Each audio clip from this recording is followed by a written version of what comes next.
The hour before dawn, a time when dreams are as drowsy as nectar, as sweet as honey.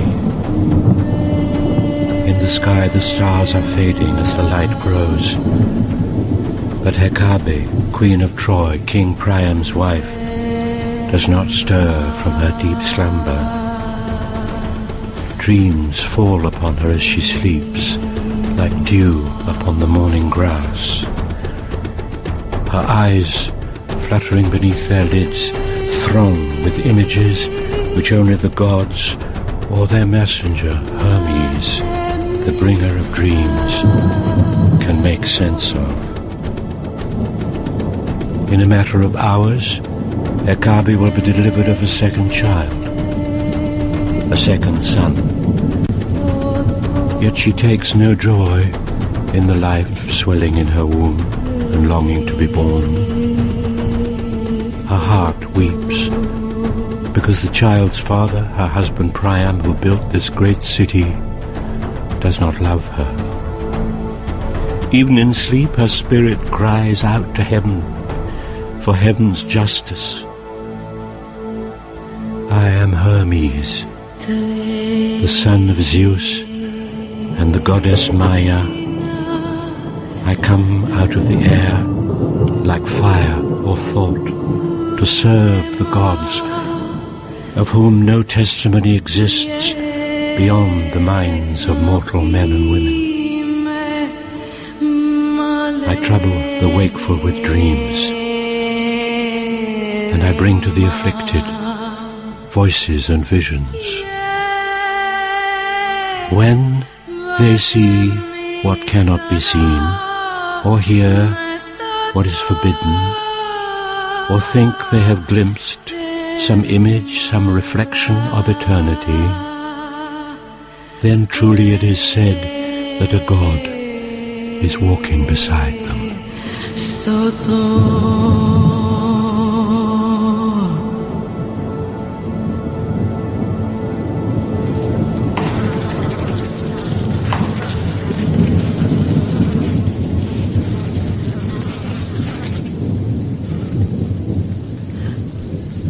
Who are you? I am the god, Hermes. Why do you come? I come because you have need of me. Will the child I carry be a boy? Yes, he will live and grow strong and healthy. I dream that with his birth my life on earth will end. You will die the moment he is born.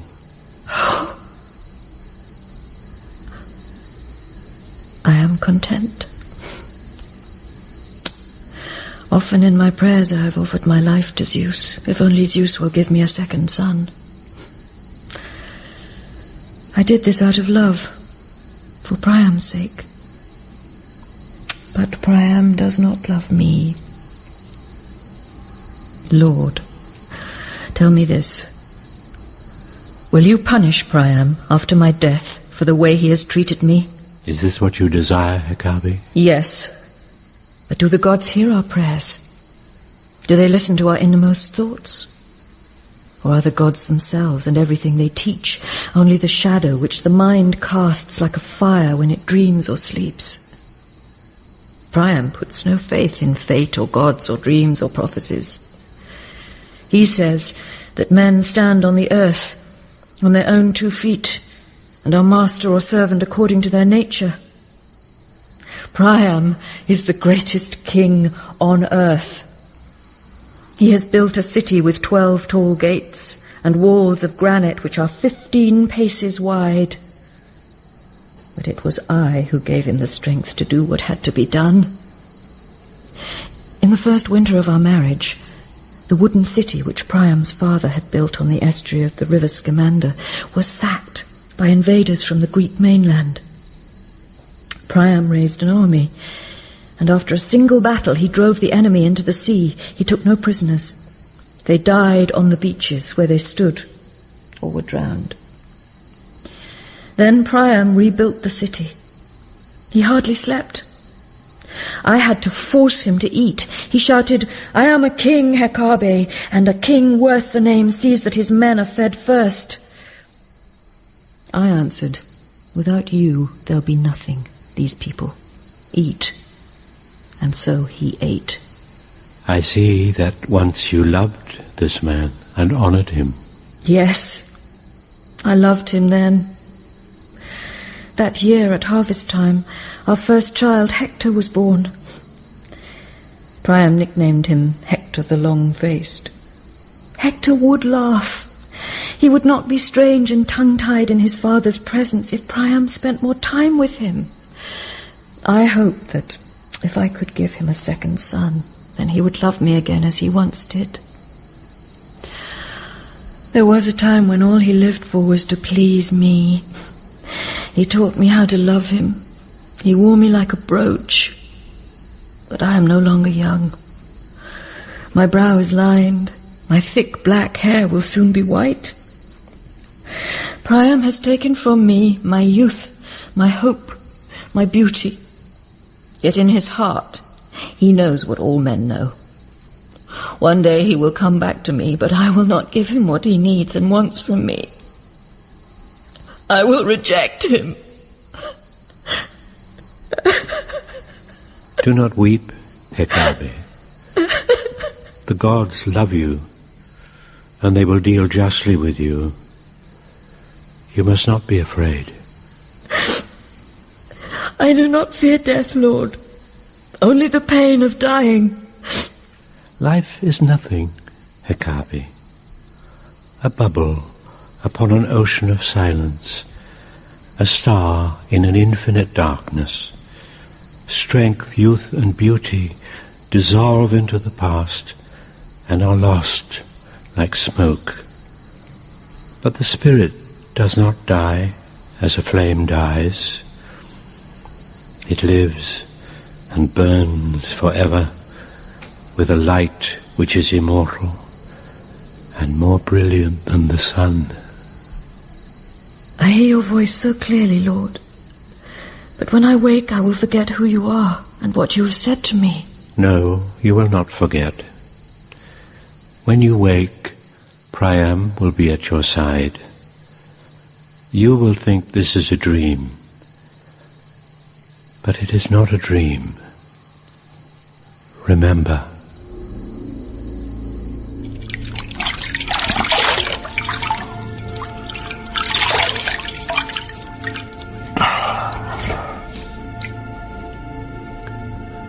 Look, the moon has set, and the cool of the dawn prepares the earth for the day's heat. I watch the walls of the city grow bright as the constellations fade. The Pleiades, Orion, the Great Bear. They melt into the glare like drops of water dissolving upon sand. Hekabe, my beloved wife, is near her time. Each evening, so her women say, she weeps. If she loses the child, it will be my fault. I am Priam. I am King of Troy. Priam? I am here, Hekabe. I have waited for you a long time. I understand, but I could not come sooner. You are pale. The child will be born tonight, Priam. Your women say it'll be 3 more days. You're wrong. Let me touch you.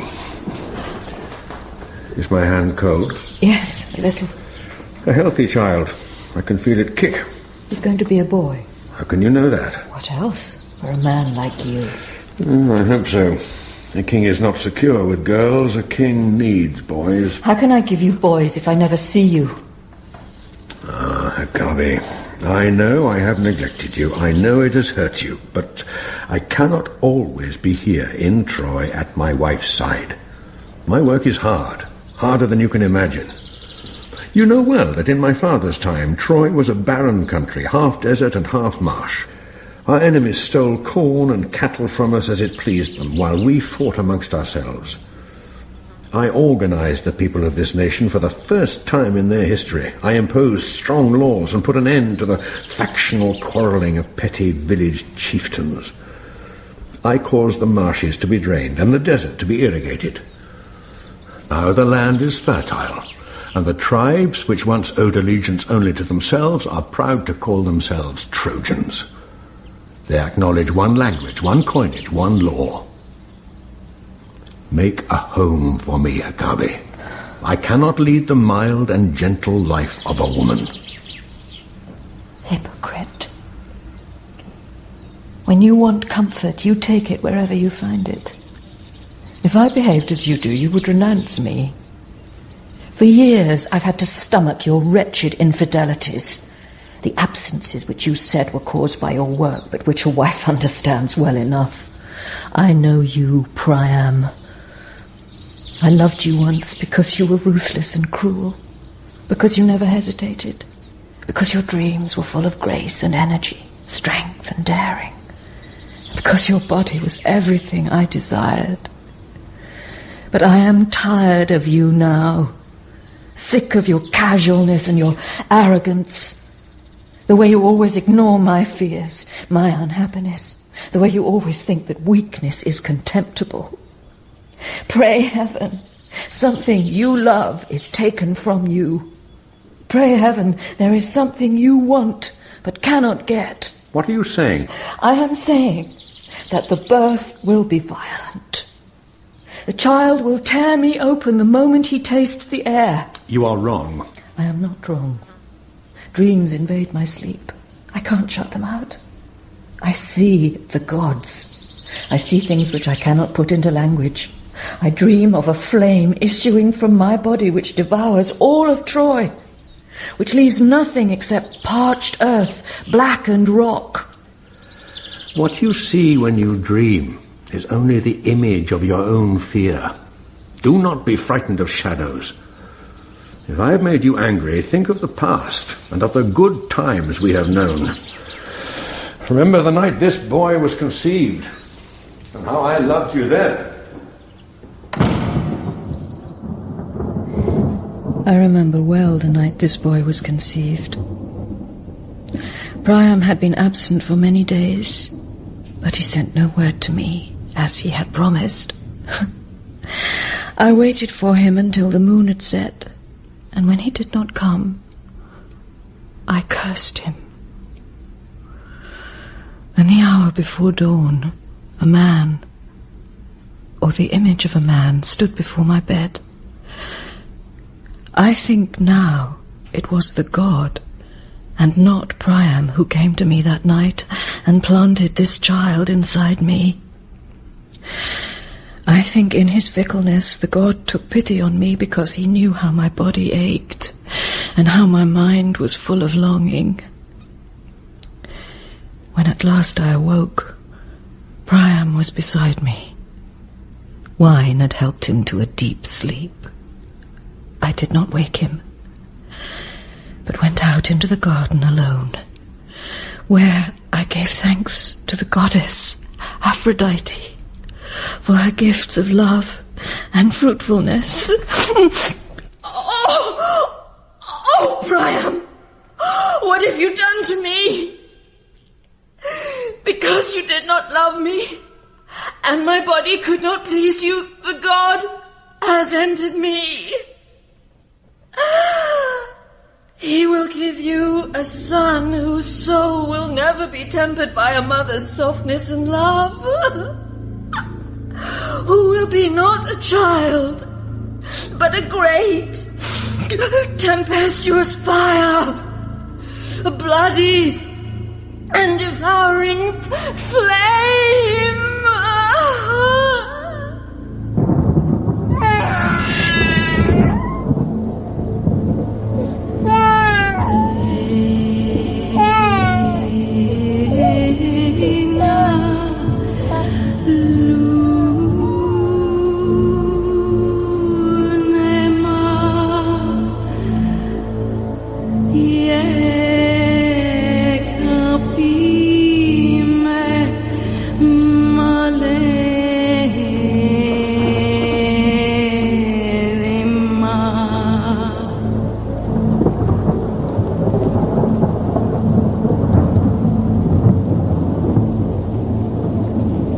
death approaches, the mind becomes simpler, and the heart, free of fear, accepts and acknowledges the gods. Who are you? I speak the words of the gods. What do you want with me? Your son has been born, Priam. He is safe and healthy, but your wife is dead. Dead? She is dead, Priam. The eager boy in her womb was too rough for her. I loved her. When she was alive, you took little account of her. How dare you say that? Am I a liar? No. You speak the truth. I wronged her. There is something else that you must know. As the soul left her body, it cried out, "O heaven, O earth, this child is like a fire inside me. I am giving birth to a flaming torch. I am sent to warn you that if the child does not die, then you, your city and its people will all be destroyed." The words Hekabe spoke in her final agony will be proved a prophecy. Troy will burn. Do you ask me to kill my own son? The gods themselves ask it. Then the gods are not the gods. You do not know what you are saying. I know what I am saying. Is the future decided already? My wife lies dead. Why do you compound the loss by asking me to murder her child? I do not know what the gods are or what heaven is. I only know that there is no doctrine which will make a man good except his own good deeds. We should not study the entrails of sacrificial birds or the patterns which the constellations make. A man serves the gods best by a mild and merciful life. Do you talk to me of mildness and mercy? You who have bound your people upon pain of death to obey your laws and keep your commandments? I am Priam, king of Troy. I do not slaughter children. You think because you have built a city and brought order and prosperity to your tribe that you are Lord of the earth. You are wrong. Gods are above kings. That is why you say that the gods are not the gods. The gods do not want the things you want. That is why you oppose them. All your life you have hated the world's contingent disasters. Nothing contented you until you had mastered it. When Troy was destroyed in your father's time, you despised your father for allowing it to happen. You have always loathed stupidity and incompetence. You have always known what other men should do. Your tribe lived for centuries between marsh and desert upon a narrow strip of land. You despised them because they never attempted to drain the marshes or irrigate the desert. You were the first to do it. You made yourself king, but the gods are above you. Where were the gods when my people died each winter of starvation? Where were they when the summer heat withered our harvest and famine was followed by pestilence? There are no limits to human misery, but here in Troy, the laws I make have curbed its worst excesses. This does not deserve an answer, Priam. Do you hold the gods to account for every failure and accident of nature? But since you are obdurate, I shall trouble you no further. Wait. I will make a bargain with you. I cannot see into the future, but if you can, then take the boy yourself and do with him as you think fit. This I am prepared to sanction to prove to you what you deny, that I fear the gods and respect the unseen and invisible mysteries of heaven. I beg you to spare his life, but if you will not, then carry him up above the snow line in his wattle cradle. Leave him out in the open, in the cold, as the night comes on. If he does not die quickly of exposure, the eagle or the bear or the wolf will soon kill him. Nature respects nothing except strength, and there is no creature more helpless than a newborn child. Do to him whatever you judge to be best, but I will not wield the sacrificial knife. Very well, Priam. I will do as you say, although it is not what I asked. You have often declared that men make their own luck. Do not forget what has happened here today.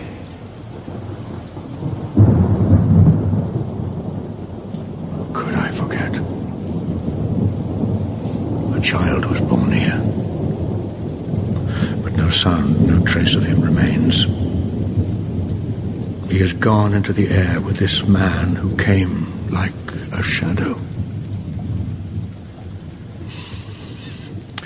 If the gods permit this boy to live, 16 years will pass before he is himself a man. On that day, whether he is living or dead, I will honor his memory.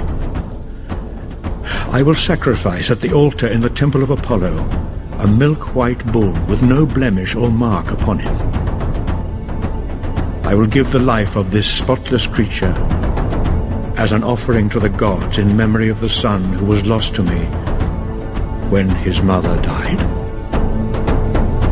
Let the gods see by this that I love my city more than the life of my son. Let them therefore protect and honor it as their own.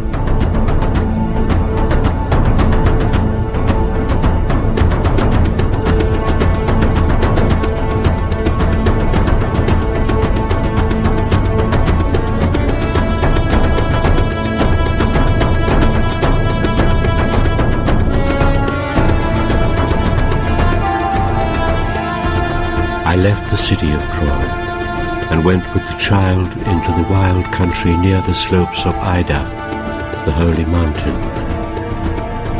There I abandoned him at the mouth of a cave. Stories are still told in this region of how he was rescued by a shepherd called Anacreon, who had gone up one morning before dawn into the mountains to search for a sheep which was lost. Instead, he found, lying in the lair of a she-bear, a little naked boy, whom he clothed and fed, and to whom he gave the name Paris. As Paris grew slowly to speech, he found that he could hear in the cries of cattle or sheep which ox or heifer was strong, which animal to put to stud, and which to kill for winter feed. He knew these things without being taught, by his own shrewdness and stillness, and by the voices which the gods brought to his mind in dreams. As he grew, he also knew that it was time to set free a thing within him, which was like fear or longing. He courted and won Oenone, a village girl. Soon they were lovers, sleeping out in the open under the summer stars, not minding the dew coming down at nightfall or the noise of cowbells waking them at dawn. Then when the storms came on, they had Anacreon's little hut, which kept the weather out. But nothing lasts. Everything changes. The winter following was the hardest for many generations. Every animal which Paris and his father could not afford to feed, they killed and ate except one, a fine young bull calf, whom Paris has reared himself since the mother died, wrapping it at night for warmth inside a blanket, and giving it to eat only the best and sweetest grasses. It is in this animal, and not in Oenone, his lover, that Paris puts all his trust. Some say that the gods control the actions of men, but what men do begins as thought, not action. Watch.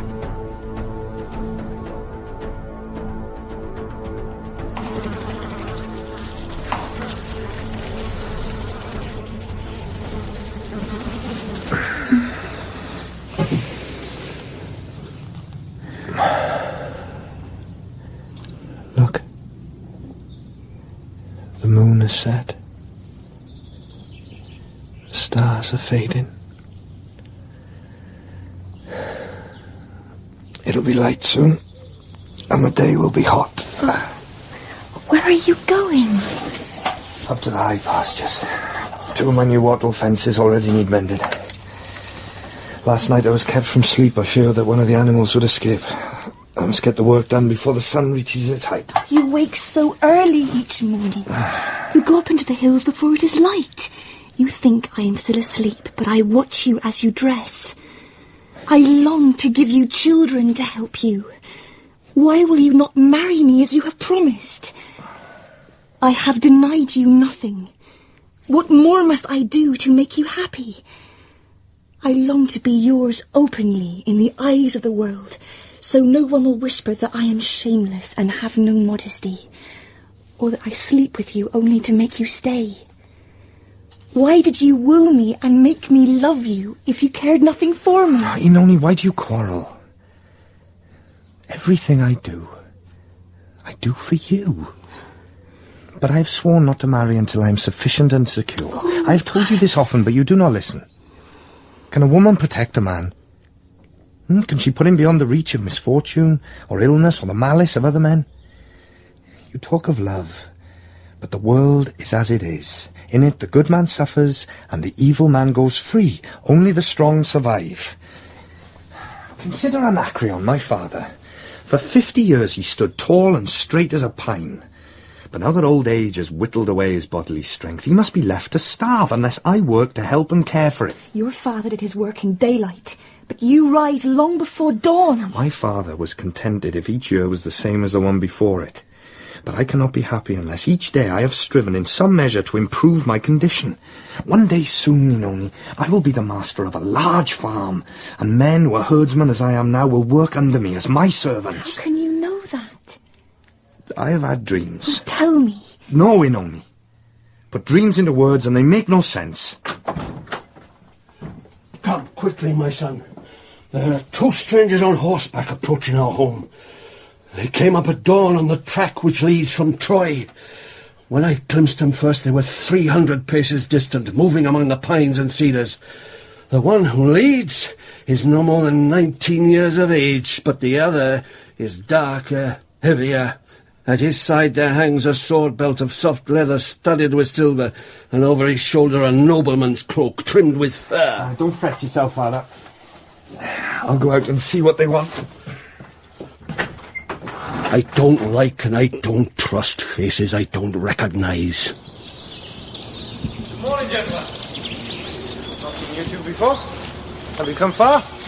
We come from Troy upon the king's business, and any insolence will be answered with this. What is your name? So my name is Paris. We need water for our horses. Oh, your horses may drink from my well. My lords, will you eat and drink with us? We have goat's cheese, loaves of new baked bread, and cakes of barley. We will accept your hospitality. My name is Hector. I am Priam's son and the heir to his throne. The man who rides beside me is Achilles, Prince of Thessaly. Oh, sirs, I was born here, in the hills, under the shadow of Ida, and all my life I have never made a journey more distant from this spot than a day's ride by ox cart. I have heard no word spoken of any nation called Thessaly. It is a wooded country far across the sea, thick with pine forests. where to hunt and fight is as natural as to eat or drink. Those who inhabit there trust to nothing except their skill with bow or javelin. Peleus is my father's name, a famous warrior and king who carries imprinted upon his body the mark of 39 wounds, which he, a master of warfare, sustained with glory in the service of the gods and country. Yet, although I am proud to call myself his son, resembling him in much, my birth was not mortal, as his assuredly was. I am the child of a goddess, a spirit of the ocean depth. She is Thetis, daughter of Zeus. Sirs, this is the best of what we have. So why have you come out of your own country across the wide sea to Troy? Well, Priam has said, if men are shown the highest and best, surely they will choose it. Accordingly, I sent to Priam saying, Sir, the people of Troy make bold to call their city the image of heaven, the garden of God. Let me see it for myself, by living among you. Why the whole earth reveres its name. Priam answered, I cannot refuse a young man who desires to learn. Come. What have you learned? That the city can be stronger than the tribe. The city is not walls or ramparts or a marketplace. The city is an idea. A king may take by force any woman. He may condemn without trial any man, and so, without cause or motive, commit any crime. But the city, binding itself under its own laws, does none of these things. Yet it possesses a strength as great as the greatest king. Priam is supreme because the people of Troy will fight and die, not for Priam alone, but for the liberty to call themselves Trojans, giving up their lives for what is no more than a name. Oh, you say it is no more than a name, but before my father's time it did not exist. By giving justice, my father touches the lives of every man and woman, although these two have never set eyes upon Priam, my father, yet their days have been spent free from war and the threat of war. I have never seen Troy, or its great marketplace. I've never trodden the road which leads beyond these hills, out of these meadows sweet with summer flowers. But I have heard how, in my father's time, your father's men cut down the woods and burned the tall grasses which covered the plain. They built roads and raised walls of stone where cedars and larches once stood, and hunted the stag and the boar, not out of need, but for the pleasure of it. What is your name? Sir, my name is Oenone. You are this boy's wife? We are betrothed, sir. We met last summer, bringing in the harvest. You will make a good couple. Well, men are not handsome for long. Their bodies become wrinkled or marked, or as fat as pies. But a man halfway between boyhood and manhood is beautiful for a short time. There is a bull standing alone, in the lower field, separated from the other cattle by a wooden partition. His pelt is milk white, his flanks as shiny as any thoroughbred horse. Tell us, who owns him, you or your father? Sir, the bull is mine. I'm charged to ask what price you will sell him for. We will offer you in payment 400 talents, a sum higher than any marketplace will yield. Why? And what will you do with him? Priam will sacrifice him at the altar of Apollo to purify the city, and bring to its people the prosperity and long life which is promised to those who honor the gods. Sir, I'm sorry that whatever you offer I cannot accept. To me, this animal is beyond price.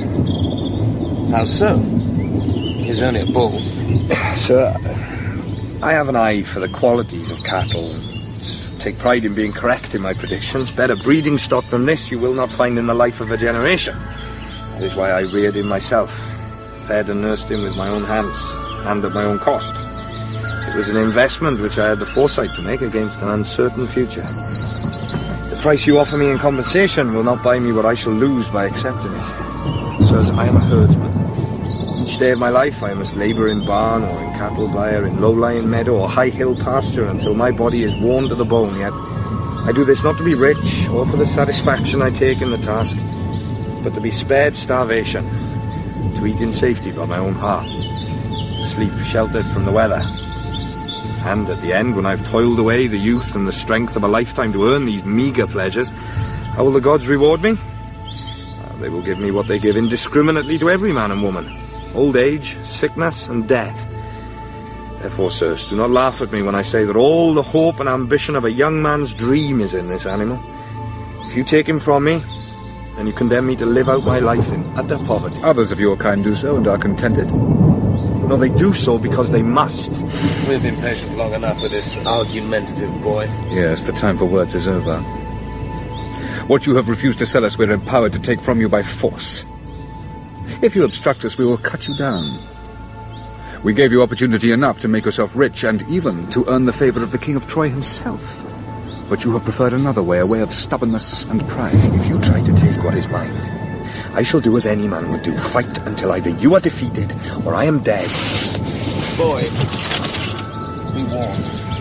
I know how to cause a man to strike at me in rage so that I may use the excuse of provocation to kill him. We have done you no harm.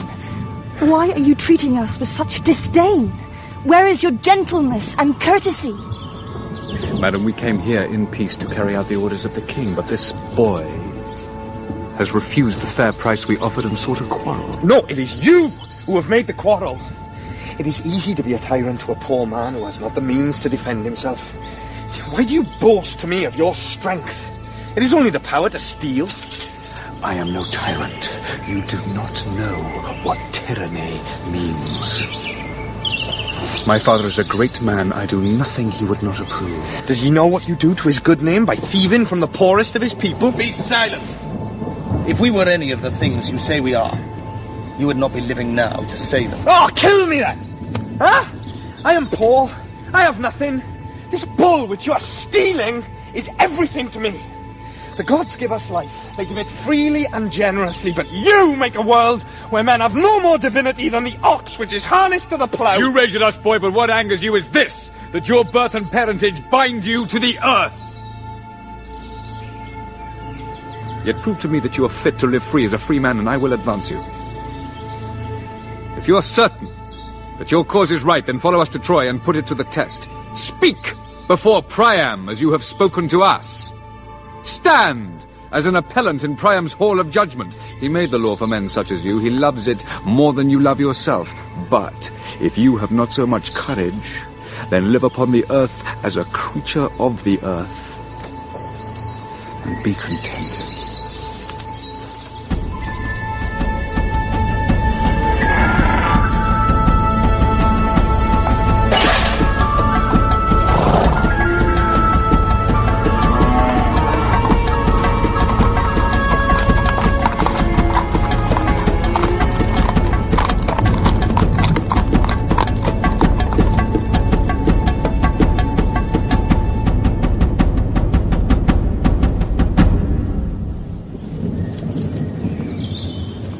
What will you do? I will follow them to Troy. Then you are leaving me. I have no choice, Oenone. No, it is what you want to do. Everything I wanted and planned for us both goes with them into Troy to perish under the sacrificial knife, to please ceremony and the gods. Do you not know me better, Oenone, than to ask me to accept what I can fight to change? No, Paris, you are leaving me. I did not bring these men to our cottage. You must blame the gods for that. Not me. What have the gods to do with this? I have had a dream. Tell me. It is hard to put it into words. Oh, you do not lack the power of speech, and have always been quick to condemn whatever offended you. In my dream, I found myself lifted up high into heaven, where I stood before Zeus himself, the father of the gods. Boy, he said to me, I am told that there is no one living now on earth who can better judge the qualities of sheep and cattle than Paris, the herdsman's son. I bowed my head to him and answered, What you have heard is true, my lord. He replied, Then prove it to me. At once he clapped his hands. At once, as if the curtain of the clouds had suddenly been torn in two, 3 women appeared to me, walking upon the air. They were golden-skinned and sculpted out of light. And in their eyes, or so it seemed to me, there lay a promise of immortal satisfaction. These whom you see, said Zeus, are goddesses. Hera, my wife, and my daughters Athene and Aphrodite. But pay no attention, please, to their high estate. I ask you to assess them as you see them, for their grace, for their beauty, and most of all for this, their power to awaken the masculine in men. Look carefully at each one, then judge, if you can, which of the 3 deserves most to bear the title, the loveliest of all? Well, I said to each disrobe, If I'm to judge you for your beauty, then I must see you naked as a lover would. Aphrodite smiled as she put aside her clothes, saying, "What do you know of love? You were a boy, but I can make you a man. You will lie contented in my arms, and never again desire to be a child. Give me what is due to me. In me, everything is fulfilled." At this, Hera, the eldest and the tallest of the three, let slip the garment she wore, and as her russet hair fell almost to her waist, she laughed, saying, "Boy, do not believe these flatteries. Only wealth and power can give a man the freedom to be a man. Power is the doorway to all other satisfactions. How else do the gods rule in heaven except by power? Give me the title, and all the earth shall be yours." Athene answered, as she stood naked before me, "If you do not see that, in themselves, power and beauty are nothing, then you are a fool. Without wisdom, a life begun in hope and fortune must end in catastrophe. Award the title to me, and you will know at the end that to be one among many is the best and highest for mortal men." And did you choose? No. I understood that by choosing one, I should anger the others. And so I walk in fear before I could make a choice. Yet, who would not want power and wealth if they were poor, as I am? This is no dream, Paris. This is an image of the struggle within your own heart. Oh, my love, I know you well. You see what the best is, but you do not choose it. You are dearer to yourself than any friend or any lover could be. Yet some doubt or guilt, some knowledge of falsehood or false dealing which you would prefer not to be burdened with, tugs at your mind. For you, the price of doing wrong is to know it and see it clearly. If you leave me now, your soul will never be at peace. No course of action will satisfy your longing. Always your heart will whisper, "Had I lived my life another way, then perhaps I might have been happy." I knew it, but had not the strength to do it. I did not compel you to love me. You accepted me. Yes. You are beautiful, and you offered me love. I was young, and had never known a woman. Did I do wrong to accept what you gave? Go then. Go if you are going. You said that you loved me. Now you talk as if you hate me. You have broken my heart.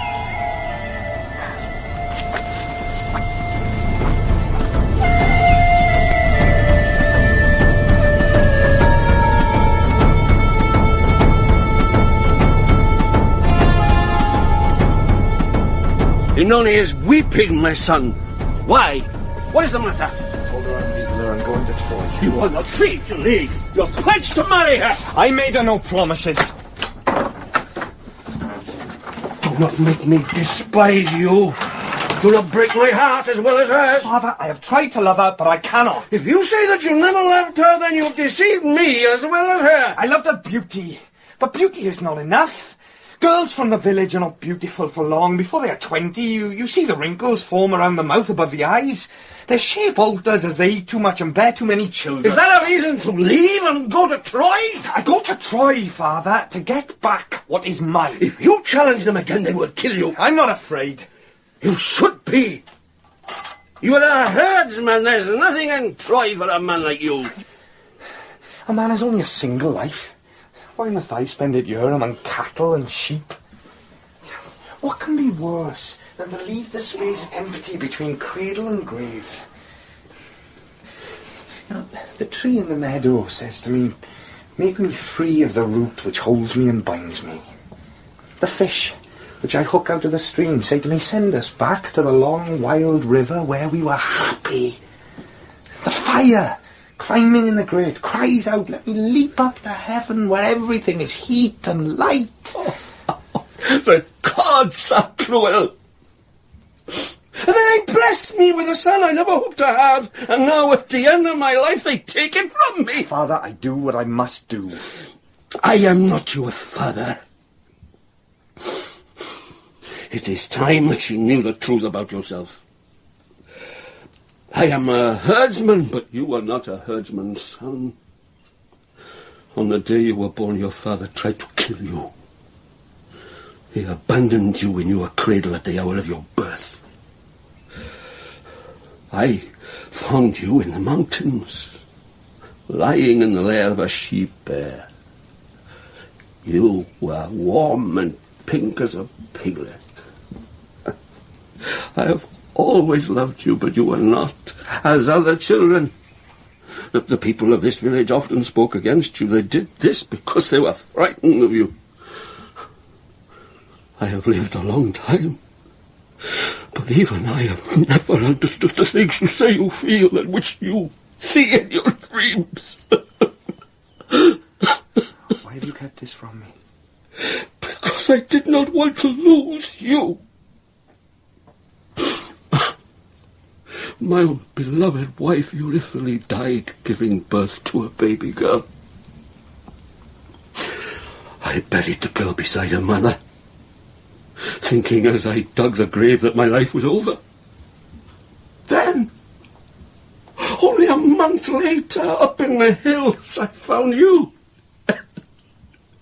It was like a miracle after the great grief I had endured. I blessed the gods and began my life again. Oh, Father. Whoever my true father is or was, how can I love him as I have loved you? When I woke as a child screaming from nightmares, it was you who comforted me. The people of the village said I was cursed by the gods and would bring ill luck to you and the community, but you would not listen to them. Everything I ever needed you gave to me. Out of love.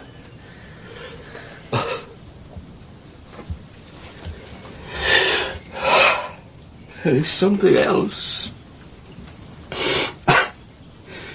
In your cradle I found a ring made of gold. I do not doubt that your father intended it to be a payment for whoever might find you. But I was frugal and never needed to sell it. Look, I have kept it for you. It is beautiful. But I shall never sell it. I will wear it always with pride, in memory of you. The gods go with you, my son. You have in you now the life I had 50 years ago.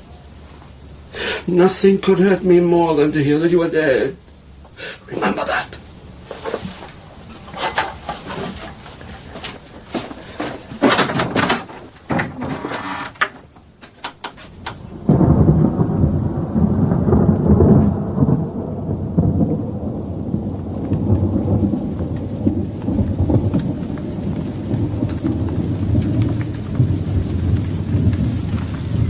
He is gone. I know him too well to think he will ever return. He has taken the light out of the sky. He has made the air thin. He has separated me from everything I loved and wanted. My life is barely begun, yet my good days are over. Never again will he warm his hand at the fire I lit to keep the winter out, or eat the food which I prepared for him with such loving care. Never again will I be happy, never laugh, never wake in the morning content and carefree as I used to do when he slept beside me. Nothing lasts. Everything changes. Oh, you gods! Do you think that I do not know how foolish it is to make a man, a mortal man, the centre of my life and the beat of my heart? But I have tied the knot which I cannot undo. I will make myself a garland of roses and myrtle berries, of hyacinth and the gentle narcissus and the white violet. I will make a wreath of the summer's late flowers. They will lie with me in my grave and fade as my beauty fades. I will eat nothing and drink nothing, for I am resolved to die for love of him.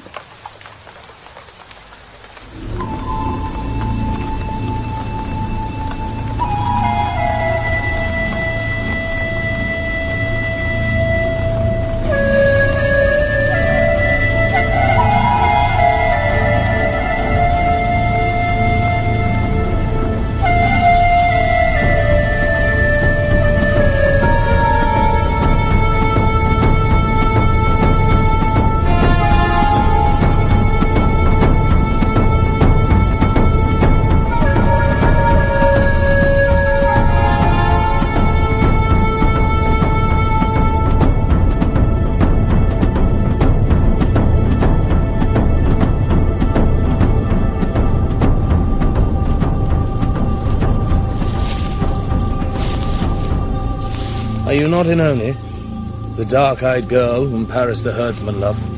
Paris did not love me. He has left me and gone to Troy. You are very pale. I have not eaten since he left me. I am weak with hunger. Eat then, or you will die. I mean to die. For love of him? Yes. What folly. Would he die for you? Do as he has done. Find comfort elsewhere. What comfort has he found in Troy that he could not find in my arms? You do not want to know. Tell me. He challenged Hector in front of Priam, his father. His suit was successful. Hector admitted his fault.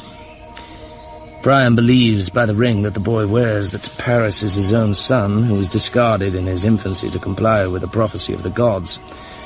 Accordingly, your love of the herdsman's child is raised up high, as a prince among men. So, my fate is sealed. It does not please me to see you weeping. I have no power to give you what you want. But if I could, I would make you happy.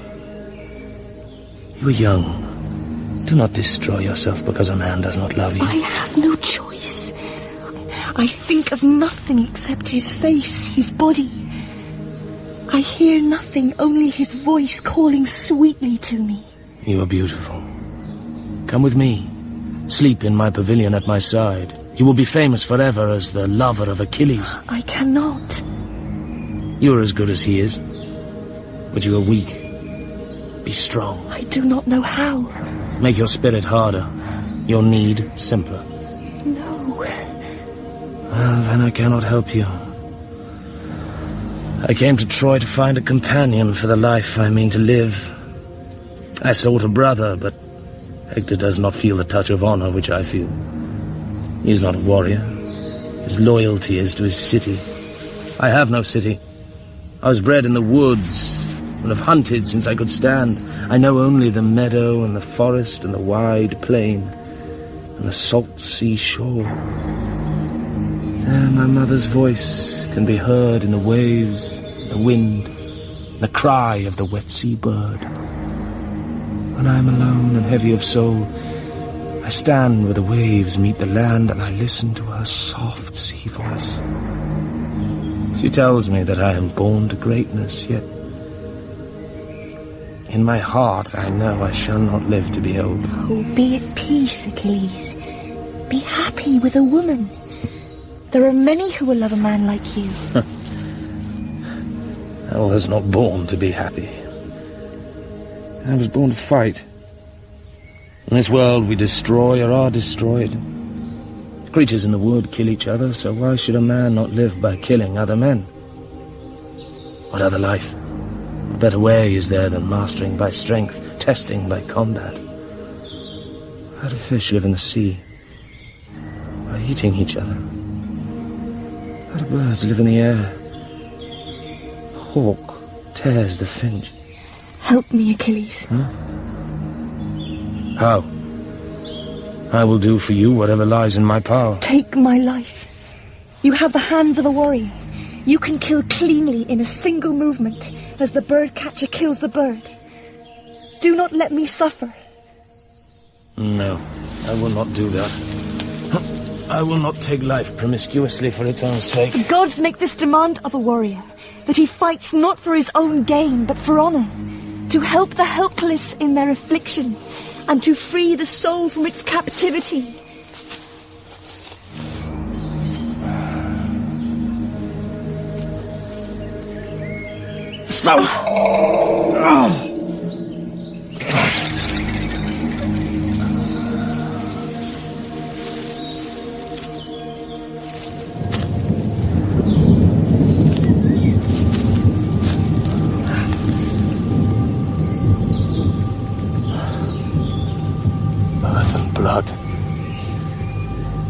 I think the earth creates for itself what it needs. When it needs blood, it will have blood. If the good man is not also a strong man, then his goodness is spilt like water into the sand. Men say that the gods want men to be good. Yet the earth desires only strength and blood.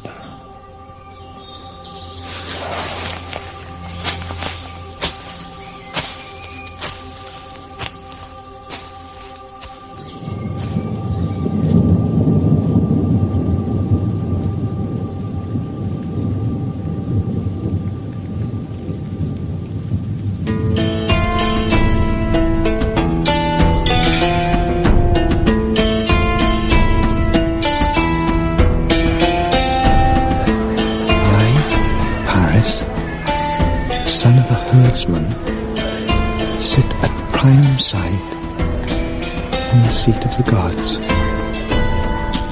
Everywhere I go, by day or night, there are servants or slaves who attend to my needs. I hold a new world in the palm of my hand.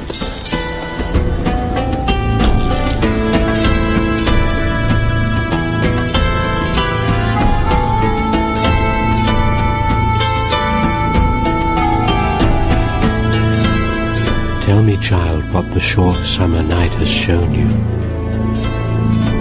Is your heart wild with magic and freedom? Does the earth dance under your feet in flight? Have you discovered how when life is strong within you, the sky is dusted with silver, and the mountain stream draws gold from the moon to honor you? Have you seen the girl whose limbs leap, clothed in light, by the rock where the waters part? Have you resolved what is hidden under sleep? Then listen to the owl hooting in the forest. How softly he calls his prey to the darkness of death. Beware, my friend. It is a call from the hunger of your own heart.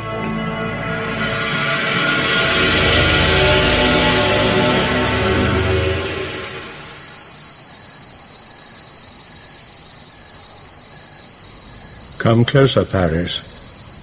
Let me see your face. Remember always that in yourself you are nothing. Blood is everything. It was Priam who made you a prince.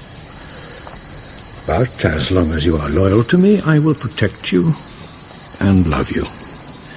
If the gods hear you now, will they not be angry that you loved me and did not kill me? Either the gods wished you to survive, and so they brought it about, or else I must believe that the gods are malicious and destructive, that they have rewarded me with this moment only to punish me later. I will not believe that fate or the gods work to our harm, or that they condemn us for loving our own. You were my natural father, yet you had no love for me. You abandoned me to die at the hour of my birth. The herdsman, Anacreon, who raised me and educated me, had not enough even for himself, yet he gave me half of everything which was his. You are quick-tempered as your mother was. But I praise you because you speak not like a slave, but like a free man. Hector, my son, tell this boy what it was like to be the child of Priam. He never spared me. Even the games I played, he counterweighted against me. He hoped by favoring adversity to make me stronger. He was not like a father. He was always a king. My son, I am not a cruel man. I did what I did not for my sake or for yours, but for the sake of the city. You say you are not a cruel man. Well, how then did you build Troy? Can a man without cruelty do what you have done? It fell to me to alter the pattern of the centuries. If we believe it is our destiny to live forever upon hard ground, under an open sky at the mercy of the weather and the seasons, then it is our minds which are at fault, not our bodies. I knew that these things were not necessities, and accordingly I changed them. Look. Below us the city is sleeping. If an enemy comes against Troy, that is the way he will come, over the horizon, out of the waves. I built Troy's walls thick and wide. But Troy's children must be stronger than their father. I am to be married to Eetion's daughter, the Greek princess Andromache. Her birth is royal, her lineage older even than ours. My firstborn son will mingle his blood only with the highest and best. What of me? You? Am I not also at an age to be married? You will leave Troy. I shall send you away. You have told us that life is hard for those who are born poor. I tell you this, it will be harder for you as my son. You will go as my envoy to the court of Menalaus, the red-headed king of Sparta, who desires closer ties with Troy. Because you are young and lack experience, Menalaus will try to better you in any way he can. Bring back from your meeting some prize, some result, to show me that you are more than a village boy. And according to what you achieve, so will I reward you.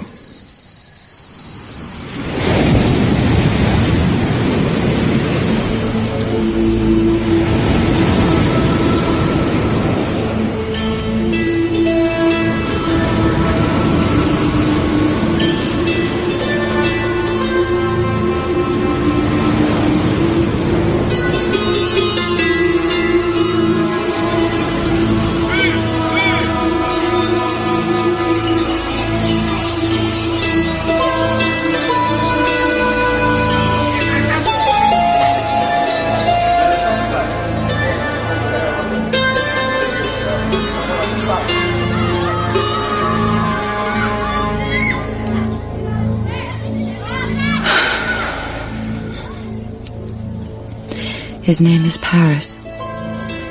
He is the son of Priam, and has come as Priam's ambassador to the court of my husband, Menalaus, king of Sparta.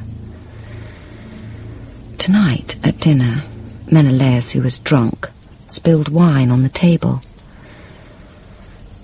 Paris dipped his finger in the wine, and with it, he wrote my name upon the surface of the wood. Menalaus noticed nothing of this, only shouted to his cupbearer to refill the cups. Without raising my head to look at him, I wiped away what Paris had written, then rose and left the hall. Now, whenever I drink or eat or work or try to sleep, there is a knot, like fear, in the pit of my stomach.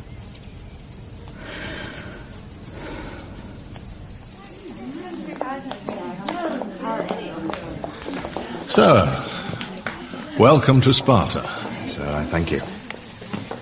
Sparta is a small kingdom, a mountain kingdom.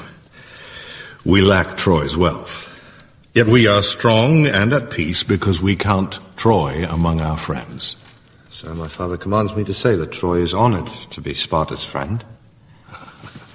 I have done business with Troy since the days of my boyhood, but I've never seen it. It is said, sir, that Troy is a city overflowing with munificence, where slaves are as numerous as flies in summer, where Priam's gold coin comes warm each day from the mint like bread from a bakery, and where every citizen keeps a table as lavish as a king's. Sir, by our position, we stand between east and west, commanding the sea.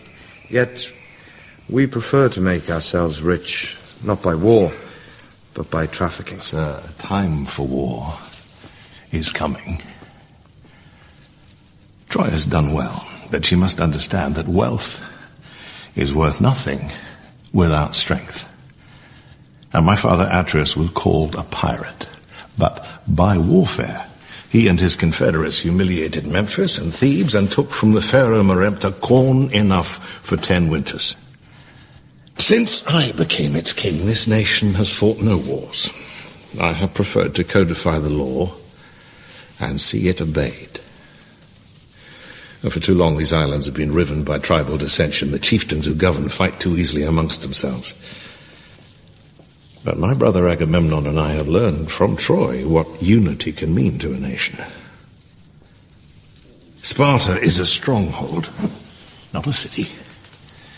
Here our life is frugal, and as a people we are praised most for our austerity. I say to Priam, your father, that since our interests do not conflict, let us bind ourselves closer in an alliance of strength. Let Troy and Sparta control these islands and the seas beyond them. Troy is a great power. She has in plenty the necessaries which Sparta needs. In return, Sparta will provide to secure Troy's interest here upon the mainland, a force of fighting men loyal to Troy and to Priam, its king. Sir, I will report what you have said to Priam, my father.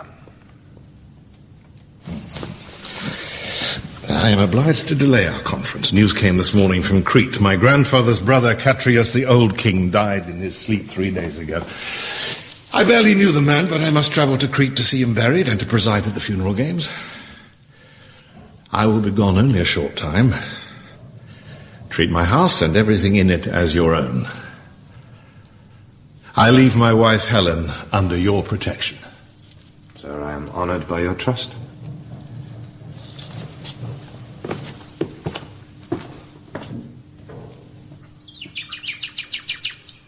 Once I thought that to feel upon my face the sharp, exhilarating sting of the wind as it brought ice down out of the air from Ida's high slopes, or to stand by the pool where salmon leap in summer and listen to the murmuring of the air as it corrugates the water, or to lie solitary in the long grass and observe above the moon rising over the trees as silent and cold as a fish, was worth more than a woman's love. But then, in my boyhood, in a dream, I saw a woman's limbs and eyes, breasts and legs. I touched warm skin and could feel between my fingers her thick, dark hair.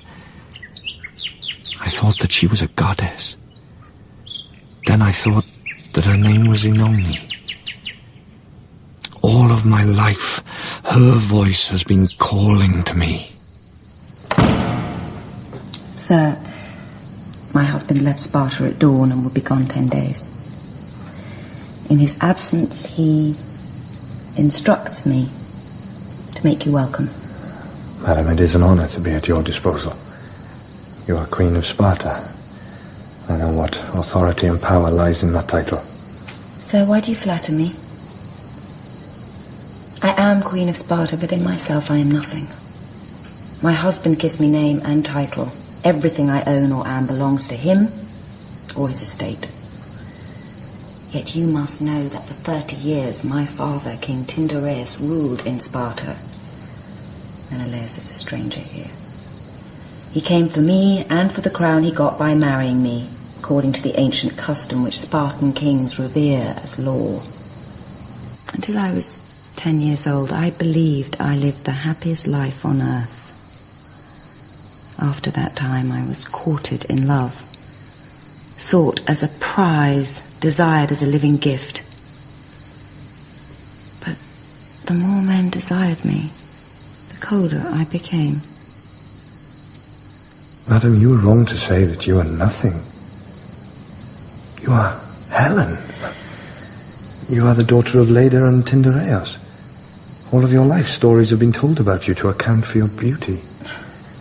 It is said that when Leda, your mother, married your father, the gods pitied her because she was so lovely, and your father already so old. It is said that on her wedding night, Leda became the lover of Zeus himself, and that you and your sister Clytemnestra are the twin children of their union. Is that what you have heard? I do not say that it is true.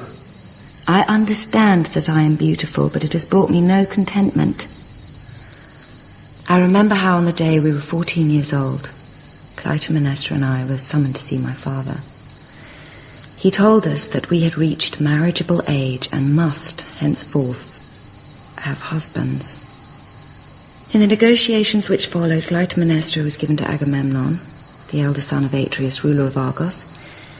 Menalaus, his younger son, got me, and after my father's death, my father possessing no male heir to succeed him, the crown of Sparta itself.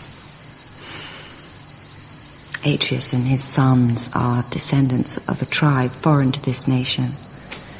Atreus seized the throne of Argos by force and held it until his death with brutal persistence. But Menalaus, his son, has never been a brutal man.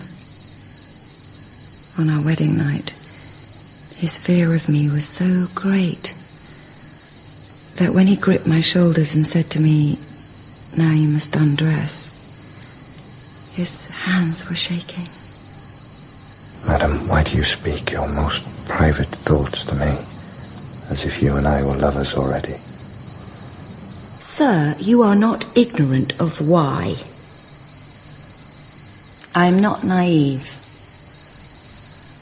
You're not the first to praise me or my beauty. It's vanity in you to think that I would dishonour so lightly and so easily a man who puts all his faith and trust in my integrity. You insult him, but you praise him for his trust. You loathe his body, but you lack the will to leave his bed.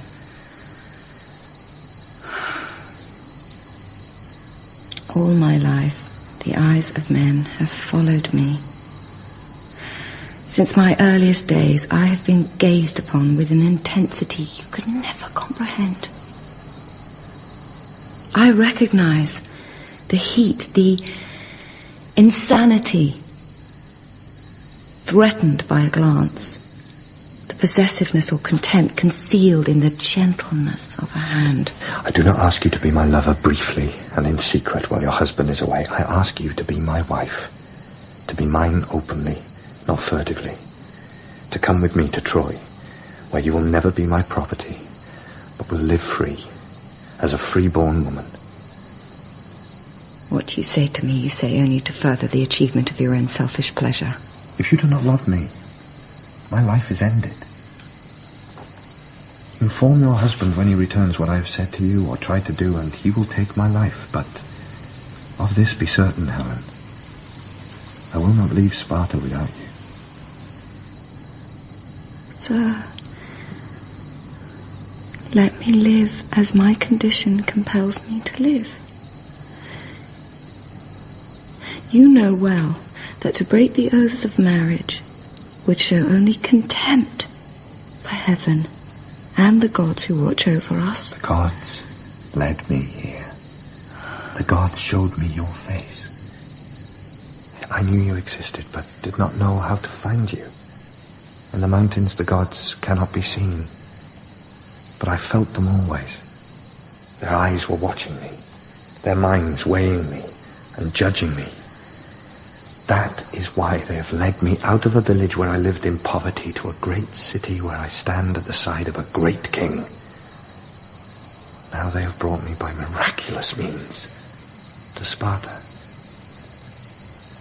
where it seems that my heart has always been.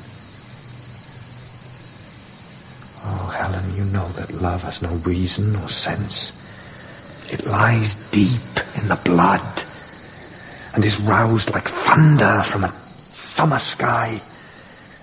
I have lived a life never knowing mental rest, always searching for what my dreams have revealed.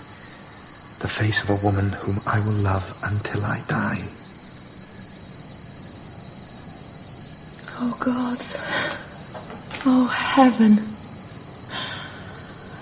What will follow from our adultery? Oh, when I consider the ruin of my husband's honest happiness, I weep for every bride and groom. I find that oaths are nothing.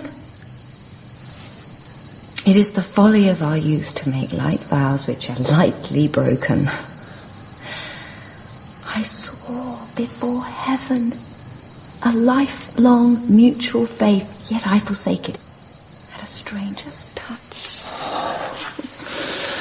When you would not hear me and refuse my keepsakes, I prayed that Aphrodite would turn me into a rose, so you could pluck me with your delicate, agile fingers and put me between your breasts. At night, in my despair, I often dreamed I was the gentle air discovering you naked after a bath, and with my breath drying your limbs and hair. Come to me and set me free from sour-hearted melancholy. What my soul desires to be, O Aphrodite, make of me. I was a gannet, and I caught you like a fish. I was a bear, and I found you in the woods. I was a horse, and I allowed you onto my back. I was a bird, and I flew to your outstretched hand. I was an acrobat, and I danced for you. I was a conjurer, and I gave you the world in a painted lacquer box. I was a god, and I came to you by night in the likeness of an angel. I was a flame, and I burnt you.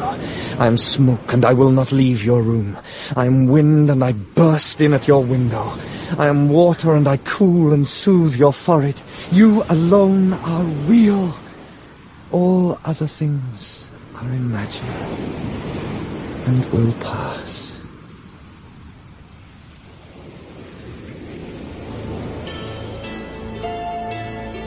I learn you have taken ship to Troy, leaving behind you everything which was yours. You have left in the arms of a man who seemed to me truthful and worthy of trust. I learn he did not force you, but flattered you. He spoke beguiling words, and you believed them. All my life, I have longed for hearth and home and a quiet bed, to be at peace with the gods and the spirits of the earth. I hoped in due time to be the father of a son and to hold a daughter in my arms before I was old. And now, everything is destroyed. I never hurt you. You wanted for nothing. I strove always to increase your happiness. I felt no need in your sight to be a great king or a great man. Yet to you, I was of less significance than the pet bird which is the only possession you have taken with you to Troy. Everything ends. The linnet's nest is ransacked and the mother's eggs are smashed by robber birds. The bear returns to his lair, but the she-bear has been torn apart by hounds, and the place where they took their rest is befouled by blood. The cicada which sang all summer watches its home cut to pieces by the reapers and trembles at the edge of the harvested field. But I will darken the summer sky with blood.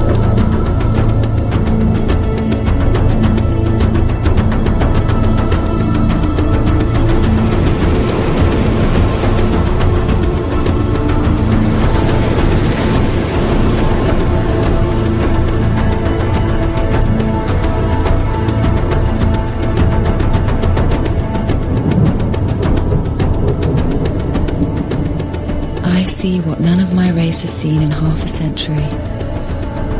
The walls and towers of Troy.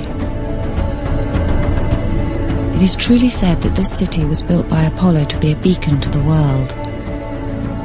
You and your people have filled it with happiness and light.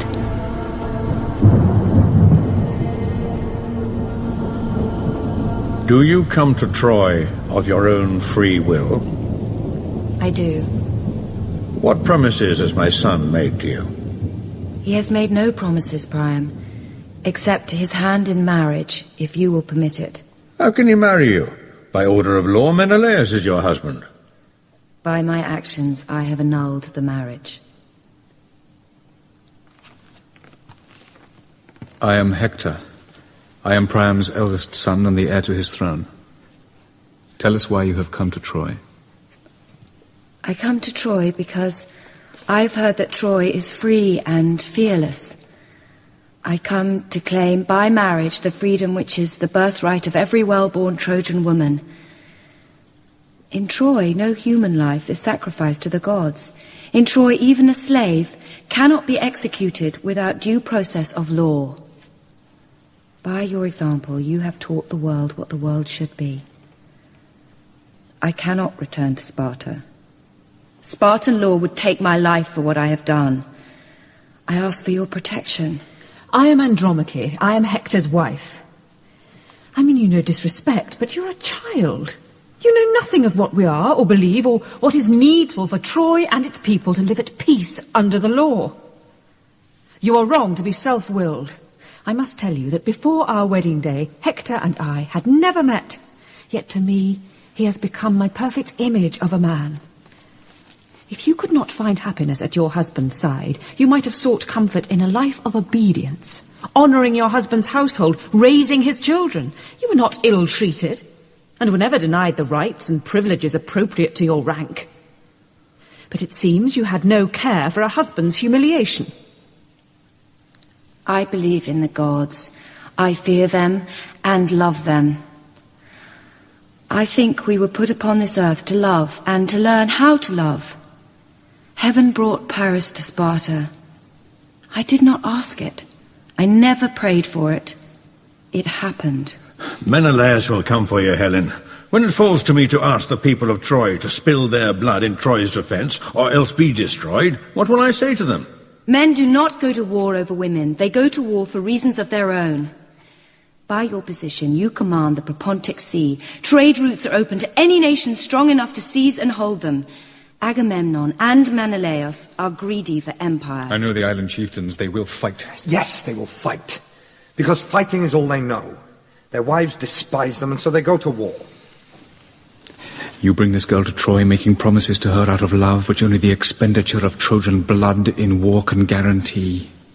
Menalaus demands 200,000 gold pieces in restitution, or else the return of Helen to Sparta. He demands tribute in perpetuity, or else he will go to war. You have done what was never possible before. You have united the barbarian tribes against us. At a bay in Aulis, they've anchored their ships. Agamemnon has mustered the clan chiefs. He's made them pledge to wage holy war against the race of King Priam, which insults his brother, his household, and his gods. Do not doubt that war is coming. The young, the ambitious, the brave are tired of living in a world made dull by peace. They're saying, let us purge the bad blood in a war of conquest. Troy's insolence must be scoured from the surface of the earth. Do not think me a coward because I say that I fear them. Only a fool would not fear these warships, these weapons, these battalions of armed men, these horses, these chariots, these beaked black ships. Only a fool would not fear their eagerness, their pride, their belief that fate and the gods fight at their side. What you say is true. Menalaus must go to war, or accept openly the humiliation I have offered him. If he does not fight, he makes himself ridiculous. If he fights but cannot win, then he and his brother's family, the family of Atreus, are finished. Sparta and Argos often sought our friendship, but in secret they despised us. In secret they thought that they could do together what Priam has done alone. Let us remember that Priam's empire, for all its peaceable character, is ruled by fear, and that all subjects are unwilling subjects. Our greatness is founded not upon virtue, but upon strength. Those who love us and applaud us now will rise against us as soon as they think that we are too weak to control them.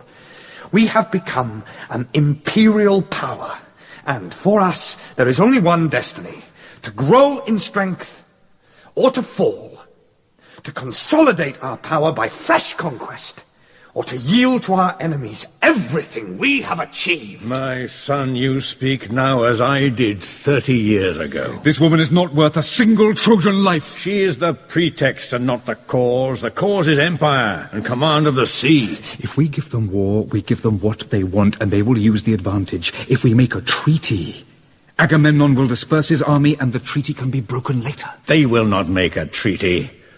At Aulis 5 days ago, Agamemnon put to death his daughter, Iphigenia.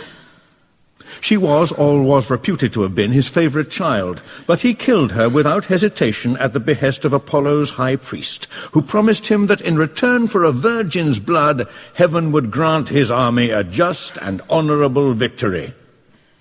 At once the wind changed. The fleet set sail. Agamemnon's men believe they can do no wrong. I cry for judgment. Iphigenia was my sister's firstborn daughter. I did not know that she had been slaughtered. Our lives have been ruined by these brothers who think it is a contemptible thing to live in peace. Did no one stand in Agamemnon's way? Did no one fight to save her? Their crimes are disgusting. Let them die here, under your walls, like cattle. You were born and bred in Sparta, but in your heart you are a Trojan. I grant you protection as my daughter by marriage. What you have said today does honour to our city. When I was a young man, I defeated the island races who attacked and burned Troy. I showed no mercy and took no prisoners. I stained the beaches and the sea with their blood. I am an old man now. I have grown to love peace and the fruits of peace. But war does not come when we want it to come. If we love peace too much, then we fear to go to war. If this struggle had not come in my time, it would have come in yours or your children's. We gain nothing by trying to postpone it. What we have made for ourselves inside this city is better than what others have made anywhere ever. But if Troy cannot stand against the world, Troy is not safe in the world, and the world will destroy it. So let us fight. Have you ever seen a hawk hang motionless in the air? So is fate above mortal men and women.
In Part 1 of Troy by Andrew Rissik, Achilles was played by Toby Stevens, Aegisthus by James Hayes, Agamemnon by Oliver Cotton, and Anacreon by Ian Hogg.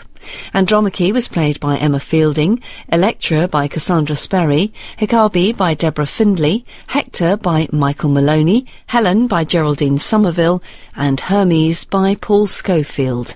With Lindsay Duncan as Clytemnestra, James Lawrenson as Menalaus, Geoffrey Whitehead as Nicanor, Abigail Doherty as Oenone, Jean-Marc Perret as Orestes, and Michael Sheen as Paris. Said Jaffrey was Parmenion, David Harewood Patroclus, Julian Glover King Priam, and Eleanor Bron Thetis. The singer was Mia Soteriou, and the producer was Jeremy Mortimer.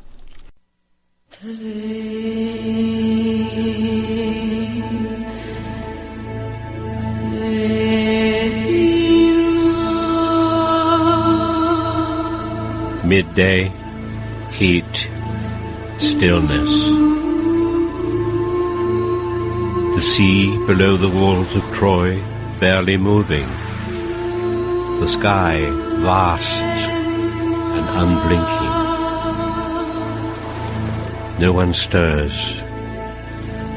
Only Achilles, who sits motionless close by the tide line, his head bare, his eyes half closed in prayer.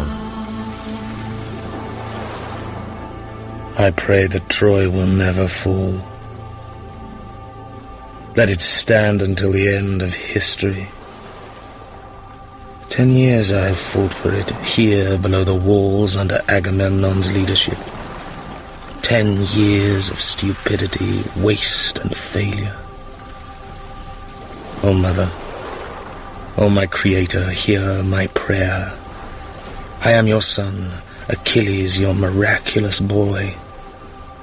My father is a mortal man, but I claim descent from what is oldest and most permanent, the sea itself. You are a spirit of that element. Thetis, daughter of Zeus, let your power be my power. Agamemnon has stolen from me my favorite concubine, a creature dark-eyed and lovely, assigned to me by common custom as a prize of war. He does me this shame out of envy and out of spite, to show the world that he is strong and to punish me for being what I am.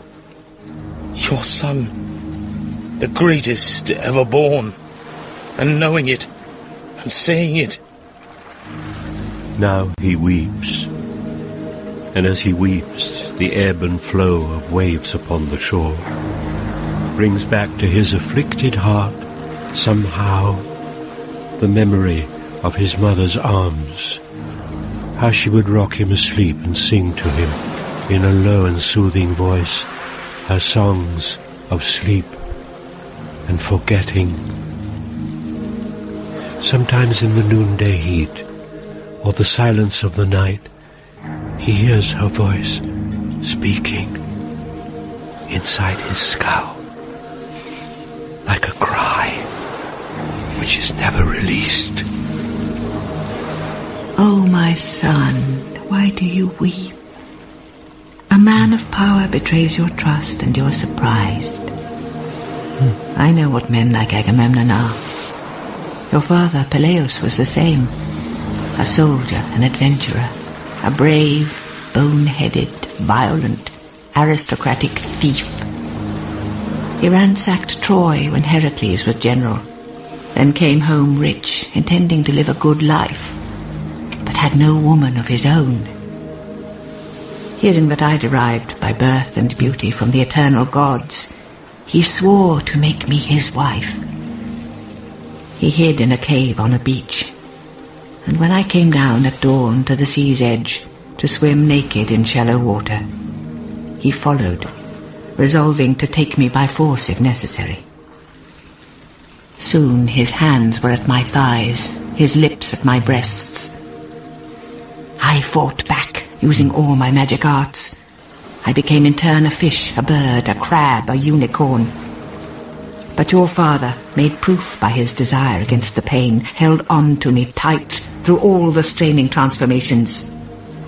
There was no gentleness in those thieving, grabbing hands for me, as he raped me repeatedly at the edge of the water. Later, when his force was spent, I had my revenge. I let him believe I had come to love the body which had violated me. I used him selfishly for my own pleasure, as he had used me. I bore him a son, you, Achilles, the greatest ever born. a son such as any father, any king would dote upon. Yet before you were old enough to possess the power of speech, I stole you from his house, rearing you in a forest where he could not corrupt you. I love you for your power, your beauty of form. In the day's heat, your limbs gather gold from the sun, but your nights are dark with bewitching dreams. Oh, mother, life is short, but the reward promised to me was honor. It was foretold of me in my cradle that I would not live long, but in my brief time I should win for myself fame and renown beyond mortal limits. Accordingly, out of duty and for love of honor, I bound myself under the command of a man, Agamemnon our king, who was in every respect my palpable inferior. I knew there could be only one commander-in-chief, and he must be obeyed. Otherwise there is anarchy. So, I obeyed Agamemnon, even when he was wrong. Now, I receive my reward for the years of service I gave unstintingly to my king and overlord. I am treated like trash. Oh, mother, when I was told what he had done, my heart blood tightened inside me. My head filled up with waves of sound like sea or horses' hooves. I left my tent, came out into a world drenched in light, so strong I had to shield my eyes against the dazzle of the sand. Then, as I have known them do before, light and noise fused, somehow became one image. You stood in front of me. Oh, mother, when I hear your voice, see, my head rocks with pain. Yet what I feel is love. Immense, unnatural, serene. Oh, child, by ancient arts I have created you my own. Even at your birth, I knew you would grow stronger than your mortal father. I bred you strong, so you would always hear my voice wherever I should be, in the sea or under the earth, or up in heaven with the ever-living gods. As for Agamemnon, whom you hate, remember, Troy is your opponent. He is not. By fighting him, you diminish yourself. Take your revenge, if you will have revenge, as I took mine, patiently, by stealth, not letting your enemy know your thoughts, not letting him see your pain. God will teach him manners, my son. Mother, there is no God. And once a man is in the earth, he stays there. The life goes out through clenched teeth. It does not come twice. When I die, your voice dies too. What you have said I hear, my son. Your gift of certainty is wonderful. But do not disobey the gods, or me.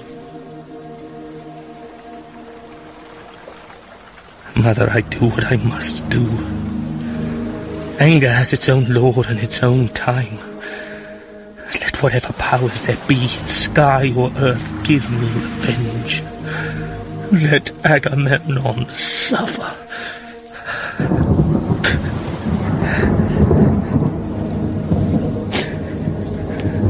Compose yourself, Achilles.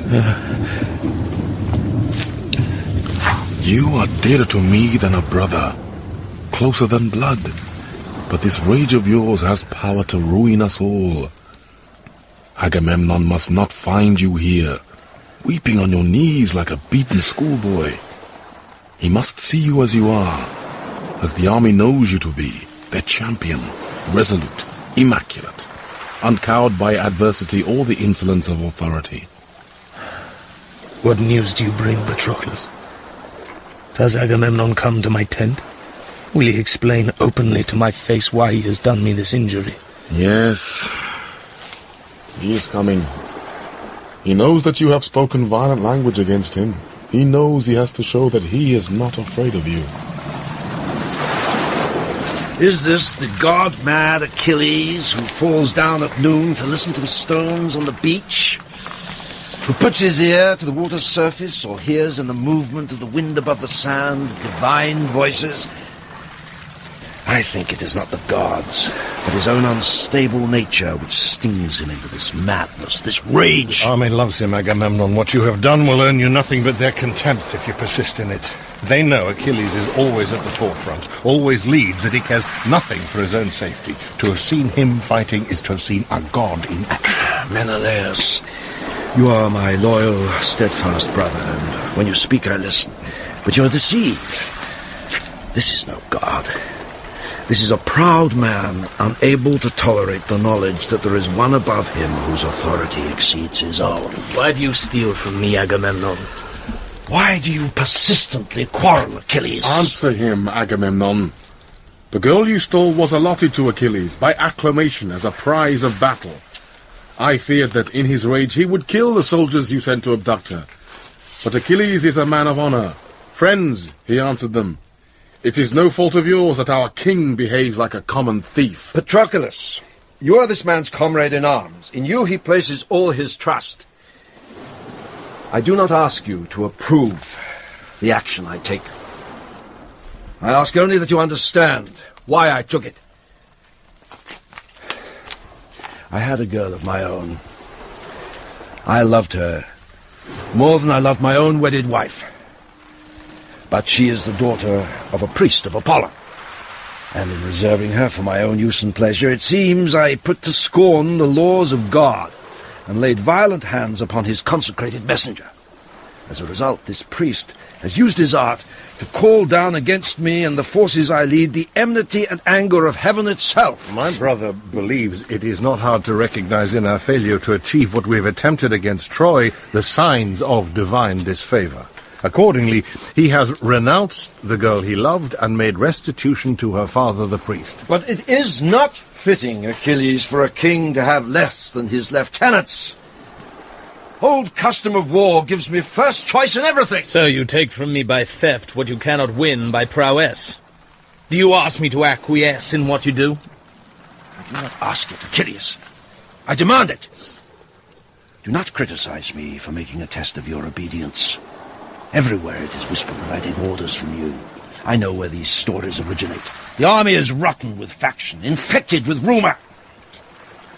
Accordingly, you will submit yourself to my authority and recognize the power which I hold over all men. I am tired of your contemptible behavior. I am tired of your vanity and greed. You are unfit to be commander-in-chief, unfit to lead men into battle. You fight as you have always done, not for honor, but for your own personal gain. Are you not ashamed that this summer your soldiers have died in their hundreds, eating rotten meat, drinking contaminated water, while you ate well and slept well, tucked up in your tent? You bestow upon yourself the title of commander-in-chief. Yet you do not lead by example as a general should. Name any in this war who has paid a higher price than I have done. When the gods made a test of my faith, I delivered up my own beloved daughter, Iphigenia, to her death. I swore I would give anything to bring the army safely to Troy, and the gods did not doubt I told the truth. They spoke through their priest, and I obeyed them. Do not lie, Agamemnon. You put no faith in gods. You did it to seem strong. You knew that if you treated your own daughter as you did, then you would be feared and obeyed. Prophecy was given openly and in public. And when the army heard it, you will remember how they howled for her death. I could not repudiate it. The will of the gods is harsh, not gentle. Often it is needful for us to suffer. She suffered. You did not suffer.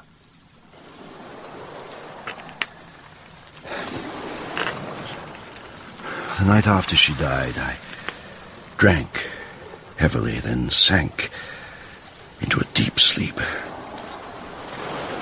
I woke before it was light. There, in the darkness, a child was sitting with worms in her hair. When I tried to cry out, her mouth opened. A snake crawled from between her lips. The face was not the face of Iphigenia. It was not human. Brother, you have had the hardest task of all, but you will succeed. You are stronger than you think. Remember, 2 days after she was killed, the sea went flat, the wind blew from the west. This is what the gods had promised. You are a good soldier, Menalaus, and an honest man. I do not quarrel with you. But Agamemnon, your brother, is unfit to lead. Accordingly, I withdraw myself and my men from under his command, my decision to take effect at once. Understand, Agamemnon. I want you to suffer. You have suffered too little. Discover for once where your actions lead you. Then you will regret what you have done. I regret only this, Achilles, that I ever judged you fit to serve under my command.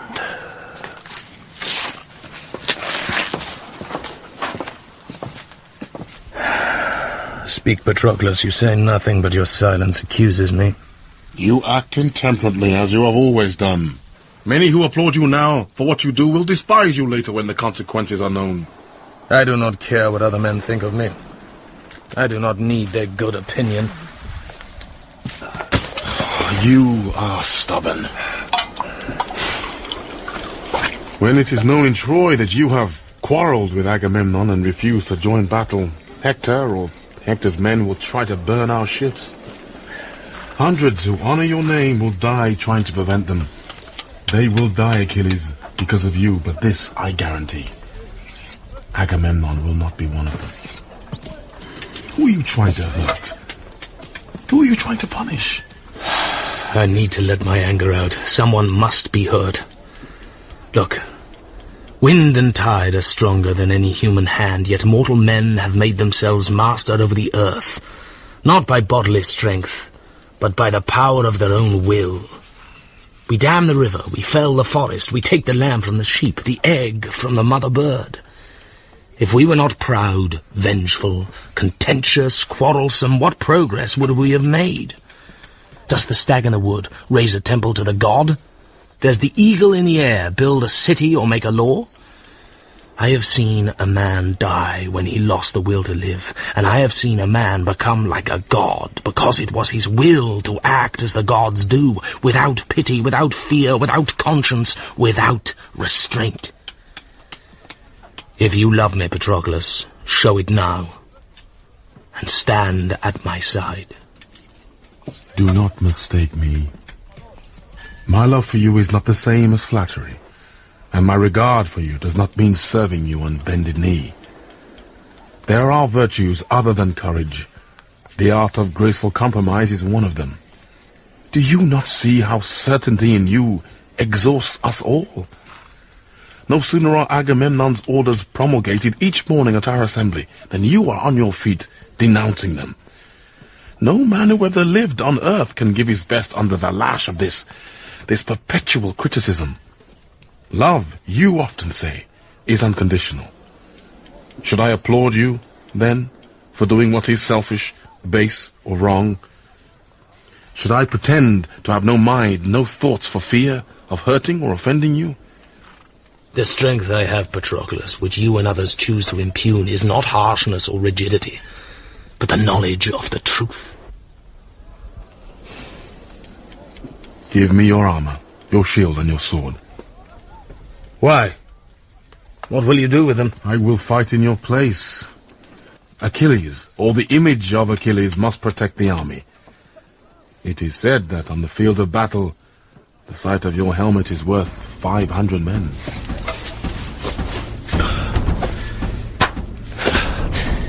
Then take it. Take my armor. Take whatever you need. You know I can deny you nothing. Fight tomorrow if that is your decision. I love you, but I cannot help you. Pray heavens that you return safe.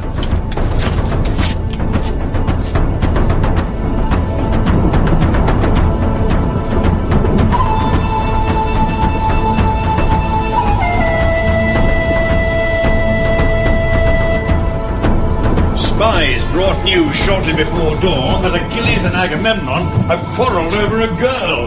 The girl had been allotted to Achilles as a prize of war, but Agamemnon has requisitioned her to his own use. The spies say that the quarrel cannot be mended, that therefore Achilles is certain to withdraw from the fighting. At last the wind blows down from heaven, from the gods themselves, which will carry us to victory. We've spent 10 years in limited defensive skirmishes, avoiding pitched battle, waiting for their strength to fail. Now, our patience is rewarded. Our patience, brother? My patience, you mean, or Troy's or Priam's, not your own. Long ago, you advocated total war, and I opposed you then. Do you renew the argument now? I hear you say finish the war conclusively in one bold stroke, drive them into the sea. Idiot. That is what they desire most, to draw us out like ants from our confinement and then to destroy us under our own walls, like ants. My men have often asked, why do we never give battle? Why does Hector, our general, prefer to fight sitting on his arse? I answer because Hector cares too much for Trojan life to see one drop of Trojan blood shed on Agamemnon's behalf. It was not us, it was Agamemnon and his men who chose to fight. Let them do the dying. You say let them do the dying, brother, but we are the ones bleeding to death. Troy was great when Trojan scope was limitless, when Trojan power reached wherever it pleased, but Agamemnon's blockade has closed the world to us. Many have said that Troy grew rich not by war, but by trafficking and trade. But how is the sea kept open? How is the market kept free except by force or the threat of force? I grant we are still able to eat well and drink well, to sleep upon soft beds, but let us not call this meagre achievement freedom or victory. The truth is that for 10 years we have grown weaker, while our enemies have grown stronger. That is why they say in the streets that Priam is a sick old man, unfit for office, and Hector, his son, a magnanimous fool. My shoulders are broad, broader than your own. Opinion will not weaken them, my son. I know how long a war has lasted. Do you think because I am old that I cannot count? What does it matter if it lasts 10 years, or 100, or 150, so long as at the end of it our enemies are destroyed? And if the war cannot be won, if there is no place for Trojan values in a Trojan world, then truly I am content to die. Men become slaves when they prize their lives above their liberty. I hate this talk of defeat. Defeat is a state of mind. Father, there is a chance for victory. Now, Hector must act. Why, Paris? Why must my husband act to keep you safe? Go back to your bed and the woman Helen, whom you call your wife. You both say that men do not go to war over women. They go to war for reasons of their own. But Helen is the cause of it, whatever you say. If a war could have been won, then it would have been prudent to fight. But I know these island tribesmen. I have seen them and how they live. Hard as the earth, drawing strength from the earth. I came to Troy an orphan. My father, Eetion of Thebe, was a good man. He ruled a peaceable kingdom, conducted himself without vanity or ostentation. Achilles assassinated him in the 24th year of his reign at the instigation of Agamemnon, who had sought an alliance which my father refused. We woke that morning to chaos and fire. My father died first, beheaded at his own hearth. Then my brothers were dragged naked from their beds. I hid in terror under a table. Achilles showed no mercy. I take no prisoners, he screamed. I am implacable. Next, he called every servant out, 50 men and women, onto a grass lawn by a statue of Apollo. Lie down, he bellowed at them. They all lay down. He drew his two-handed sword, its blade radiant in the light, and opened each throat to the air. I've not forgotten how the bodies saturated the grass with their blood, how they stank of fear and their own excrement. Do not try to tell me there is any dignity in death. I only know that to fight this man, this death-mad Achilles, gorged on blood, you must yourselves become crueler than men should be.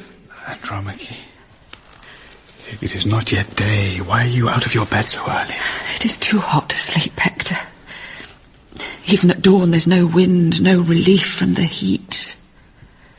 The boy wouldn't settle. He was crying, so I went to him and fed him. He's sleeping now.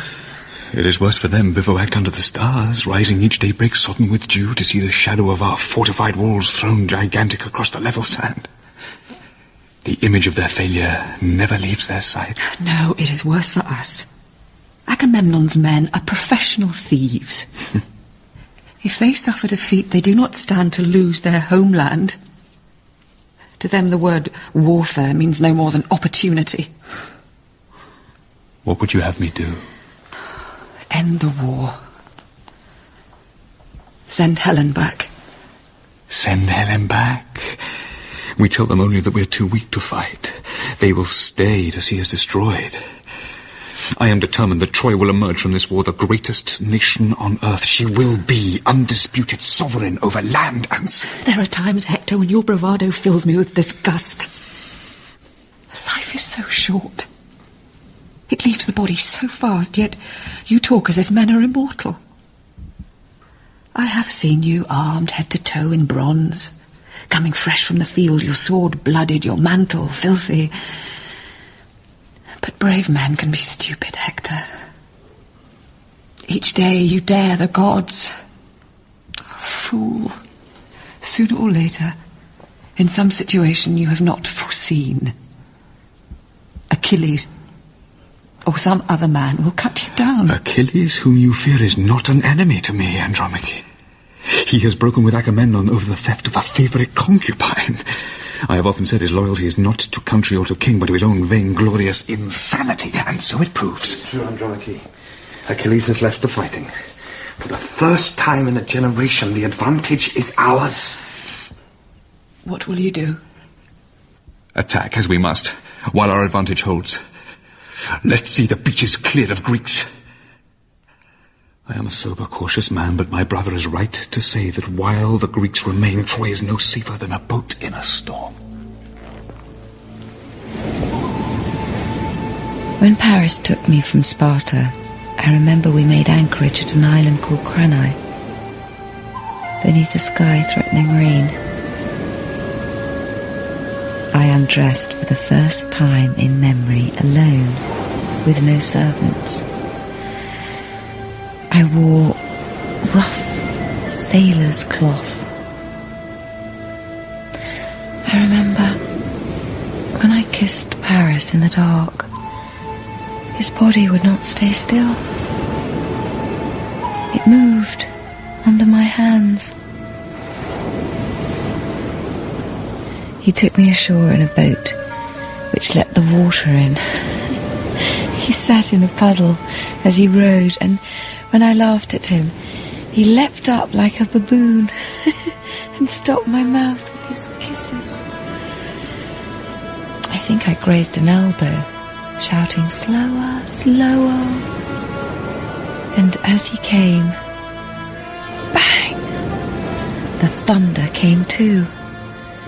Godlight arched across the bay. The cliffs shook. The clouds split open. They pelted arrows of water onto our delighted bodies. Paris twisted round, shaking his fist, then he dived over the side. Then he came bobbing to the surface a moment later, grinning with shells between his teeth.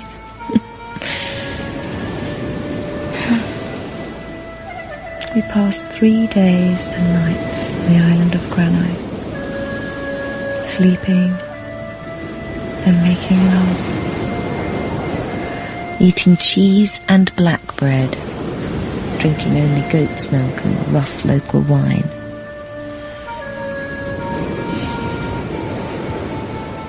As the bird flies home to its nest, as the soul returns at last to God, so the spirit in love finds and receives the beloved.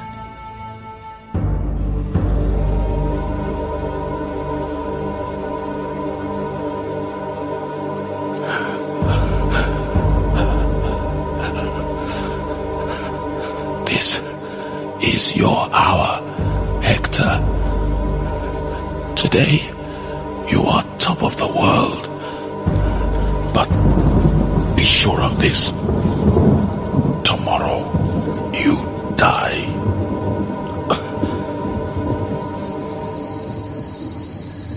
Everywhere I go, men turn their eyes from me. They try to hide their tears, but I can see that they are weeping.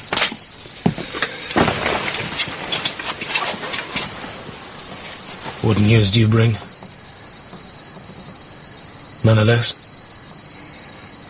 Patroclus has fallen. He is dead. Hector cut him down in the fighting by the ships. Patroclus came out immaculate in your armor. He fought courageously, but Hector was not fooled. He knew Patroclus by his voice. He killed him with a single spear thrust. He has stripped the armor from the body, taking as trophies the helmet and the shield which you gave him. By the time we reached him, Patroclus was already dead. I closed his eyes and wrapped his body in my cloak.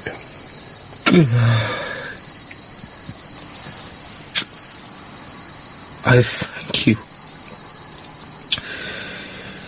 What you have done, I shall never forget. I told him, do not fight with Hector, protect the ships, fight a defensive action, but he ignored me. I am to blame. Patroclus died because he loved me and would not see my reputation suffer. I sat alone, intractable in my anger, a dead weight on the earth. He needed me, but I would not stir to help him. Agamemnon insulted you. Your honor was at stake. No, it was my fault.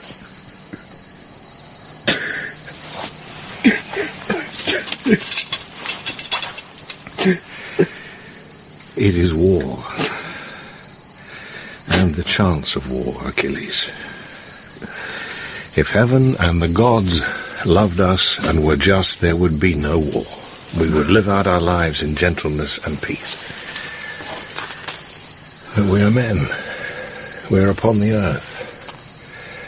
And on the earth, we live between the hammer and the anvil. Therefore, we must be strong. If we're not strong, then we earn no respect, and foreign nations will trample upon us and destroy us. If we're not strong, everything we have, everything we love can be taken from us. I hate what war does. The misery it brings to families, the deaths of those who hoped only to fill up their days with quietness. But war is a justice of a kind. How else can we try our strength against each other? As we must, as we are compelled to do. I know what it is to grieve. I have loved, as you have loved. There was a time when all I lived for was to lie beside my wife and rest my head in her lap. But what we love, others envy, and will take from us if we let them. Now, you know what is spoken in every village. A man must be able to defend himself, or he is not a man. To fight well, to cause others to fear us, is not ignoble or cruel or unjust. It is the only safety we know in this world. You are Achilles, and by your great strength many are protected, and you are accounted a god among the living.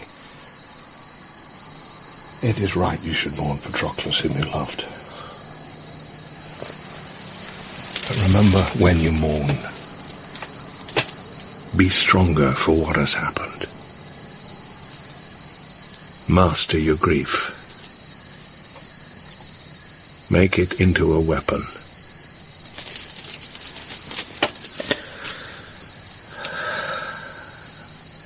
You are right. The blame is mine, but Hector will pay for what he has done. Good. I will have the body washed and brought to your tent.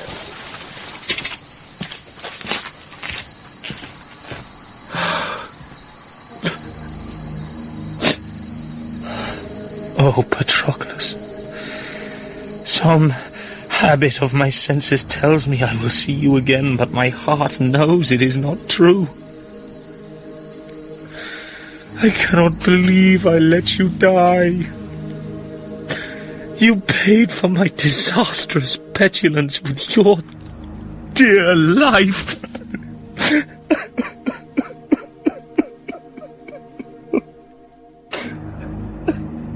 Oh, my son, my miraculous boy, lovelier to me than the evening star, rouse yourself, do not weep.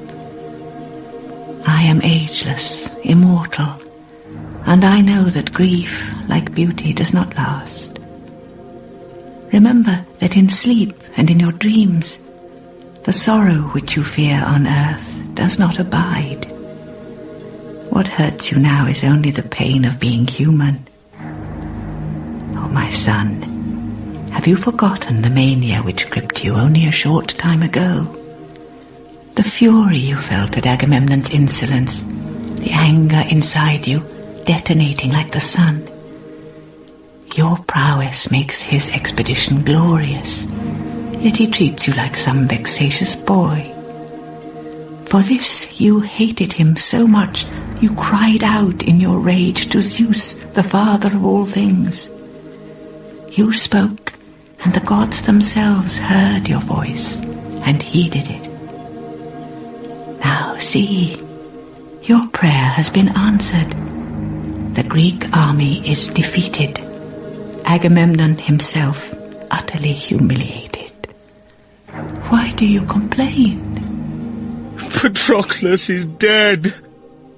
Oh, mother, I am weak as a mouse now that he is gone. I fear that my mind is no longer whole. It is true, the Zeus and the gods gave me what I wanted, but, oh, mother, the price of it has been terrible. Above me, the sky turns its familiar, exhausting circles. Day sky, night sky, moon, stars. Higher, it was only silence. Silence and an immense darkness. For me, there is nothing left under heaven except length and shadows. I am like a tree splintered by the axe. Oh, child, remember the songs I sang to you when you were a boy?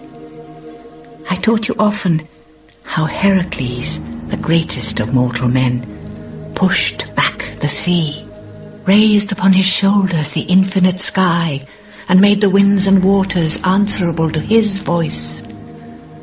Although his life was harsh and seemed to him composed of suffering, he suffered it alone, sparing others the extremes of pain. His strength was absolute, his heart like leather. So must you be now. You speak the truth. Heracles blazed like a comet. He might have lived another way, but who then would know his name? The scream of pain when he died will be heard 1,000 years. Take up your sword. Arm yourself for the battle as I shall instruct you.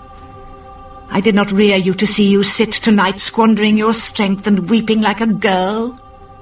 You were not born to hug happiness like a pillow and hoard the drawn-out years until old age.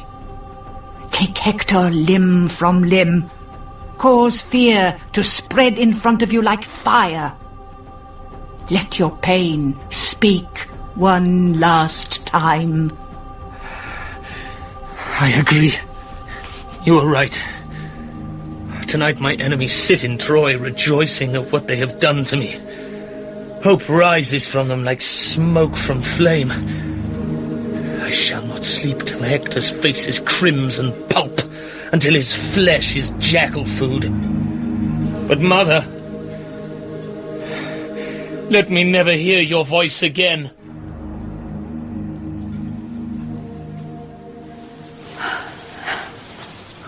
Do you remember, Hector, how late we slept the morning after we were married? It was midday before we woke. I remember how the sun stood vertical in the air above us. How light fell into the room like bars of gold. Under the sheet my skin was red where you had gripped me. It was so strange, so new for me to sleep beside a man, his body naked like my own. The warmth, the smell of you was overpowering. Do you remember? I remember. For the first time in memory, there were no servants to disturb me. The day was mine to command. Look. Orion has said the stars are fading. Time lies heavy upon me. What will I do when you are dead?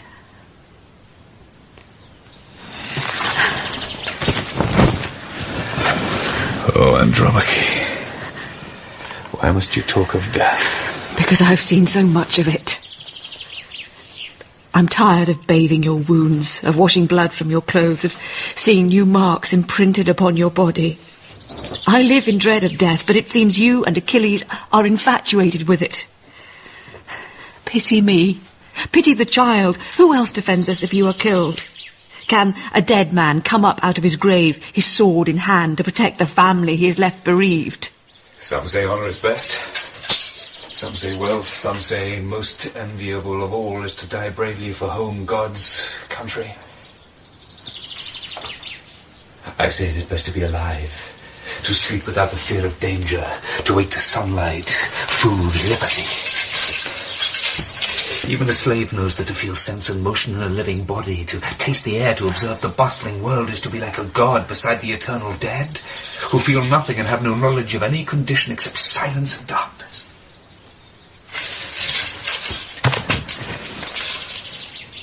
Think how much more I know it, Andromache.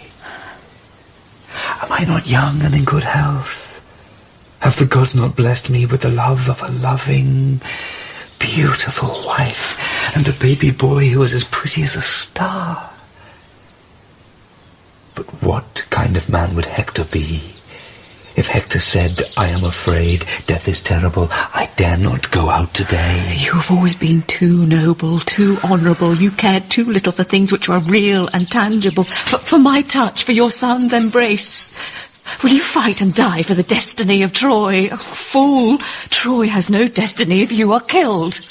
10 years I fought and led the fighting under our walls. In all that time I never lost a battle. Woman, where is your faith? You are mistress of my household. Do the work of a woman. Talk no more of warfare and death. How then shall I remember you? Remember me as I stand here now, armed, in good health, prepared, sober, of good cheer. Master your fear, Andromache. Master it.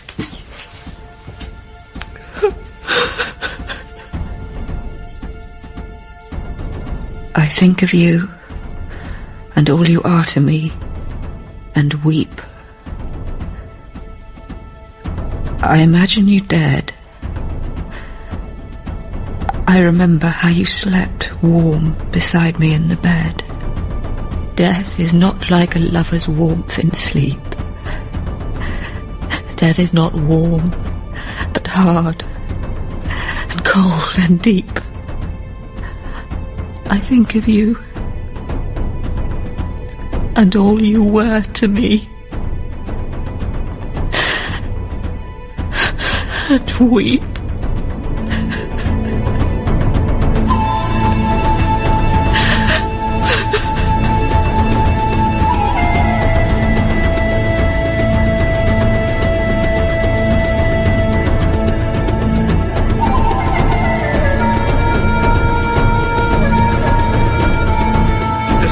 Son, listen to an old man who has seen much. Choose your ground. Yes, you must face him someday, but why today, my son? Why, when the mad blood drives him on? You did not make this war, I did. Go out another day. Choose your ground. Be prudent. Delay. No, father. For 10 years we have delayed. Let us end it now. We've slept too long, have endured too much at their hands. I am your son. Where the king leads in peace or war, the nation must follow. You are old now. Your bodily strength is almost gone. Yet 20 years ago, you would have done what I must do today.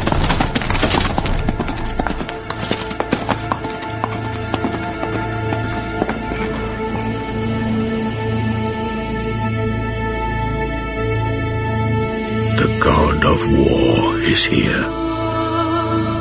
I see his sword bleeding in the sunlight. On his helmet are blooded feathers. His shield is a curtain of blood. His face is tinder and ash.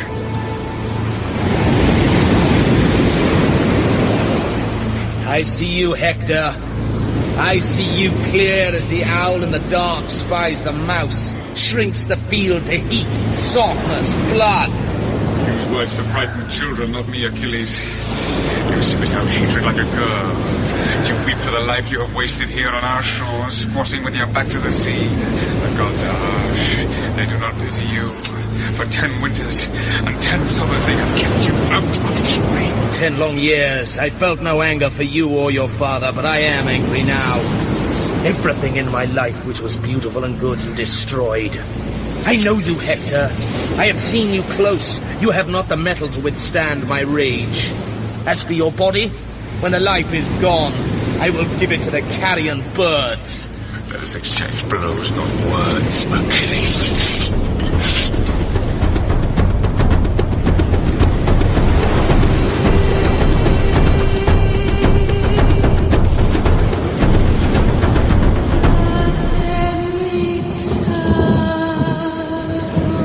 I've fallen.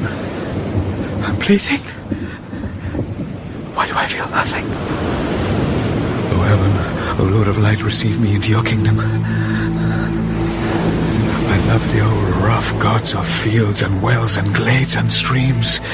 You can see the divinity in such things. When I was a child, I worshipped the light and hated to be kept away from it. I thought that the gods were harsh and bright and remote, that they looked down but took very little notice of us. And when our time is over, I thought we will go back to them. Why is everything happening so slowly? Why is there no pain? When we are dead, we will run in the rivers and glide in the sunlight and move with the wind over the various surfaces of the earth. We will be part of everything about us in resin and oil and wood smoke and charcoal, in everything we taste and smell, in the dust and the noise and the heat and the rain. Movement will no longer be constricted. Thought will be wordless and free. People are picking me up. I have no feeling of it. Why can I see nothing above me except shadows and light? If there is no divinity in the world, then everything we have found here has been wasted. I'm covered in blood. And yet I feel nothing. The sky is all there is. What's happening to me? It's cold. There's distance and distance and distance. There's no heat from the sun. My eyes are closed and I can still see. I'm full of light and noise. I want to scream. Oh, my child! Oh, my son! Oh, Andromache! My wife!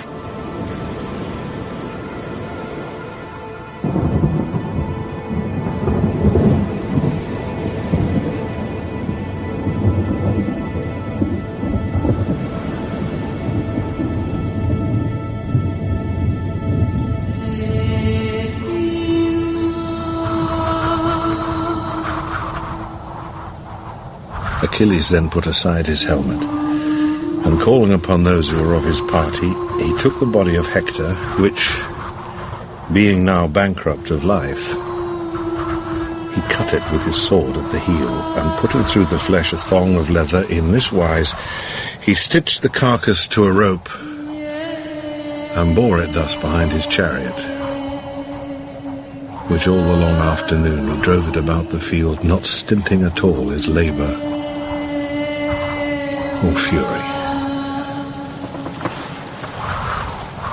And as he went continually by, boasting of the high deeds he'd done that day, the dust from the ground rose about him in the form of a cloud, so that the sun itself seemed to suffer an eclipse, for the light of it burned indistinctly like a furnace through the fog and filth. And in this fashion, day passed into night.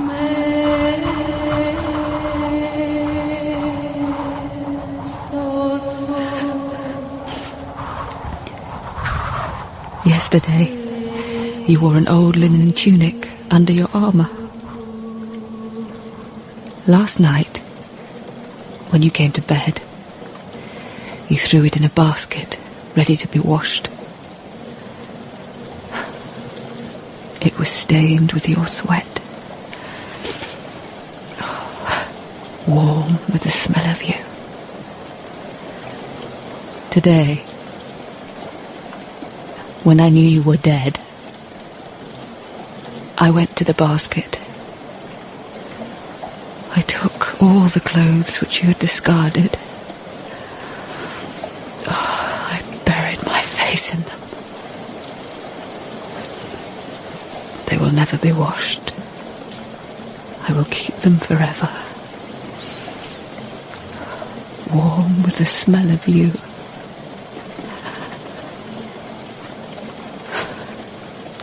Oh, Helen.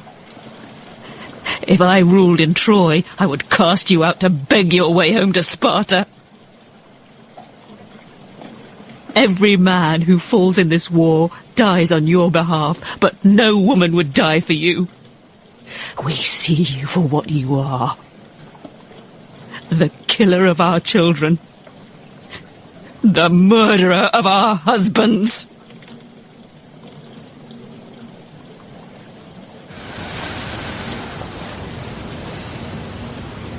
If you'd made me pregnant, I would have wanted so much to be pregnant again and again. And then you would have hated it. And then I would have lost you. Why would you have lost me? So often it ends with children. When you die, when you are killed, I shall be taken to see your body. And it will lie there, in front of me, completely still, naked, as you lie in front of me now. We will all die, Helen. Yet to me death is inconceivable. The thrush in the thicket does not sing forever, but meadow and woodland pour forth the same songs until the end of time. The stag in the forest is killed by the huntsman's arrow, yet its kind does not perish. And the lark, which dies this winter, flies as it has flown for 1,000 centuries.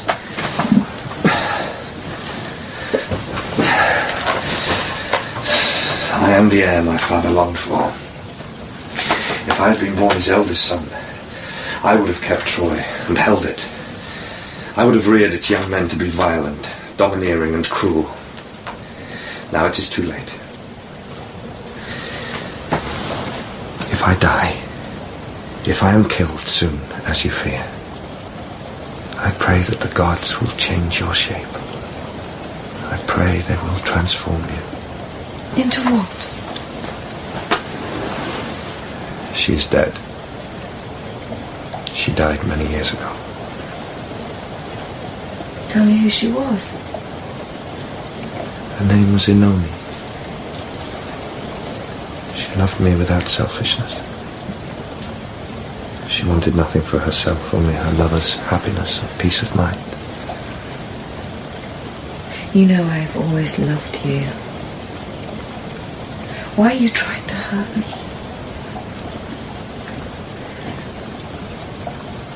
You know, it is said of you that your love for me is like the love of a vain young nobleman for a prized thoroughbred horse. Is that what you think? It is not what I think. It is what others have said. If it is not what you think, why do you repeat it to me? I know you. You will never let me believe I am completely secure. You hold me to you by allowing me to fear that one day you will discard me. My brother is dead. Let us talk about things which matter. We began it. We are to blame. No. Life is possession. It belongs to the strongest. Hector is dead because he fought for glory or honour, but not to win. Agamemnon's men are not stronger than we are, but they are winning because they have more to lose. I was born to rule in Troy. But how could I rule? How could I honour Hera, the goddess of power, unless I killed my own brother and took his place? I left Oenone to follow Hera, and Oenone died for my sake. I chose to seek safety in the arms of Aphrodite. You became my throne, my empire, my fulfillment. I loved you. But now, I shall be Priam's son.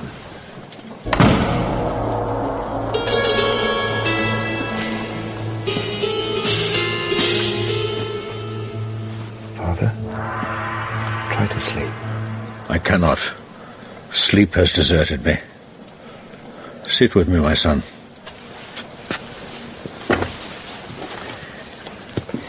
It is not over. When you are gone, I will be king. No. When I am gone, only the carrion birds will live in this place. You will never be king. I know how you have longed for it. Beware. It will destroy you. I will be king. Not while I live. You are too old to fight. I'm twice the man you are. I will destroy them. How? You cannot fight as he fought. Yeah. Now he is dead, he is a god. He was your brother. Do you feel nothing?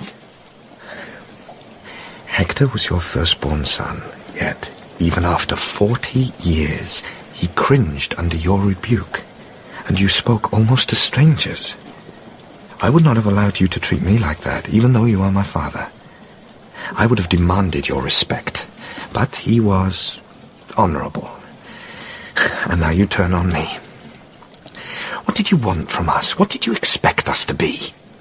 You were hard and destructive, always, for all your fine words. How dare you criticize me? When we made war upon the Greek Confederation, we understood that they were strong, resolute, bold. What was our intention, if not to destroy them? I have said often in your hearing that, by the way we managed this war, we have made it plain that we do not deserve to survive. For 2 years or longer, when they first came, we received their ambassadors and gave safe conduct to their heralds. When pestilence swept their army, we granted them a truce to cremate their dead.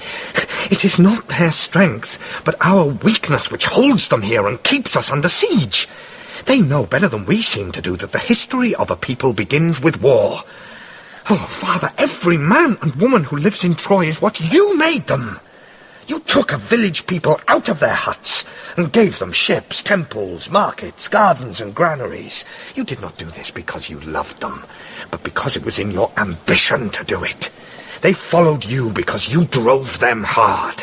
We must be now what you were in the old days. Harsh, pitiless, brutal, unrelenting. You talk of the old days, my son, but you were not there. I did what it was possible to do, no more. I know what is said by everyone except you, that I am shiftless and effeminate, that my life has been lived in lethargy, hating the pursuits of manhood, thinking only of pleasure or women. It is said that because I was raised in poverty, I have been corrupted by luxury and ease. The truth is, I envied Hector. In my heart, I never thought him fit to be your heir. I wanted the crown which I knew you would one day pass to him. I am the son you have always wanted. I understand what my brother never did. What kingship is. And how the hearts of men are won by images. How they love magnificence in power. The gift of effortless preeminence. I have always known I will be king.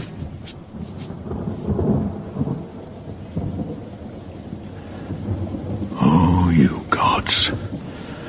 Whatever we make, whatever we are ambitious for, you destroy. You teach us only that cruelty is rewarded, that justice does not exist, that in this life the evil man need not fear retribution. He may do everything his strength and power permits. No, Priam, you are wrong. Who are you? On the day your wife Hekabe died, I came before you in your palace. You were a king among kings. Every room, every corridor was laden with riches and wealth. You sat upon a throne, carved in marble, inlaid with amethyst, desolate and alone. You had power beyond price, but could not save your wife. I remember. Tell me why you have come. To speak the words of the gods. What do I care for the gods, or their words? Did not my son Hector all his life show honor to the gods? Did he not make sacrifices to them, and keep their feast days as they required of him? If you speak the words of the gods, say this to them, that they do not keep faith with those who love them. They show no loyalty to those who worship them. They are fickle and false. Do you think you were the first to lose a child in war? Do you think you were the first to see the things which you were proud to build destroyed and thrown down? Only children believe that life is fair. Only a child thinks it can be made right by prayer. Are you saying that because your son is dead and suffering exists, there are no gods? You do not believe in the gods or respect them if you think that they exist to give you what you want, to defend you against your enemies, to make your life happy and invulnerable. I do not know why the gods exist. All I know is that I suffer. And in my life it often seems to me I have known nothing except suffering upon suffering. If you are a god, if you speak their words, tell me now, how much more must I endure before my heart breaks and death sets me free? How much more? Grief has made you foolish, Priam. I cannot say. The truly good endure without a reason and without complaint. They know a man is not the master of his fate. Life is changeable and shifting. All is variance. Alone, the philosophic mind accepts this and learns that all which comes to pass is God-given and must be borne with patience. In your hour of desolation, I cannot comfort you. You are alone. You must find within yourself the strength to bear what mortal life must bear. Hector died as he had lived, bravely in war, according to the commandments of manhood and duty. All men are free to take their own way. Hector was killed because he killed Patroclus, whom Achilles loved. Do you think that heaven would protect him against the anger of Achilles? His death does not mean the gods have no love for him. What is death to the gods? Go to the tent of Achilles. You will find him asleep. Draw your sword and kill him, because he killed the son you loved. Or else, show him what suffering has taught you.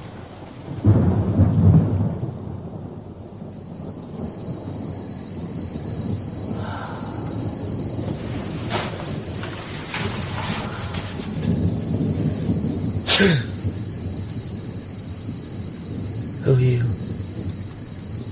I am Hector's father. I am Priam. Why are you here? Who brought you past the gods? The gods guided my steps. You put yourself in extreme danger. Yes, and you know why. Hector, my son, was a prince among men. I would have him buried as befits his rank. He killed my best-loved friend. Men must learn to endure. I loved him. When he was in danger, you would not help him. How dare you say that? You are young, Achilles. You grieve as men do before they have known many griefs. But your father, Peleus, is an old man. You are the hope of his old age. Consider, Achilles, how Peleus, your father, will weep if you are returned to him as Hector must now be returned to me. He will wring his hands and say, "For this I waited, arms open, the house prepared. For this I wore 10 winters out with worry and care. You were my only son. Each spring I thought to see you returning at last to sit at my side. But the gods have had no pity for an old man's dream." Be silent, Priam. I have grief enough of my own. You were an old man. Old men are sentimental. They weep whenever they remember the past. They say the sun shone brighter in the old days. 10 years ago, when Helen was stolen from her lawful husband by your treacherous, dishonoured son, you made the choice between living in peace or waging war against those whom you had provoked. Do not blame me for the consequences of your own folly. I am here because an oath binds me in honour under Agamemnon's leadership.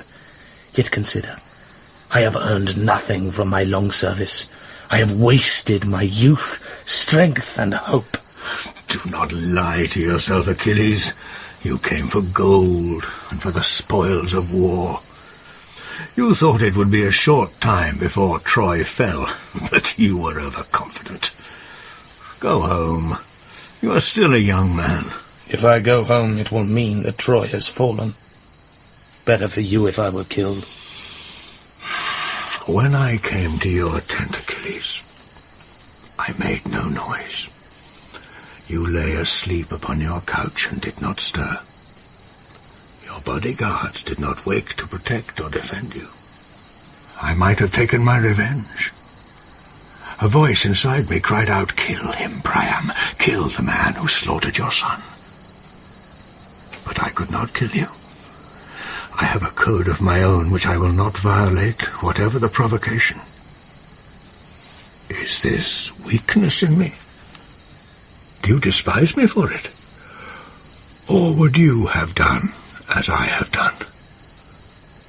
I despise you for what you did. But you are better than that. I cannot give you what you want.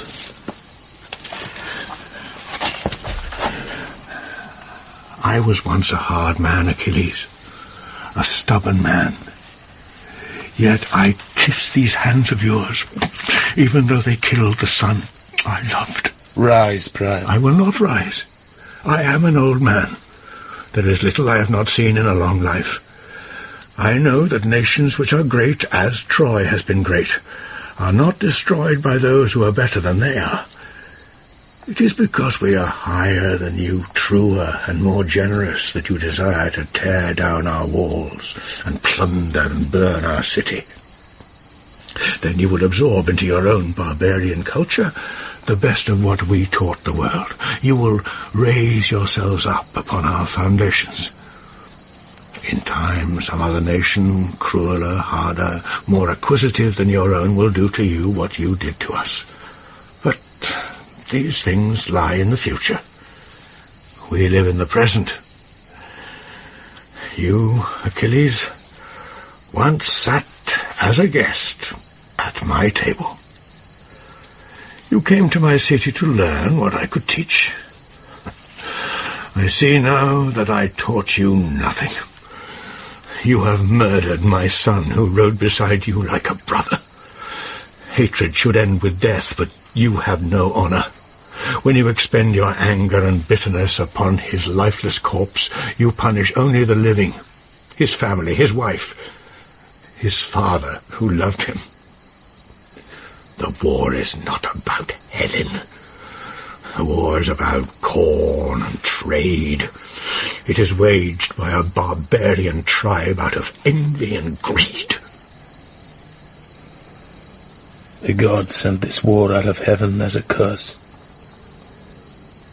It must be endured. Take Hector's body.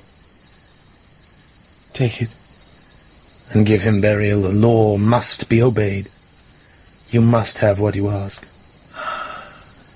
I acted without honour or pity or common decency. Soon I will be dead. Better for me had I never come as a soldier to these shores. Better not to have been born. War should make us better than we are, not worse. You must be tired, Priam. I would be honoured if you would sit at my table and eat and drink with me.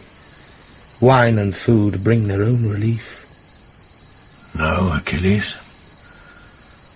I can eat nothing until I see his body. It is here.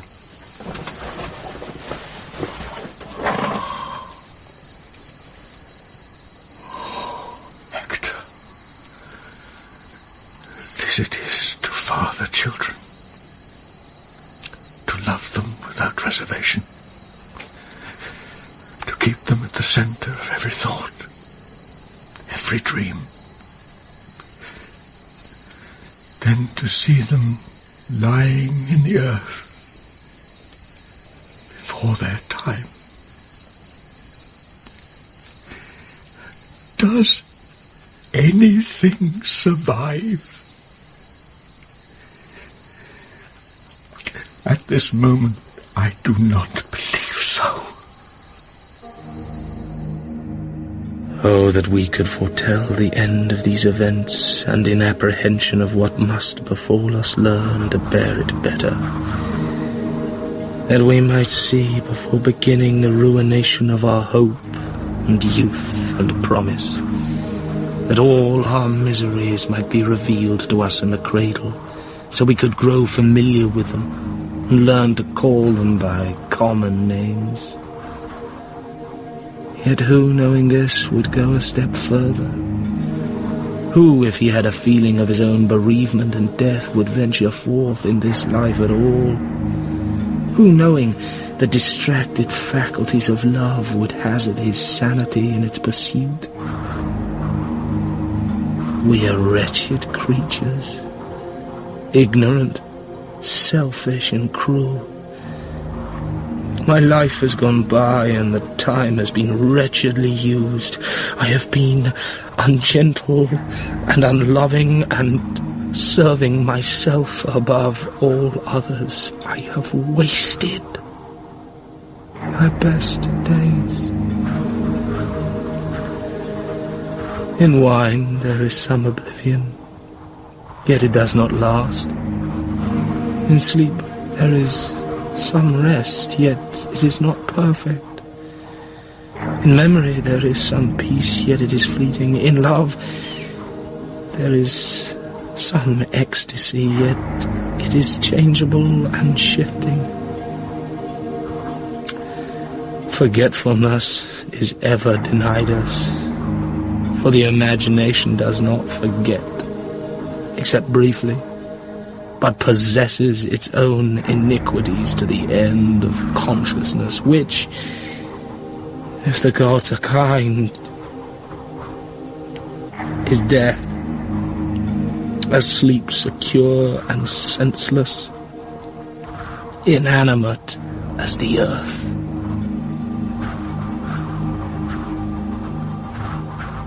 Why do you weep, Achilles? Did you think it fit in the darkness to hide your tears of grief? For this at least I owe you thanks, that you gave back to my father the body of my brother, who was a better man than any in your army. I have no chivalry, Achilles. I obey no custom of war. If you had perished in your infancy, hundreds, thousands would live today to see the son who you have sent prematurely into darkness. I show you no respect. Because you deserve none! Come closer, Paris. I see that you still fear me. You carry sword, shield, bow, but I could take you with my bare hands. Look! For all your swiftness and agility, I can outrun you as the stag outruns the hounds. That you can outrun me and outfight me, Achilles, I do not doubt it. But you cannot outrun the arrow which I have marked for you!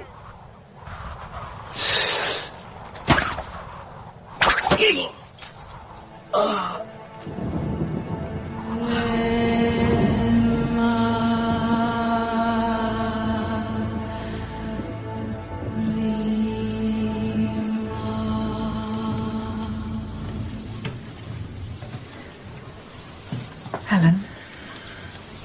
What is it? What has happened? Have courage. Paris is dying, Helen. Oh, heaven. Oh, gods. He has been wounded in the hand by an arrow soaked in venom. His blood is poisoned. Nothing can help him, nothing in the world. He had gone out in search of Achilles. It seems that he knew or guessed where Achilles would be. He caught him alone shortly after dawn and killed him with an arrow which he had coated in snake venom. Paris had resolved, once Achilles was dead, to sever the head and carry it in front of him into Troy. But as he knelt to do it, it seems that he cut his own hand upon one of the arrows. He did not think even then that he was in danger, but his skin began to change colour, his breathing became short and fast. I must help him. I must be there to help him and comfort him. Take me to him. I must be with him when he dies. You will come too late. He will not recognise you. He does not remember you or his father or Troy itself. He is shouting for some girl. Some girl that he once knew, whom he betrayed and deserted. Was there such a girl? I never heard him talk of this before. Her name was Oenone. When he is dead, they will bring you his body, and then you will be able to dress him for the funeral.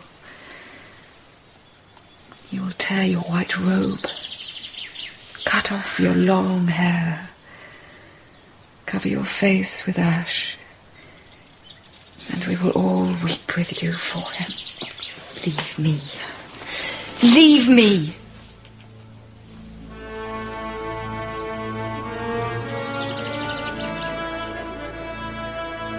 I have lived like hot summer air.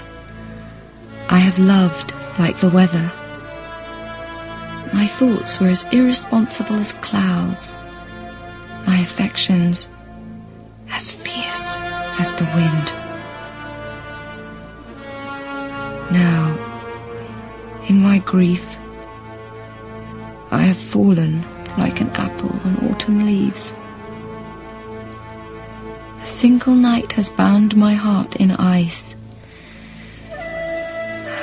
This is midwinter.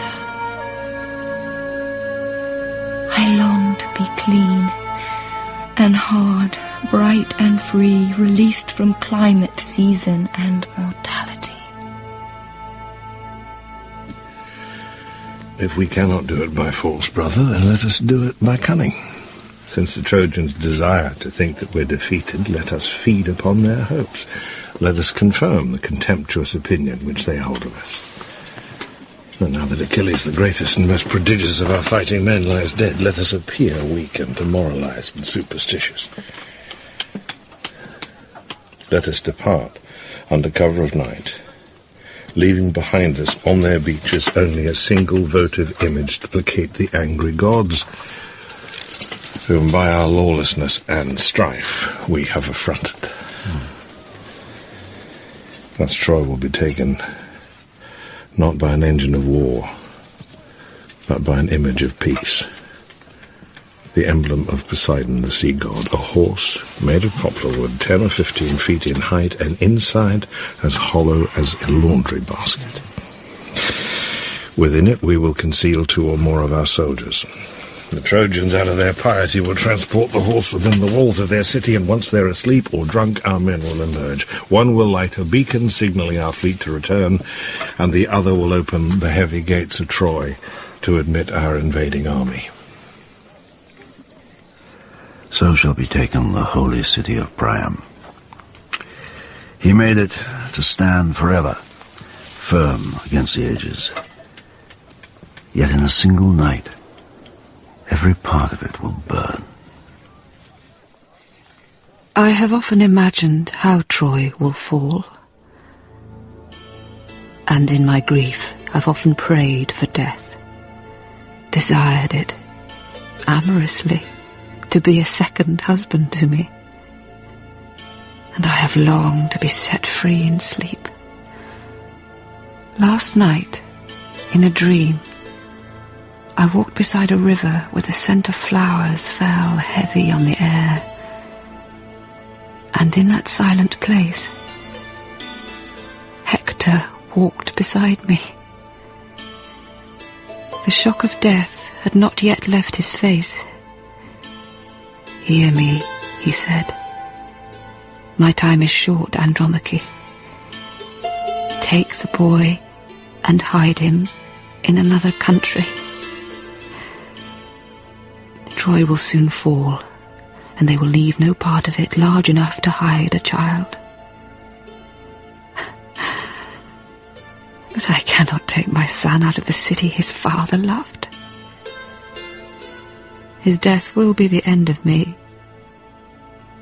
but he is Hector's child. And dreams are not real, they are only dreams. And I must endure what the wife of Hector must endure. There are no choices left for me. Yet, I shall beg them to spare his life. Agamemnon will answer me, "Andromache, do not be a fool. The day will soon come when this boy will be a man, and then, as a good son should, he'll seek revenge.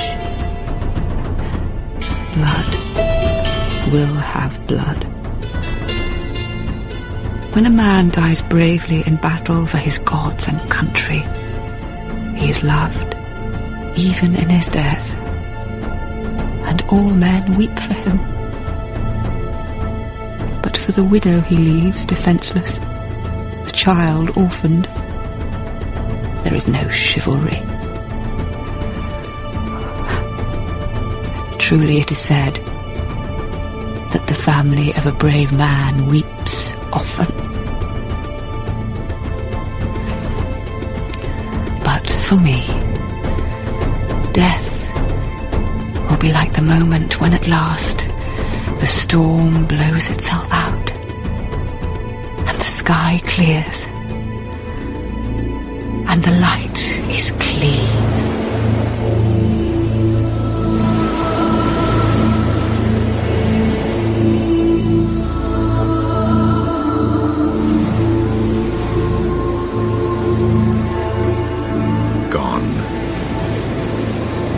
But they leave behind them a horse constructed from poplar wood, in height as tall as 3 men, 4 paces in breadth, a votive offering to Poseidon, the sea god, no nation being more superstitious than the Greeks.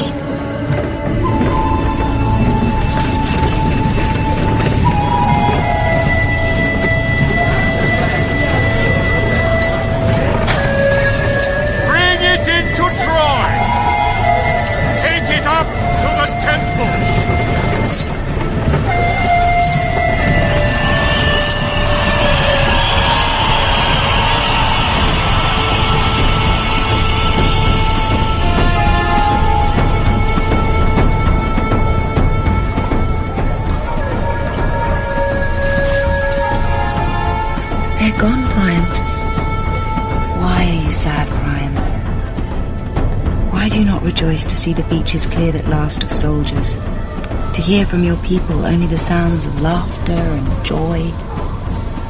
Is it because so many have died? Is it because the two sons you loved and honoured are both dead?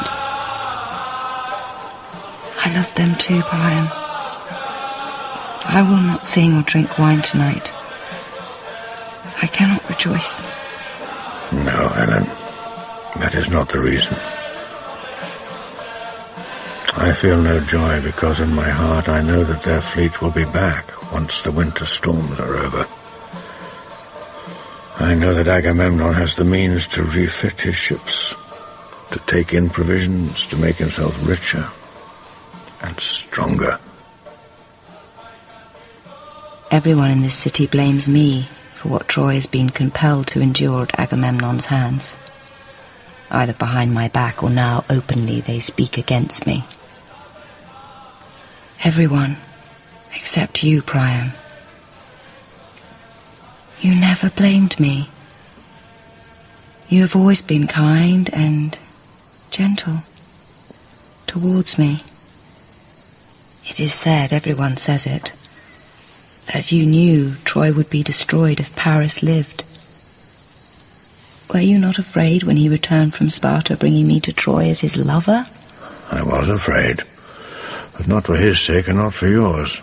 I should have made war on Agamemnon before he had had time to launch his fleet. I should have demanded obedience from the Greek states, and when they refused it, I should have accused them of spurning my friendship and then attacked them. I think now that the years when Troy was at peace weakened my resolve. When I was a young man, I did not hesitate to take whatever measures were necessary to restore order. The times were harsh. I taught my enemies it was not wise to fight with Priam. But I lived to be old, and as old men do, I began to think too much. I saw that no life is lived which does not end in failure. Accordingly, I failed to punish, with appropriate severity, those who threatened my interests. I was strong, but not strong enough. They will win for this reason, Helen. They hit harder than we do. They bear pain better. No, Priam. I think you have defeated them. I think they know that they have failed. Do not abjure your love songs, nor forget to make of life one everlasting day.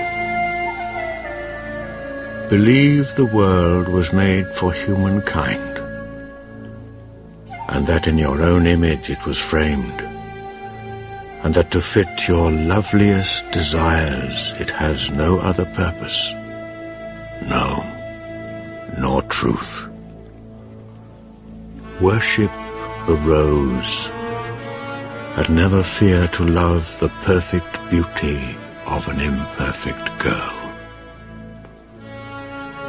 We come from nothing, and are gone like smoke. We cannot answer questions, never know why we are born to die, or why we live in this and not some other space of time. This spark which kindles us will soon be out, and out. We never light its flame again.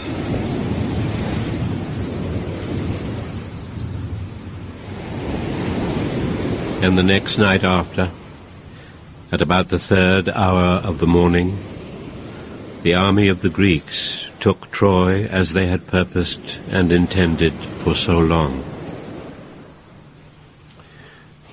The Trojans, for their part, kept no watch, nor did they think any man would have come in and assaulted them, since, as they thought, the Greek ships were gone, and their whole army departed. The Greek soldiers, entering into the city of Troy, despoiled both houses and temples, slew the inhabitants without mercy on young or old alike, but killed all they could light on, even the laboring cattle. Priam, offering no resistance to the soldiers, died upon the steps of his own palace. Astyanax, the child of Hector, was not suffered to live, being thrown alive from the tower above the chief gate. When day came, soldiers laid the body of the dead, one across another, in carts, and carried them outside the city to be burned. And of their wives and womenfolk, as many as were taken alive, they made bond slaves of them.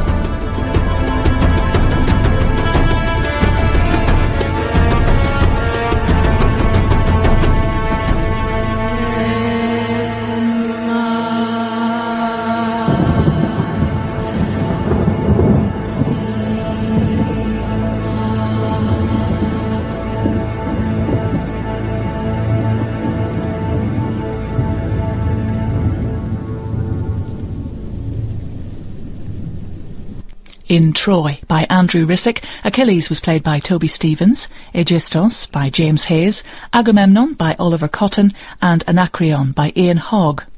Andromache was Emma Fielding, Electra, Cassandra Sperry, Hecabe, Deborah Findlay, Hector, Michael Maloney, Helen, Geraldine Somerville, and Hermes, Paul Scofield. Clytemnestra was Lindsay Duncan, Menalaus, James Lawrenson, Nicanor, Geoffrey Whitehead, Oenone, Abigail Doherty, Orestes, Jean-Marc Perret, and Paris, Michael Sheen. Saeed Jaffrey played Parmenion, David Harewood, Patroclus, Julian Glover, Priam, and Eleanor Braun, Thetis. The singer was Mio Soteriou, and the producer was Jeremy Mortimer.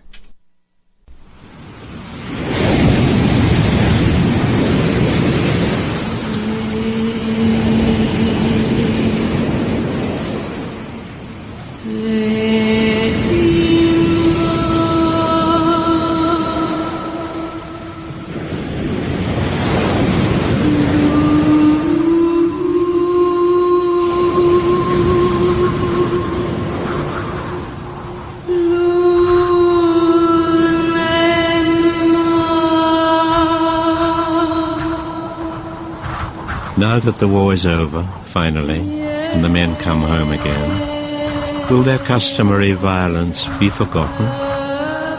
Or will it spread like a stain? The war is over. Troy lies shattered in the sun. Agamemnon and Menelaus have done at last what they swore 10 long years ago to do. Earth and blood are all that remain of Priam's imperishable dream. Let those who think they have nothing to learn from the past consider Troy, and remember that this is what always happens. Men who love to build, to order, to create, also love to fight, to match strain against strain, stress against stress, to let the hungering for blood fill up their soul's emptiness.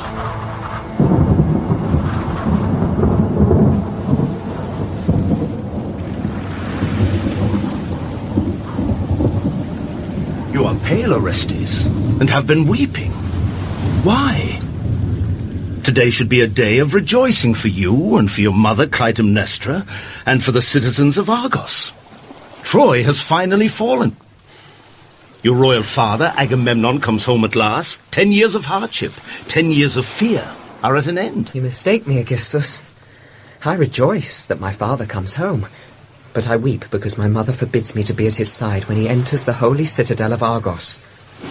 Do not doubt your mother, Orestes. For everything she does, she has a reason.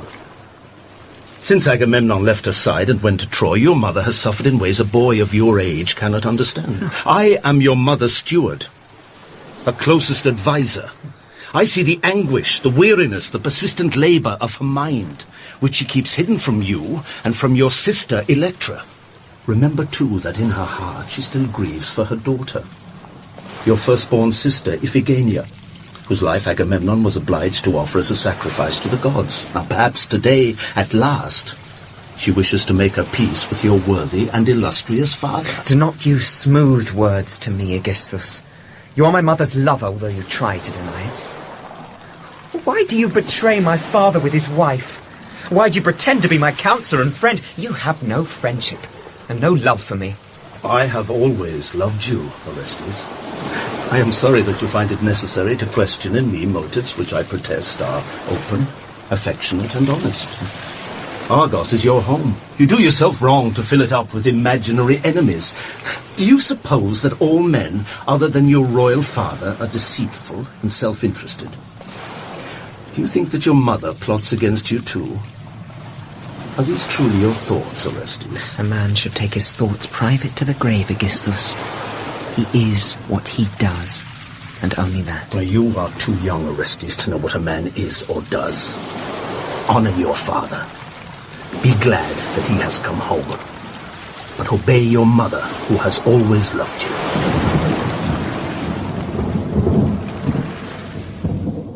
Electra. Yes, Mother. Approach me, child. Today at noon, your royal father returns from Troy. But I am sending you and your brother away. Servants will conduct you to the kingdom of Phocis, where you will reside as guests of the king until it pleases me to summon you home. Mother, my brother and I are Agamemnon's flesh. To be banished from his sight on this day of all days is to be starved of the light of the life-giving sun, denied the right to breathe the eternal air. Do not criticize me, Electra, until you have heard my reasons. Long ago, before your father was vouchsafed his triumph in this war, he did to me and all our house a great and grievous wrong. Until we two are reconciled and have spoken together mutual words of forgiveness and trust, these celebrations must sound a hollow note. Mother, I know well enough that my father did wrong to spill his daughter's blood. Yet I make bold to say that he did it because the gods granted him no choice. And in the thing he did it for, they have rewarded him with success almost beyond hope. You never knew your father. It is only his name which infatuates you. At Troy, below the walls, no human being moved except at Agamemnon's word. Power such as this is to be feared more than loved. I place your brother Orestes in your care. Be mother to him as well as sister. In time, you will come to see why I dispose these matters as I do. Now, obey me, child, and go. Mother, my duty to you as a daughter compels my obedience, but I am like my father. I say without fear what has to be said. The king's ship has docked, Clytemnestra. Agamemnon has already disembarked. He is waiting for the elders of the city of Argos to receive him. Have you spoken to the king or seen him yet? I have not seen him, but I have heard that the crossing from Troy was a rough one. Storms caught the fleet within a day and a night of their departure. The king's flagship has lost a mast and several of its crew, but the king himself is safe and well. Is everything prepared? Everything is ready. I long to strike the blow, and yet I fear to do it. Love, do not be afraid. He is my husband. He is the father of my children. If you had been mine, Clytemnestra, do you think I would have left your side to go to Troy? Do you think I would have shed the blood of the children we made together? Nature is merciless. Against this unreason, the gods have set only a small measure of personal affection. The ties of blood and family which they mean us to honor, not to destroy. But your husband, Agamemnon, desired from life more than wealth, more than the scope of a monarchy could give. He strove to rule as a god upon the earth, and in the fulfillment of his will no scruple has dismayed him, and no moral law prevented him. His father Atreus was the same. My family remembers Argos before Atreus took it for his own. We are the old true stock, older and truer than the king's line. Yet Atreus imprisoned and executed my father for crimes it was later proved that he did not commit. Oh, Clytemnestra, justice will never exist on earth if we do not dare to take into our own hands the powers of life and death and use them boldly, as the immortal gods are said to do. Take word to my husband the king that Clytemnestra his wife makes ready the house for her lord's return. Say that she awaits his coming with a heart brimful of expectation and longing. I know you have sworn to receive him alone and strike the blow alone. But when he enters this room, I will be within hearing. Power, or the lack of power. There is nothing else. In the city of Argos, it is said of me that my body is female, but my mind masculine, hard as a pebble, sharp as a kitchen knife. We knew a month ago that Agamemnon was coming home. A shrill old man, his face dark as a berry, burst into the hall where we were eating. "Oh, mistress, Troy has fallen. I've sighted fire in the sky." The news he brought was true. It came on wings of flame, leaping like a voice, first from the victory beacon they kindled on the wooded slopes of Ida overlooking Troy, then on to Lemnos, then to Tenedos, then across the astonished world to Argos.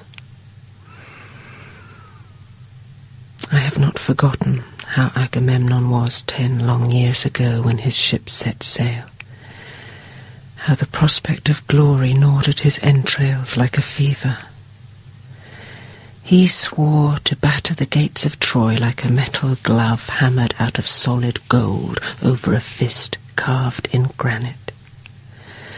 And, as if intoxicated by the scent of blood, the island tribes flowed after him, avid with longing for what he promised them. Treasure, empire, and women.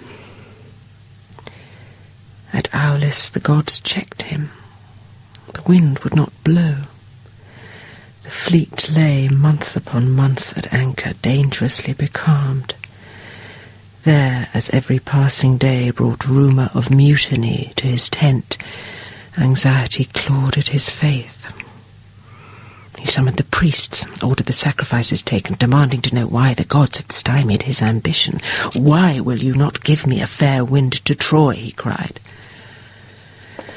The gods, laughing at his pride, took counsel of themselves, saying to each other, "Now let us discover how much he wants it."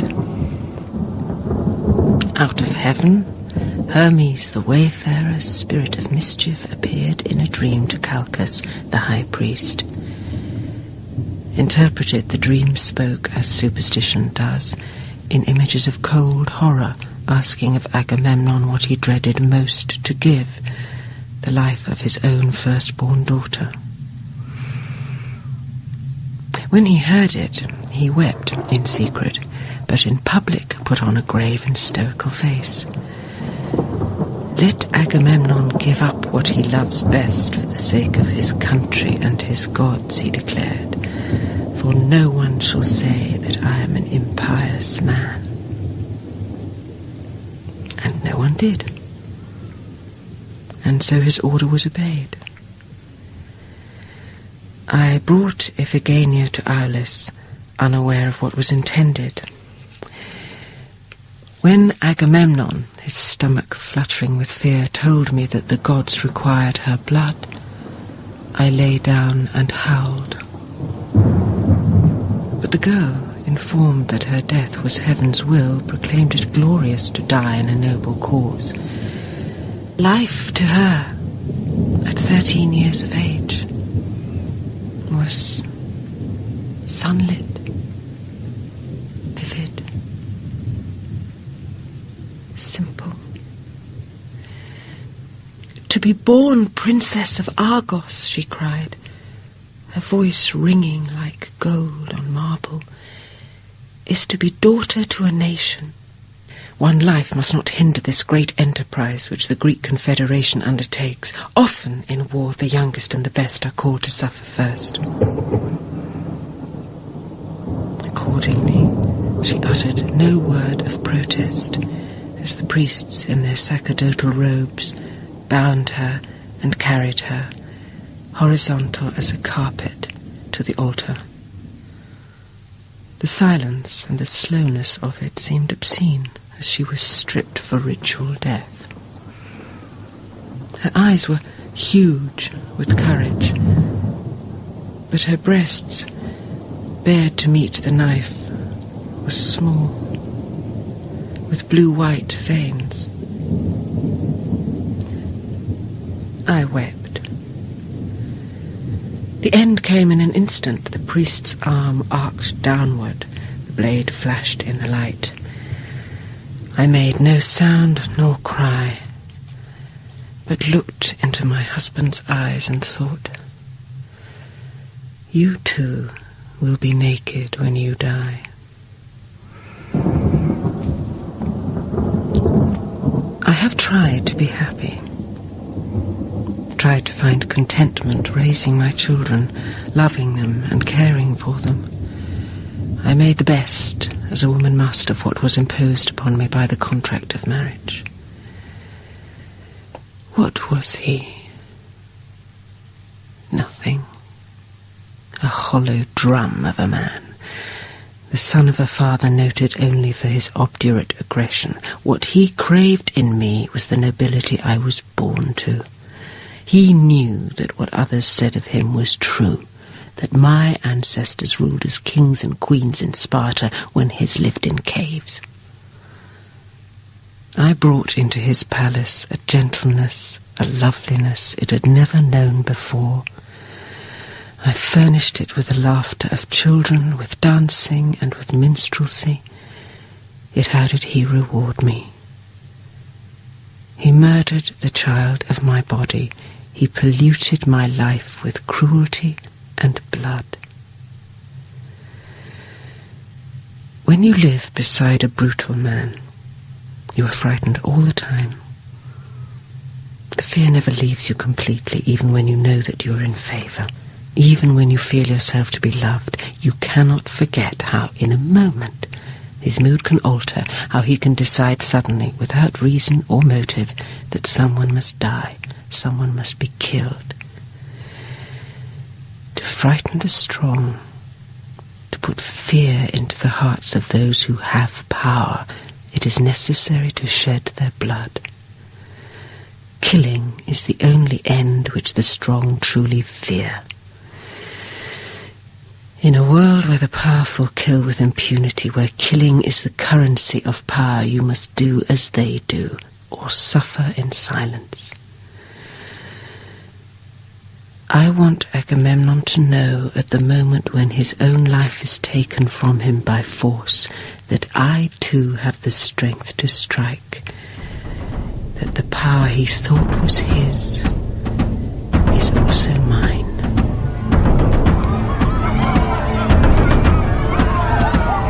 Look, he's coming.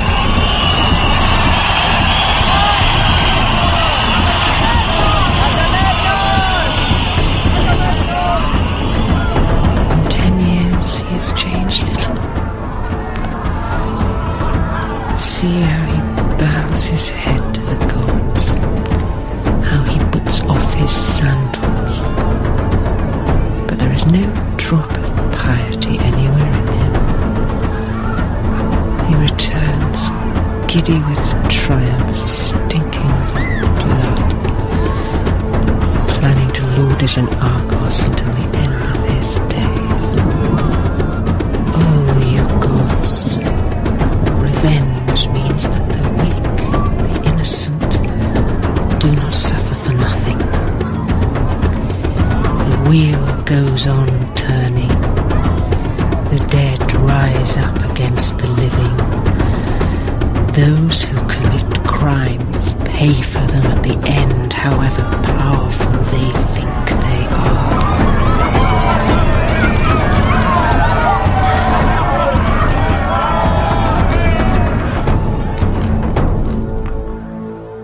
I kneel first and kiss the blessed earth which gave me life.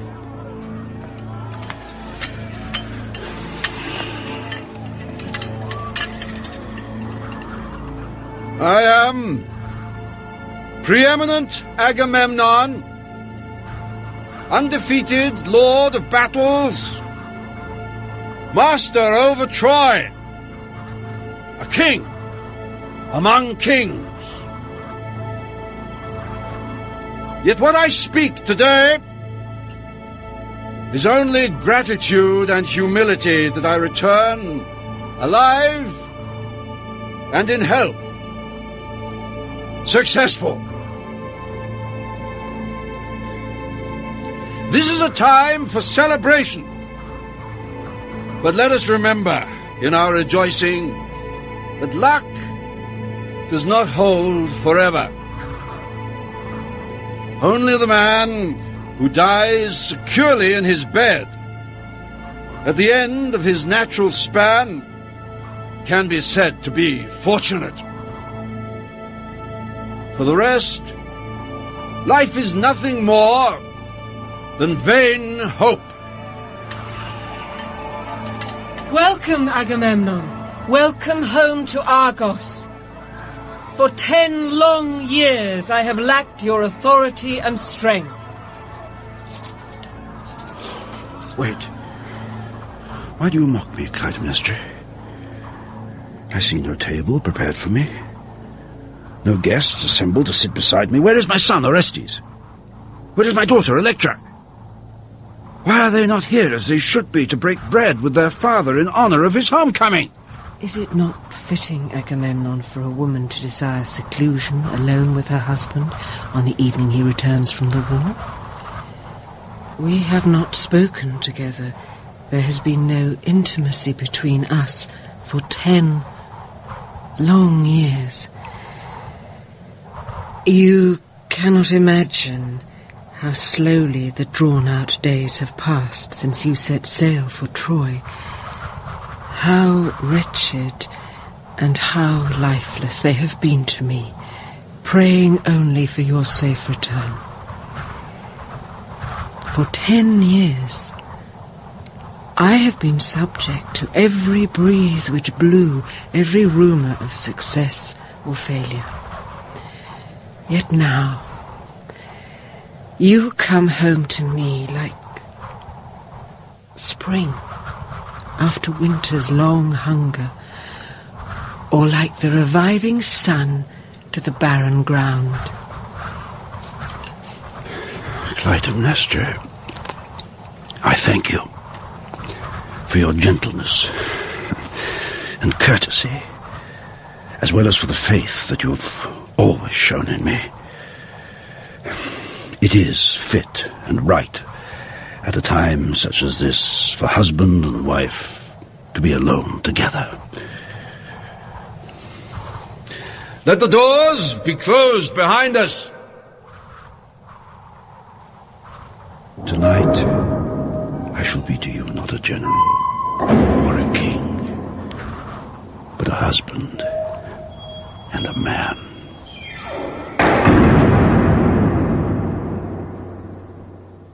Come, Agamemnon, put off these warlike clothes. You have no need of armour or weapons here. In Argos there is nothing but admiration for you and what you accomplished. You took into your hands the great two-headed axe of justice and cut down Troy with it. Cut her down as if she were no more than a rotten tree. Oh, I could tell you a tale of how it was for us. The misery, the heartache, the privations we endured under the shadow of their walls. lying comfortless on the unyielding ground, always short of sleep, always hungry. And how from Troy's flat, unharvested fields the sky sucked up its persistent drizzle, its sodden dew, its vegetative damp, so that lice lived in our hair. Our clothes crawled with vermin, and there were months on end when we were never dry. In the winter, let me tell you, the cold was so intense that the seabirds froze in the hollow air. And in the dry midsummer's heat, even the ocean did not move. There was no wind.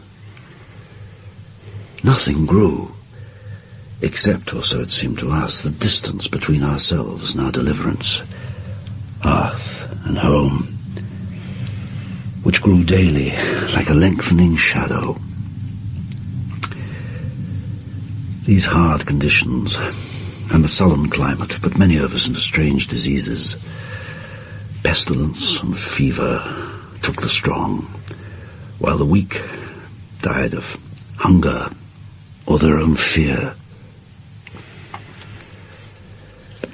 In reward for our perseverance and struggle, we asked only a calm sea, a tranquil voyage to accompany the lag end of our labours. But it was not to be. Some chaos, or some violence deep-rooted in the order of things, rose up from the sea to meet us. We were 3 days out by sail from the island of Tenedos.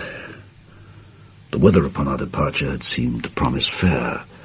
The sea was calm, and below the prow as we sailed were dolphins in the water, wet-backed, glistening as they reared above the surface. Then, towards the evening, a fresh wind got up suddenly out of the east. The movement of the air over the decks became charged with violence. As we worked to lower the sails, the ropes burned our hands, moaning with a sound like the howling of dogs. Next, without warning, the wind swung hard to the north, while the sea roared its anger at us out of the darkness, faster than we could prepare to meet it. 2 men were swept off the hatches and lost as the storm cast its main force against us. For an hour or more we struggled to hold our course. Then, striking our remaining canvas, we thought it best to let the helm go and to allow the ship to drive with the tide wherever it would please the highest gods to direct it. For a day and a night, we lived each moment in expectation of immediate death. Yet by our bowing to the storm's ferocity, we ensured, it seems, our own survival. Of the fleet which set sail from Troy, all the ships, except ours, have been scattered or wrecked. My brother Menalaus, on whose behalf I made these wars, is dead. So too is Helen, the wife he loved, but could not keep. I weep when I think how many thousands have suffered, how much they have endured, and how grievously because of that woman's worthless beauty. Do not blame Helen. She did no murder when Troy was taken. Do you feel no disgust, Agamemnon, at your share of what has been done? Helen, if she is dead, was my beloved sister. I knew her better than any man can ever know a woman. She was none of the things you say. Her free nature bridled at the tyranny of the house of Atreus. She fled to Troy, finding there an emancipation which your blood-stained family could not offer. Troy, until you destroyed it, was a city unawed by ancient gods, unfettered by tribal ritual. Helen soared above you like an eagle. You have brought her down as the huntsman does, by cunning and by violence, making her name the word of war for the quarrel you sought with one another. I know that yours is a proud race. proud of bearing a long memory. But we will discuss these affairs no further, Clytemnestra. Every man and woman who lives has some cause or other for self-reproach. I am a king. My life and private feelings I surrendered when I accepted the crown. I was required to show my strength. Since the past cannot be changed, let it be forgotten and forgiven. Sometimes I think it is better not to forgive. I think it is a fault in us that we forgive ourselves so easily and so often. Thus we break faith with the dead, forgetting the agony by which they died. You call yourself a strong man, but a strong man, Agamemnon, does not live as you have lived. It is easy to shed blood, to be mastered by rage or lust, to hate without restraint. It is the strong man, Agamemnon, who refrains from killing. The strong man who refuses to perform the ancient ceremonies of blood which you say that the gods decree, but which we who live upon the earth devise for ourselves out of our own blood lust and superstition. Every good thing I ever felt you have corrupted and turned to hate. Better that I and my sister had never set eyes on you or your brother. You have destroyed both of us. Worse, Agamemnon, you have made me as you are. Evil. Woman!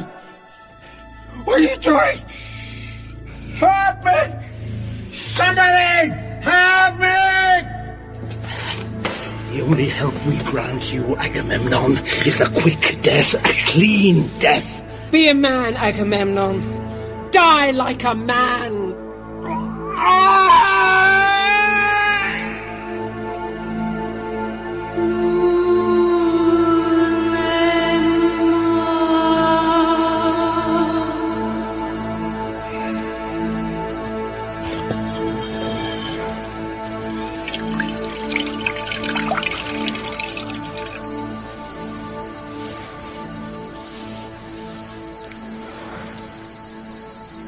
Wake, sir. You have been asleep a long time. You must eat, sir. Who are you? Sir, I am the king's physician. What's your name? Sir, my name is Nicanor. Sir, you must drink.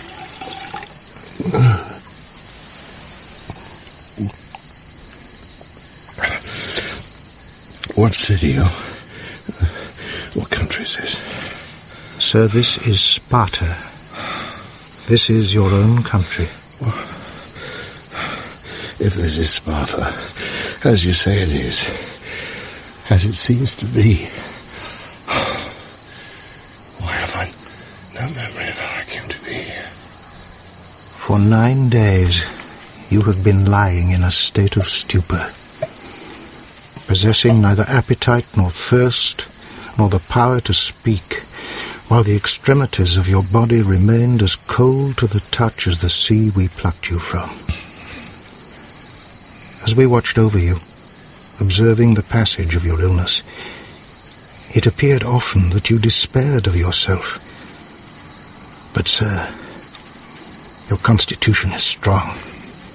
Your will to live, it seems, as tight as a clenched fist.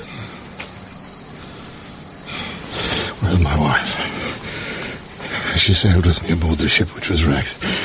No, I beg you to tell me what's become of her.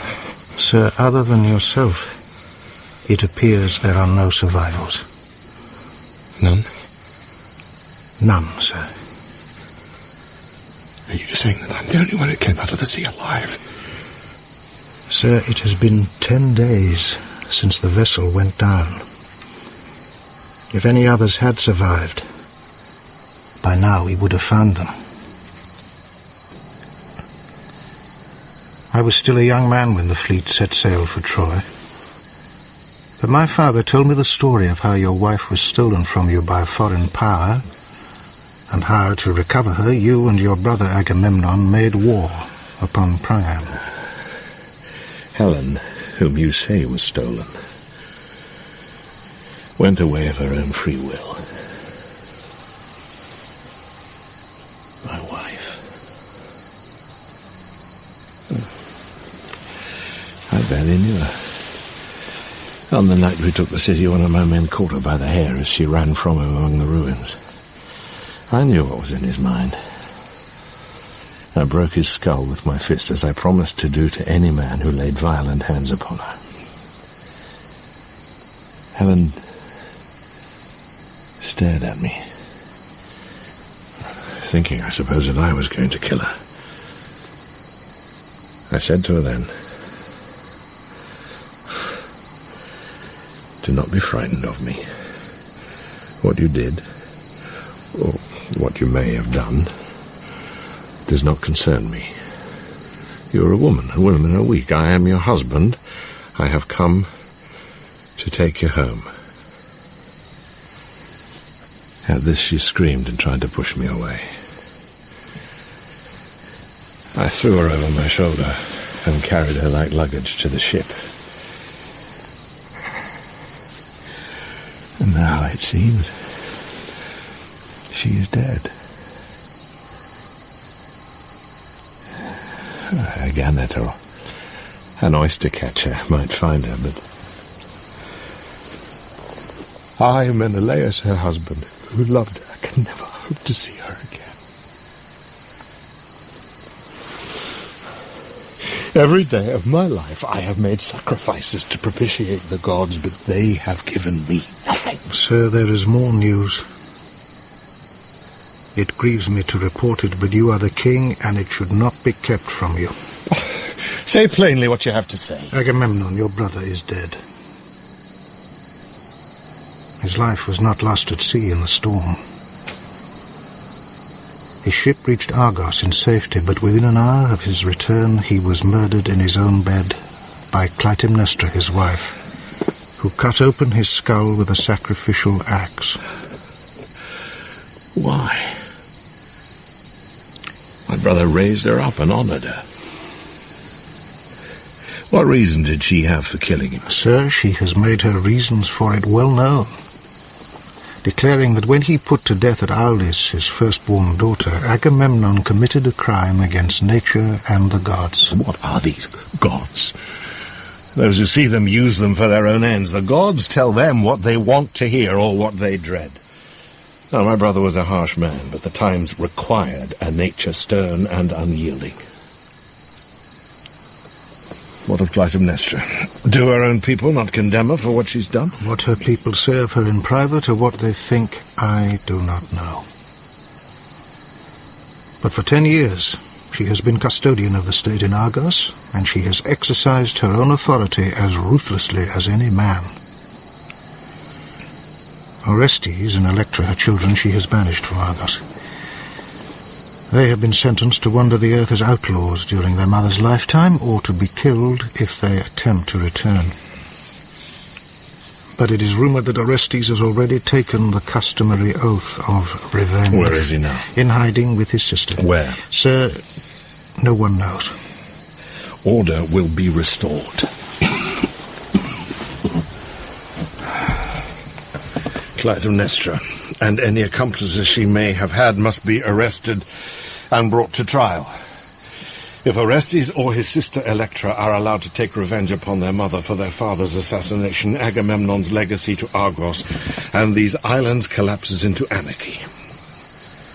I shall be brutal in punishing malefactors. The law is not respected or obeyed, except through fear.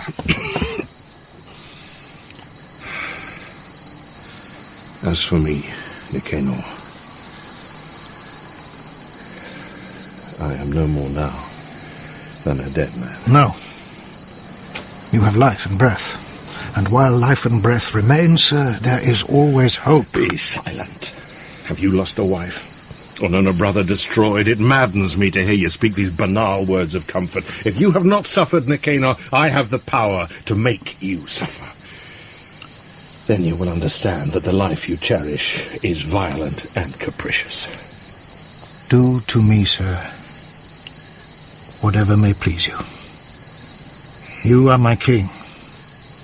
My life and liberty are at your disposal.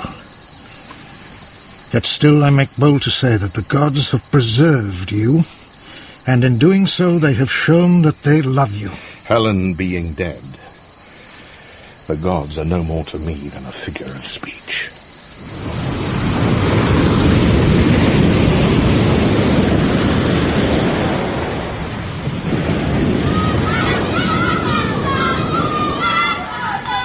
Here, put on this robe. It is humiliating for a woman of your age and condition to stand in the slave market at Ephesus covered only in the garment of poverty which the state provides. I thank you. What is your name? My name is Helen. Do you understand that from this moment on, according to the laws and statutes of the city of Ephesus, I am absolute master of you and have the right either to take your life or to set you free? Kill me if it is your wish. I would prefer to be dead. Although in this city I am of no account, a bondwoman to be bought and sold as it pleases you or others, yet in my own country I was born the daughter of a king. Now, because you find me friendless and destitute, lacking wealth or strength, you put me to work as a slave, to scrub your floors or draw your water, or else to lie in your bed as your concubine. Only under these savage conditions will the laws of the city of Ephesus permit me to live. We know, because we see everywhere the evidence of it, that in this life the innocent suffer for no reason. They are destroyed randomly, without cause or purpose. Yet when we ourselves are afflicted with pain, we howl our outrage to heaven and the gods. I was taken out of the sea by pirates. At first, I was not harmed. Later, I was violated repeatedly.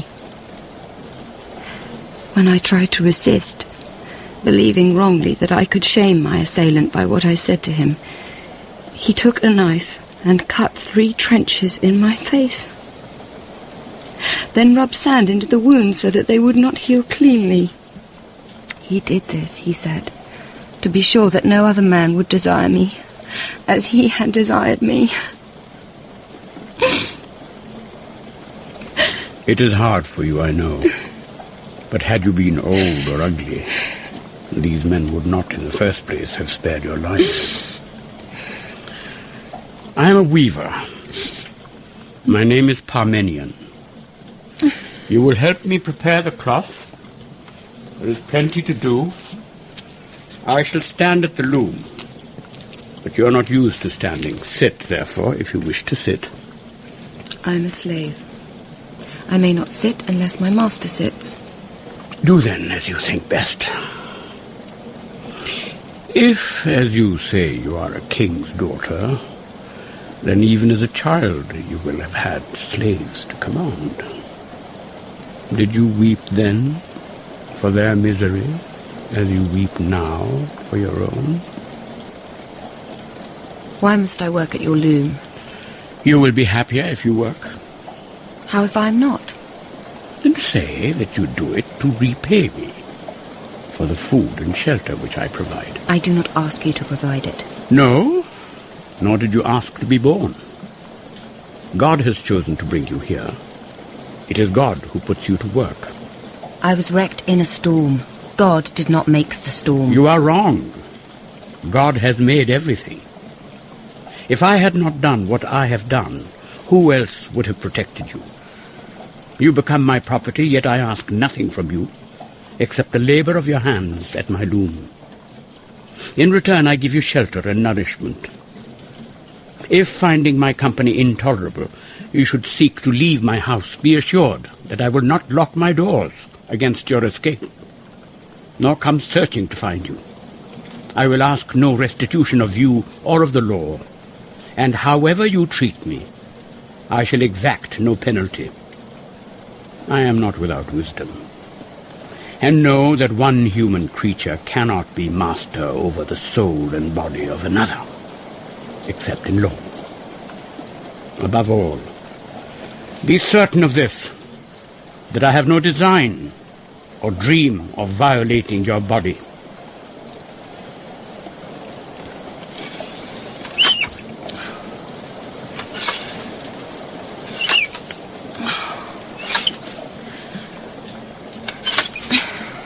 I cannot do this. You can do it. See? You have a pair of eyes and a pair of hands.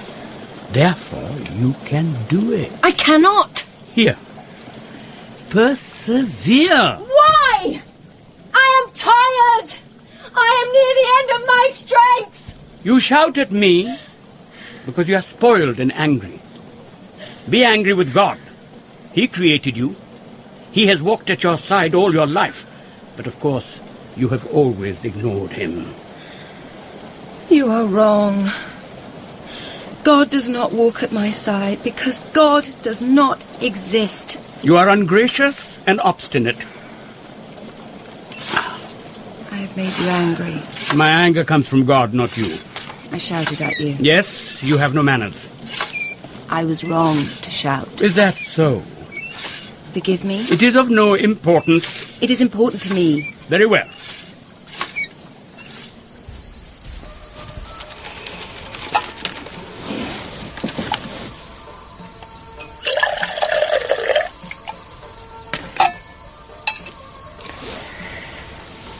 You are an educated man. How have you come to be living as a maker of cloth? A long time ago, I was a teacher. I was praised for the purity of my life, the agility of my intellect, and the depth of my perception. This pleased me very much, because I was a young man, not yet 20 years of age.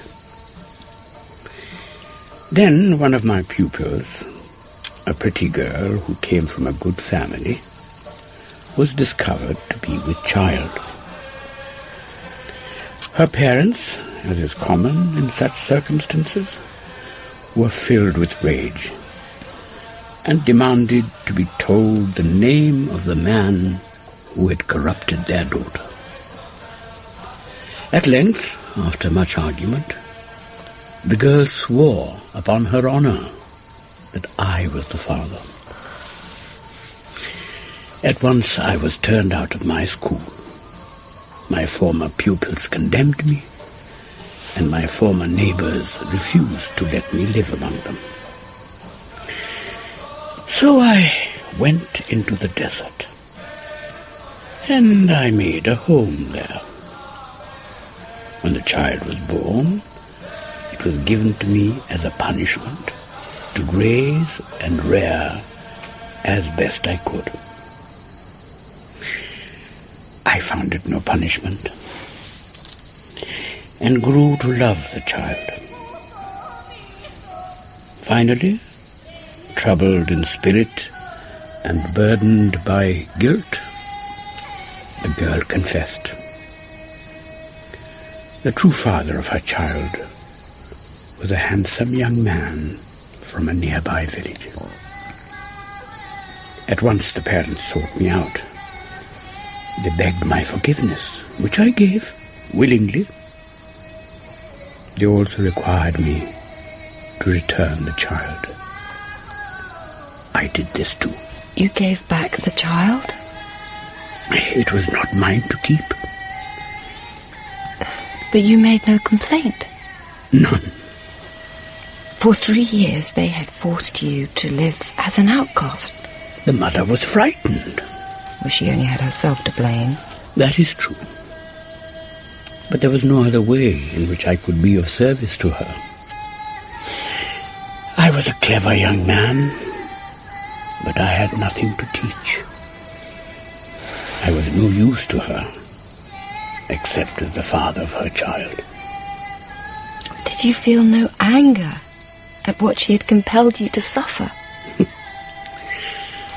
What I felt. And what I did. I taught, but I had not lived. Now I have lived, and I have no desire to teach.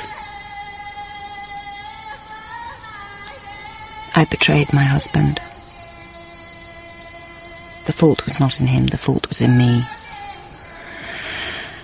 I chose to go with my lover to the city of Troy. Troy was a great city, greatest on earth, strong, far-sighted, wise. But Troy has been destroyed.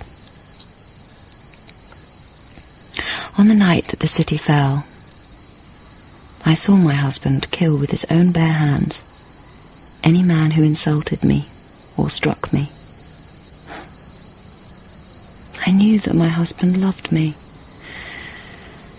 Yet the more he desired me, the colder I became. Something in us, to which you give the name God, strives to ruin us. It is like a demon, and seems often to possess a force stronger than our own strength. It haunts us with dreams beyond our scope to fulfill them, and engenders in us lusts and longings which, if we enact them, turn our spirits to vain or evil ends.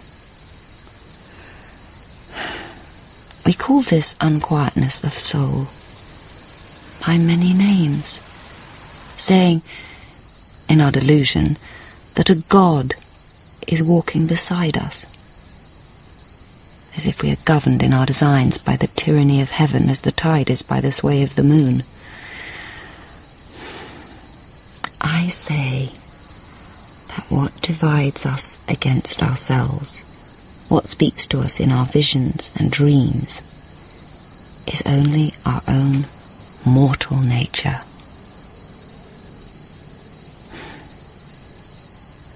We are alone upon the earth, and for everything that we do, we bear the responsibility alone.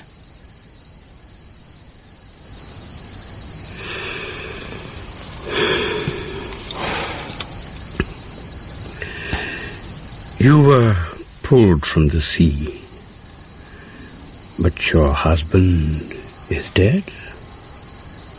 Yes. Drowned.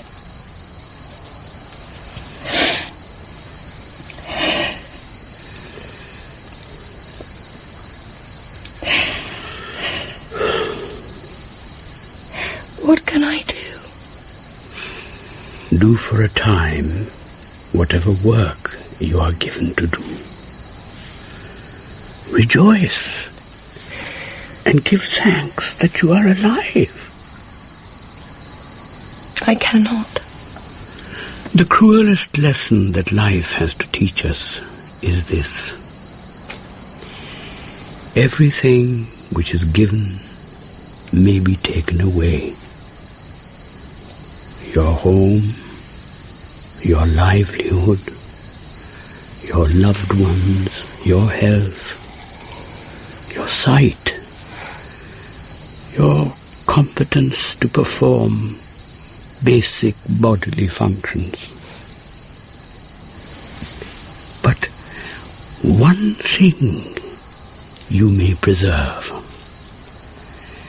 your peace of mind.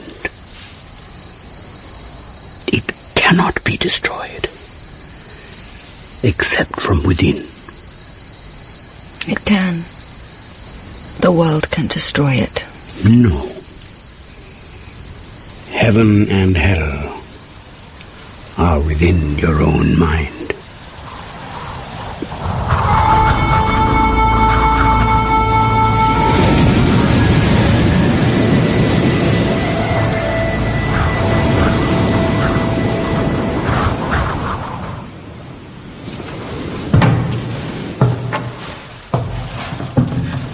Orestes and Electra, you are Clytemnestra's natural children, the children of her body, yet you took your mother's life with impunity, stabbing her to death in her own home and at her own hearth.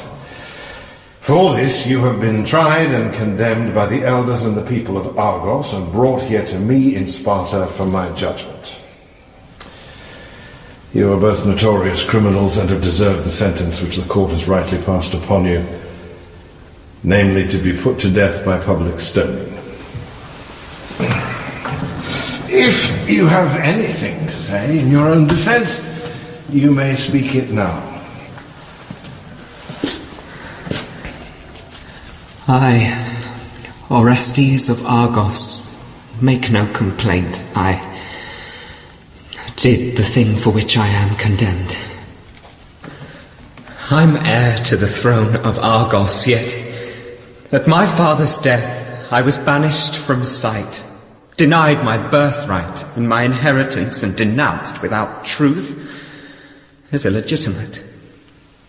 My mother had killed my father's bondwomen and put her own favourites into their places. She sat upon the throne of Argos, laughing at our misfortunes. It fell to me to reclaim what was legally my own and to avenge the murder of the father I honoured and loved. Were there not laws in Argos which might have restored you to your rank and position and condemned your mother for the crimes she had committed? The laws of Argos were no match for my mother's strength and cunning. Well, that is why Electra and I returned in secret, disguising ourselves as travellers from the city of Phocis. We had prepared well for what we had to do, putting it abroad that we had both died violently in exile. Agamemnon was your brother, Menalaus. You have the power by blood either to commute the sentence or dissolve it. Why will you not do it? Orestes avenged your own flesh. Has he not suffered enough? Have you no feeling for him and no pity? Electra, you misunderstand me. I do not hate you or your brother. You killed to avenge the father you loved. But I cannot and I will not change the law. Hatred is stronger than love, stronger than hope. Therefore, the law must be stronger than either. But if your brother has anything to say which will do him good, then let him say it for himself. No one knew us. We passed unrecognized through the gatehouse. We were taken into the kitchen for food. The servants there did not recognize me, but the dogs did. Well, they knew me at once, licking my hands and face. My mother came in complaining about the noise. She looked as if she'd been asleep, dozing before dinner. At first, she did not recognize me. Then, in her eyes, I could see that she knew me. At once, the colour drained from her cheeks. She understood that for all her power, she was no more than a moment away from violent death. I remember I struck only a single blow, but it severed her throat. The wound bled as if she had 100 years of life still inside her. I had not imagined that she would be so strong, that she would struggle, with such ferocity. Well, see. Here, she bit my hand where it held the knife. I have the imprint still of her teeth upon my palm. I am glad that I have it. It is a mark I shall never lose, like the mark upon my mind. I know that I must suffer until my life is over. The past is fixed. I cannot change it. The gods live forever, but even they cannot recover the time or the moment. When it was finished, I went out into the sunlight to look for water. I wanted to scour every trace of the blood from off my skin. I saw that in the garden, which she had loved and planted with her own hands, the flowers still bloomed, the herbs grew neatly in rows. I could smell in the air the smell of herbs and of the earth.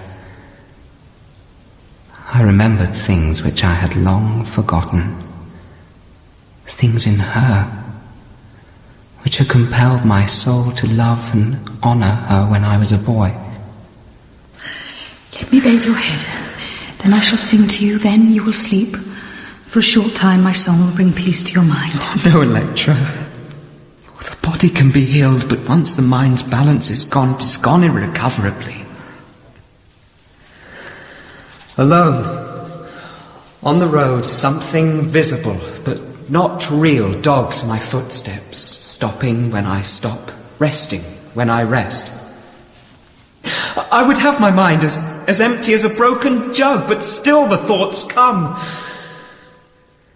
The skin on the innermost parts of my body is corrupted with sores.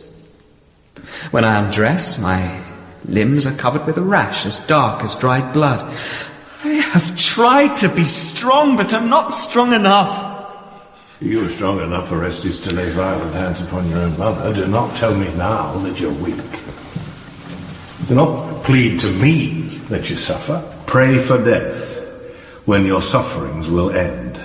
You did not condemn Helen, your wife, when the gods delivered her into your hands at Troy. You let her go free, but the gods have destroyed her. You are the same stock as my father, but how different in the mind you bear.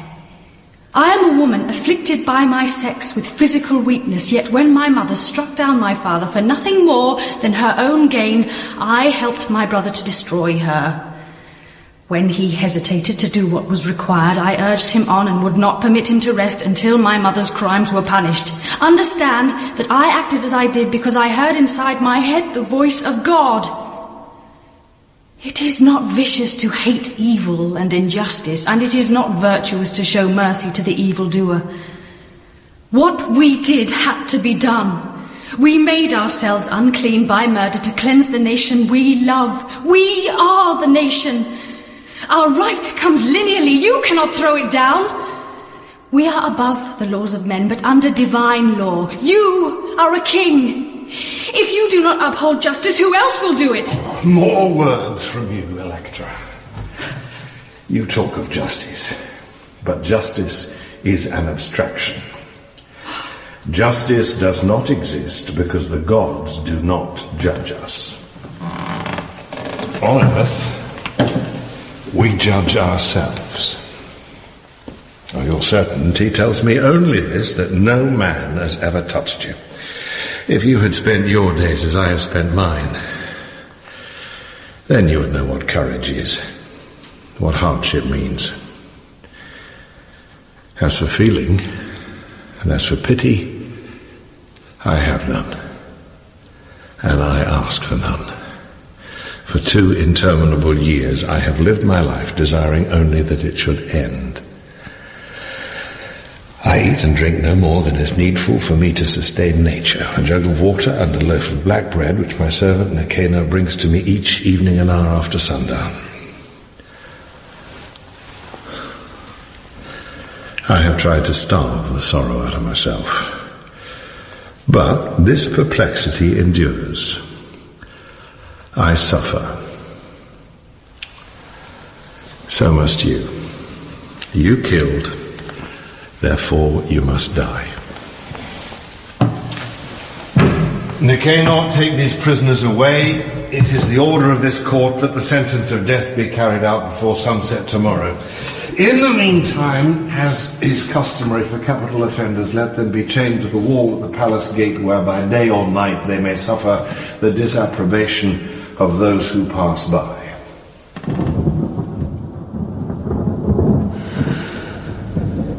Across the years, a breeze as light as dandelion seeds brings a smell of pines and cedars to my homesick senses. I remember winter, with its black frost, its deep, impassable snows, and the infinite blazing skies of the summer's drought. I remember, until I weep, the sun, high at midday, hammering down upon the dry riverbed until the stones crack The cicada, hidden in rough yellow grass, almost silent. In the blue distance, as insubstantial as smoke, a herd of goats seen dimly, the colour of rust, flowing over the hillside as the goat herd calls to them. Then out of shimmering sky, heavy rain washes the air clean as darkness falls. These memories I shall carry always in my heart. Of Sparta, where I was born, and where for 2 years I have longed and prayed to return. Stranger, spare us water. The sun is rising and we are tired and thirsty.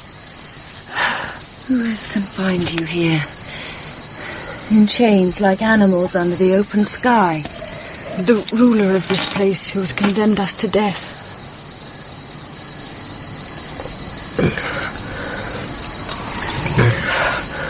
You are little more than children.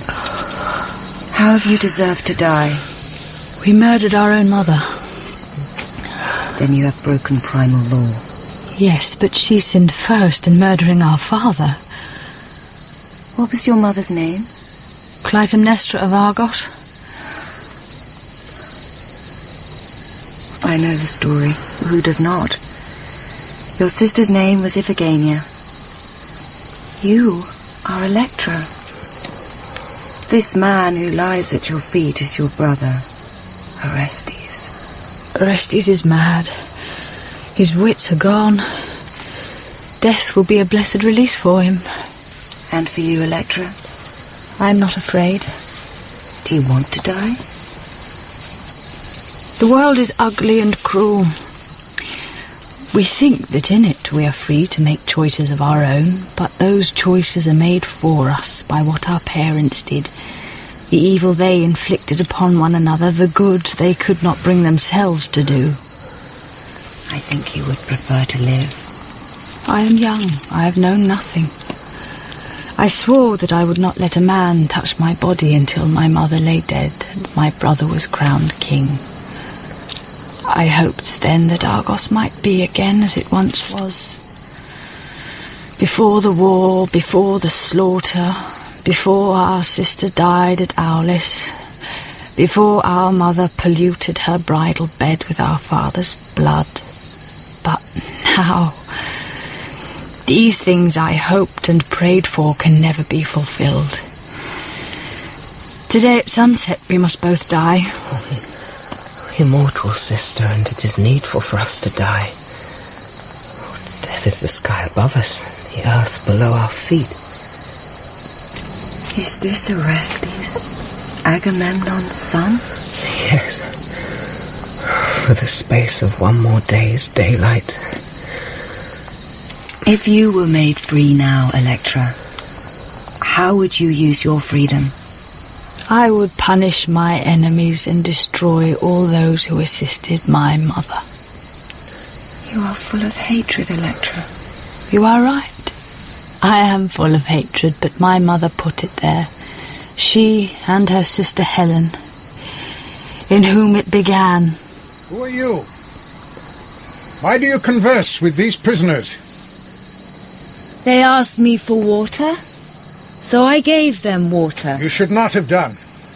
I have done no harm. Stand aside. I am not your subject. Why do you wear a veil? I serve the god. What is your name?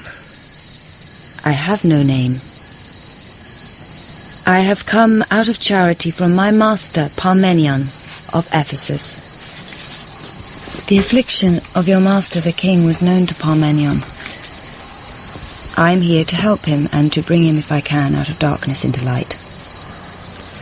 Why does Parmenion of Ephesus not come himself to help the king of Sparta? Parmenion is dead.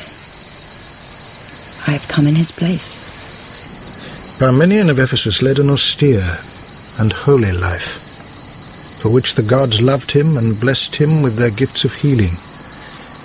You are not, and could not be as he was. In myself I am nothing. But when Parmenion lay dying, he charged me then to remain in his place and to do the work which the gods brought. 2 years ago, I was a refugee from a foreign war, friendless and destitute, in a country I did not know. Parmenion bought me for 30 talents in the slave market at Ephesus. In this way he protected me from those who would certainly have broken both my spirit and body. Later I learned that what he did for me, he had done out of his charity for many others.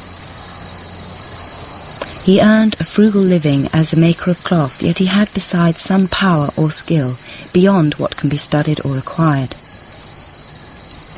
Yet he did it not for his own satisfaction, but because he believed, I think, that the gods demanded it of him. He was, for all his kindness, severe in his speech and strict in his instruction. In my former life I had lived as many do, in comfort and ease, but in his house I was permitted no luxury or indulgence. I slept as he did on a goatskin mat and ate only once a day. I often felt, but did not say, that only a man deficient in some warmth or quickness of feeling could do as much good as Parmenion did. Yet although I feared the temper of his mind, I grew to respect him and to love him. Madam, you shame me. Stay and do for us whatever lies in your power. Each day at sunrise and sunset the king goes up to the temple on the hill to pray for his dead wife. Walk with me now, and you will observe him.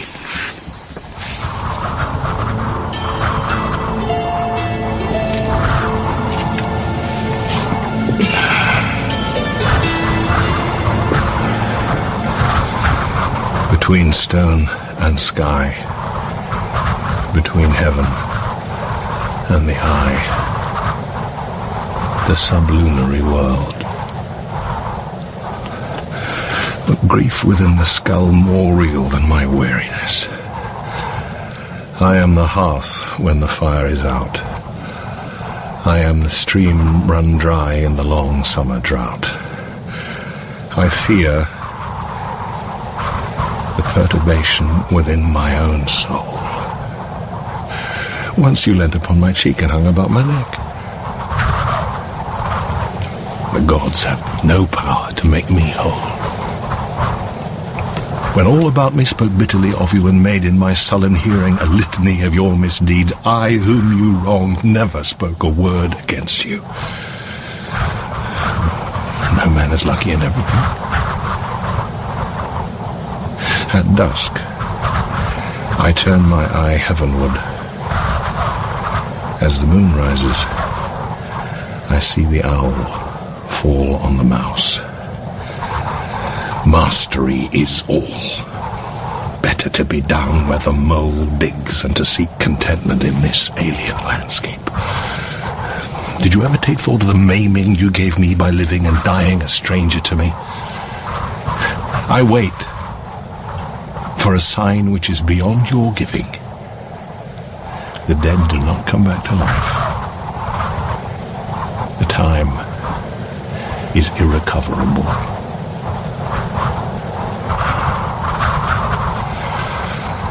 Death has no fault or flaw. Death keeps its color pure. Death is a stone with a shiny surface, hard and heavy and chaste. I long for the song bringing Jack to Jill. I am a broken child upon a broken hill. I wake in the night, but there is no one there. What infection breeds near my heart? What demons compel me out of sleep and into memory? What name, or tell me, should I give to this knowledge of loss?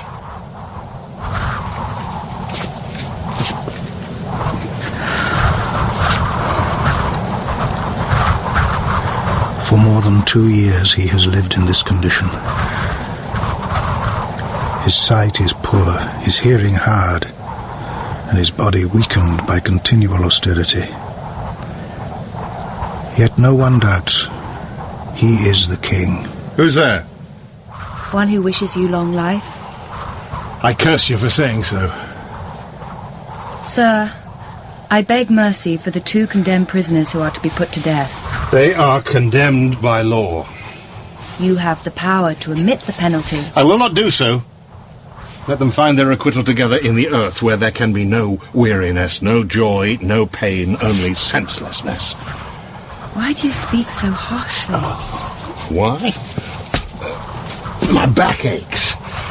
I can't piss without it hurting. I'm maddened by the flies and the heat. Yet for 20 years I dreamt of returning. I dreamt of looking up into the hills each morning and thinking, I have come home at last. I shall never leave except as a corpse.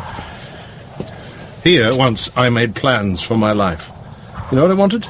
Sparta at peace, her borders secure, trade routes open. I was going to have a son who'd rule in my place when I was gone. Now my life is almost over, so I do what any man must do until the breath leaves his body. I work. I give justice impartially. I do not talk of justice. I say only this, that there has been blood enough to fill an ocean. Who are you to censure me? Like you, I was at Troy, and remember well the night that the city fell to Agamemnon's army. It was cool and bright, with a full moon. There had been hour on hour of eating and drinking. Suddenly, our frivolity was broken by the clamour of voices raised in fear, the noise of weapons clattering on stone. Someone cried out, "Fire! Fire! We're under attack!" I remember how in terror at hearing the general alarm I fled from my bed. I had nothing to put on except a thin white robe and a veil to cover my face. For several hard-fought hours the streets and the public places ran black with blood.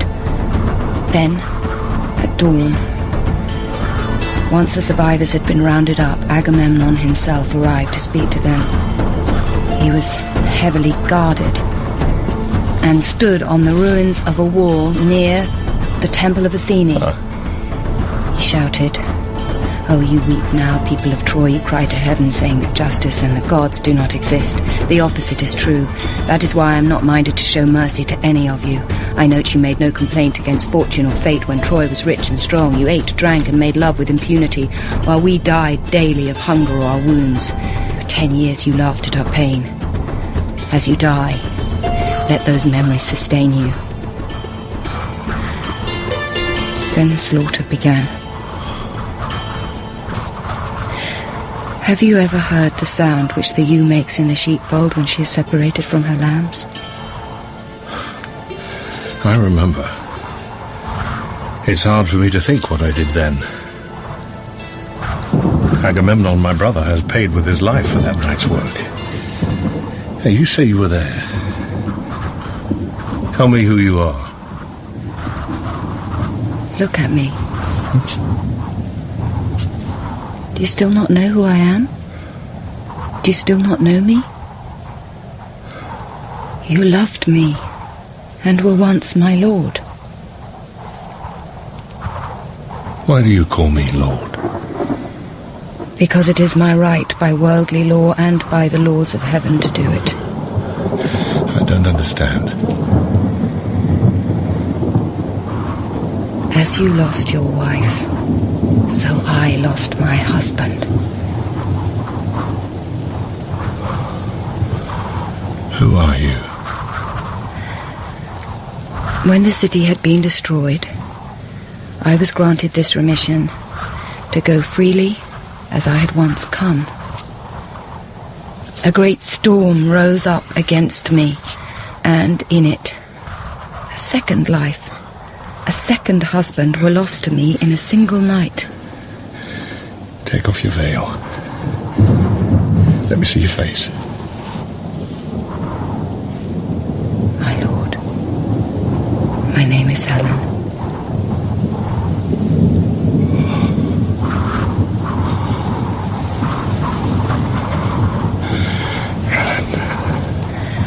lord, the one half of my life, do not doubt me. I am your wife, and my name is Helen, and you are the shipwrecked man who for so long I have mourned in my heart, and who I see now is not dead but alive. Oh, you gods. Oh, you just and merciful gods. I never thought to hear your voice again, or hold you in my arms. I am like Hesperos, the star of the evening, who brings home at nightfall the lamb to the ewe, the child to the mother, the wanton to her lover's bed.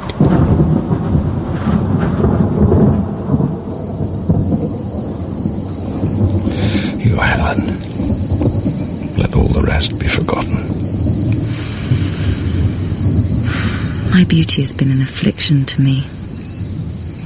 My own nature, which took delight in physical love, was also like an illness or a corruption of the blood. If I had not broken my vow of marriage, Iphigenia would not have died at Aulis. My sister would not have hated your brother for killing her.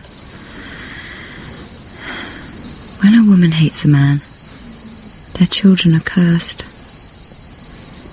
Their lives unfold crookedly. The spirit of their parents' deep-rooted antipathy runs in the blood beyond cause or sense.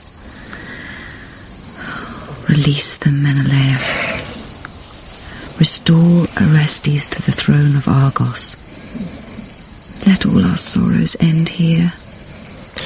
I will gladly do as you desire me.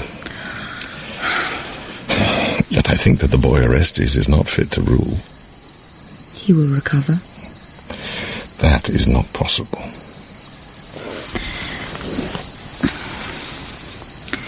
Three months after Parmenion, my master, died, a boy, no more than 5 years old, was brought to me for help. The child had succumbed to a fever common in the summer. Although I protested that I had not Parmenion's power nor any skill of my own to assist them, his parents would not be refused. I sat all night long at the child's side, praying that his sickness would leave him. I used the words which Parmenion had taught me. When morning came, the boy's fever had gone. If you ask me why the god chooses to work through me or within me, I do not know the answer. I only know that it pleases the god to do these things. Acknowledge him, Menalaus.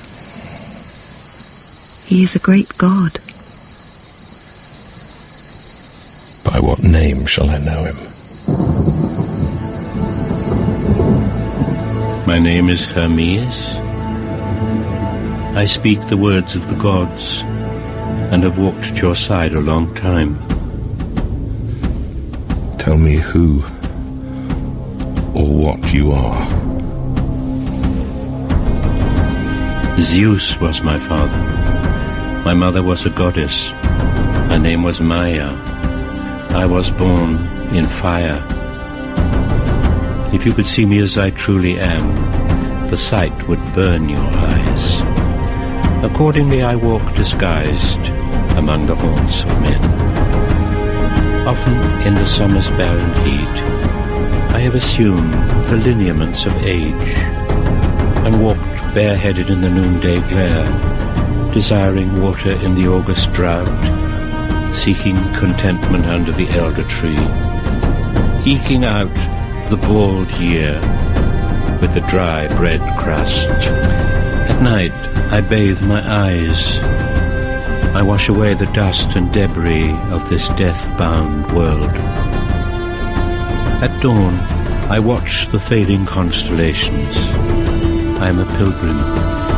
I shall always strive to know the best and worst of mortal natures. I live among you, though you do not know me. I am your shadow.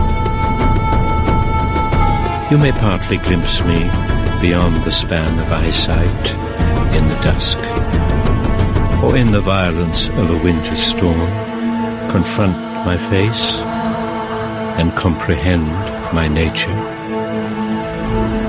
My voice is heard where water bursts from rock in mountain cataracts.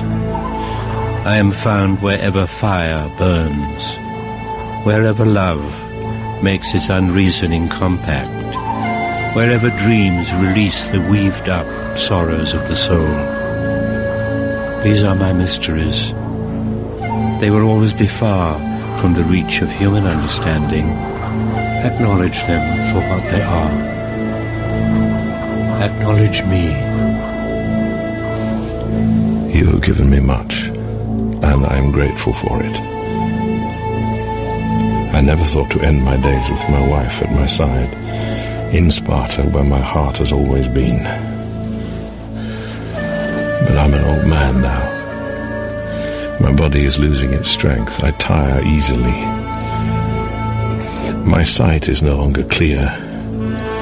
And soon, whatever remains of me will go forever into an eternal silence.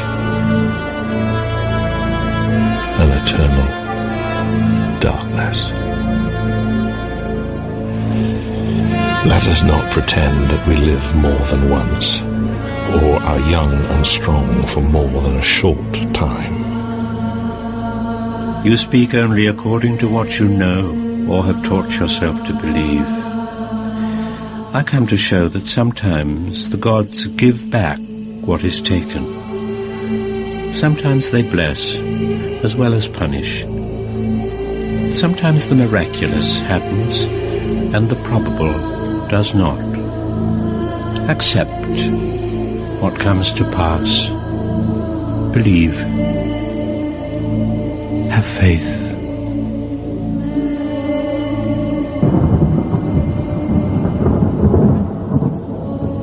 Come to me and set me free from sour-hearted melancholy. What my soul desires to be, O Zeus, immortal, make of me.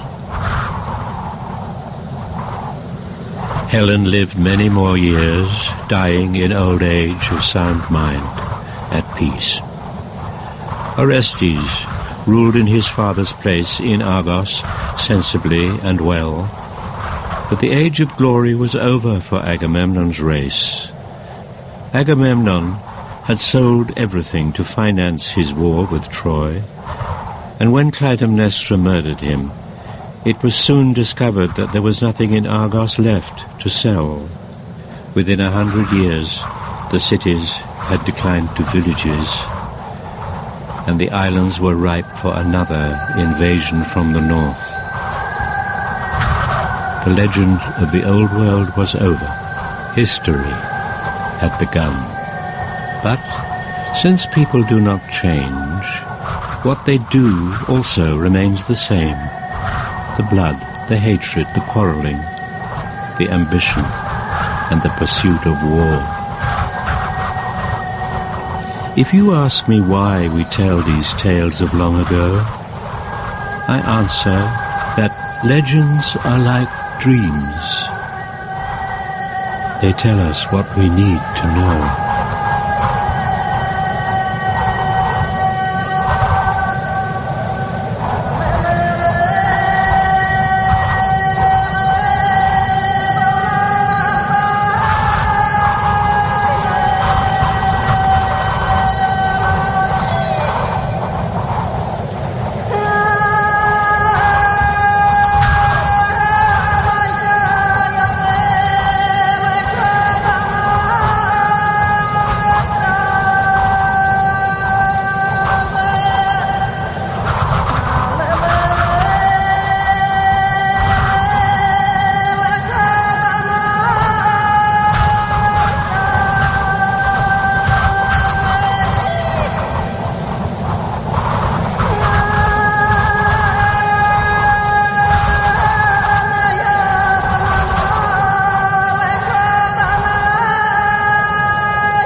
The final part of Troy by Andrew Rissik. Achilles was played by Toby Stephens, Aegisthus by James Hayes, Agamemnon by Oliver Cotton, and Anacreon by Ian Hogg. Emma Fielding was Andromache, Cassandra Sperry, Electra, Deborah Findlay, Hecabe, Michael Maloney, Hector, Geraldine Somerville, Helen, and Paul Scofield, Hermes, with Lindsay Duncan as Clytemnestra, James Lawrenson as Menalaus, Geoffrey Whitehead as Nicanor, Abigail Doherty as Oenone, Jean-Marc Perret as Orestes, and Michael Sheen as Paris. Saeed Jaffrey played Parmenion, David Harewood Patroclus, Julian Glover Priam, and Eleanor Bron Thetis. The singer was Mia Soteriou, and the producer was Jeremy Mortimer.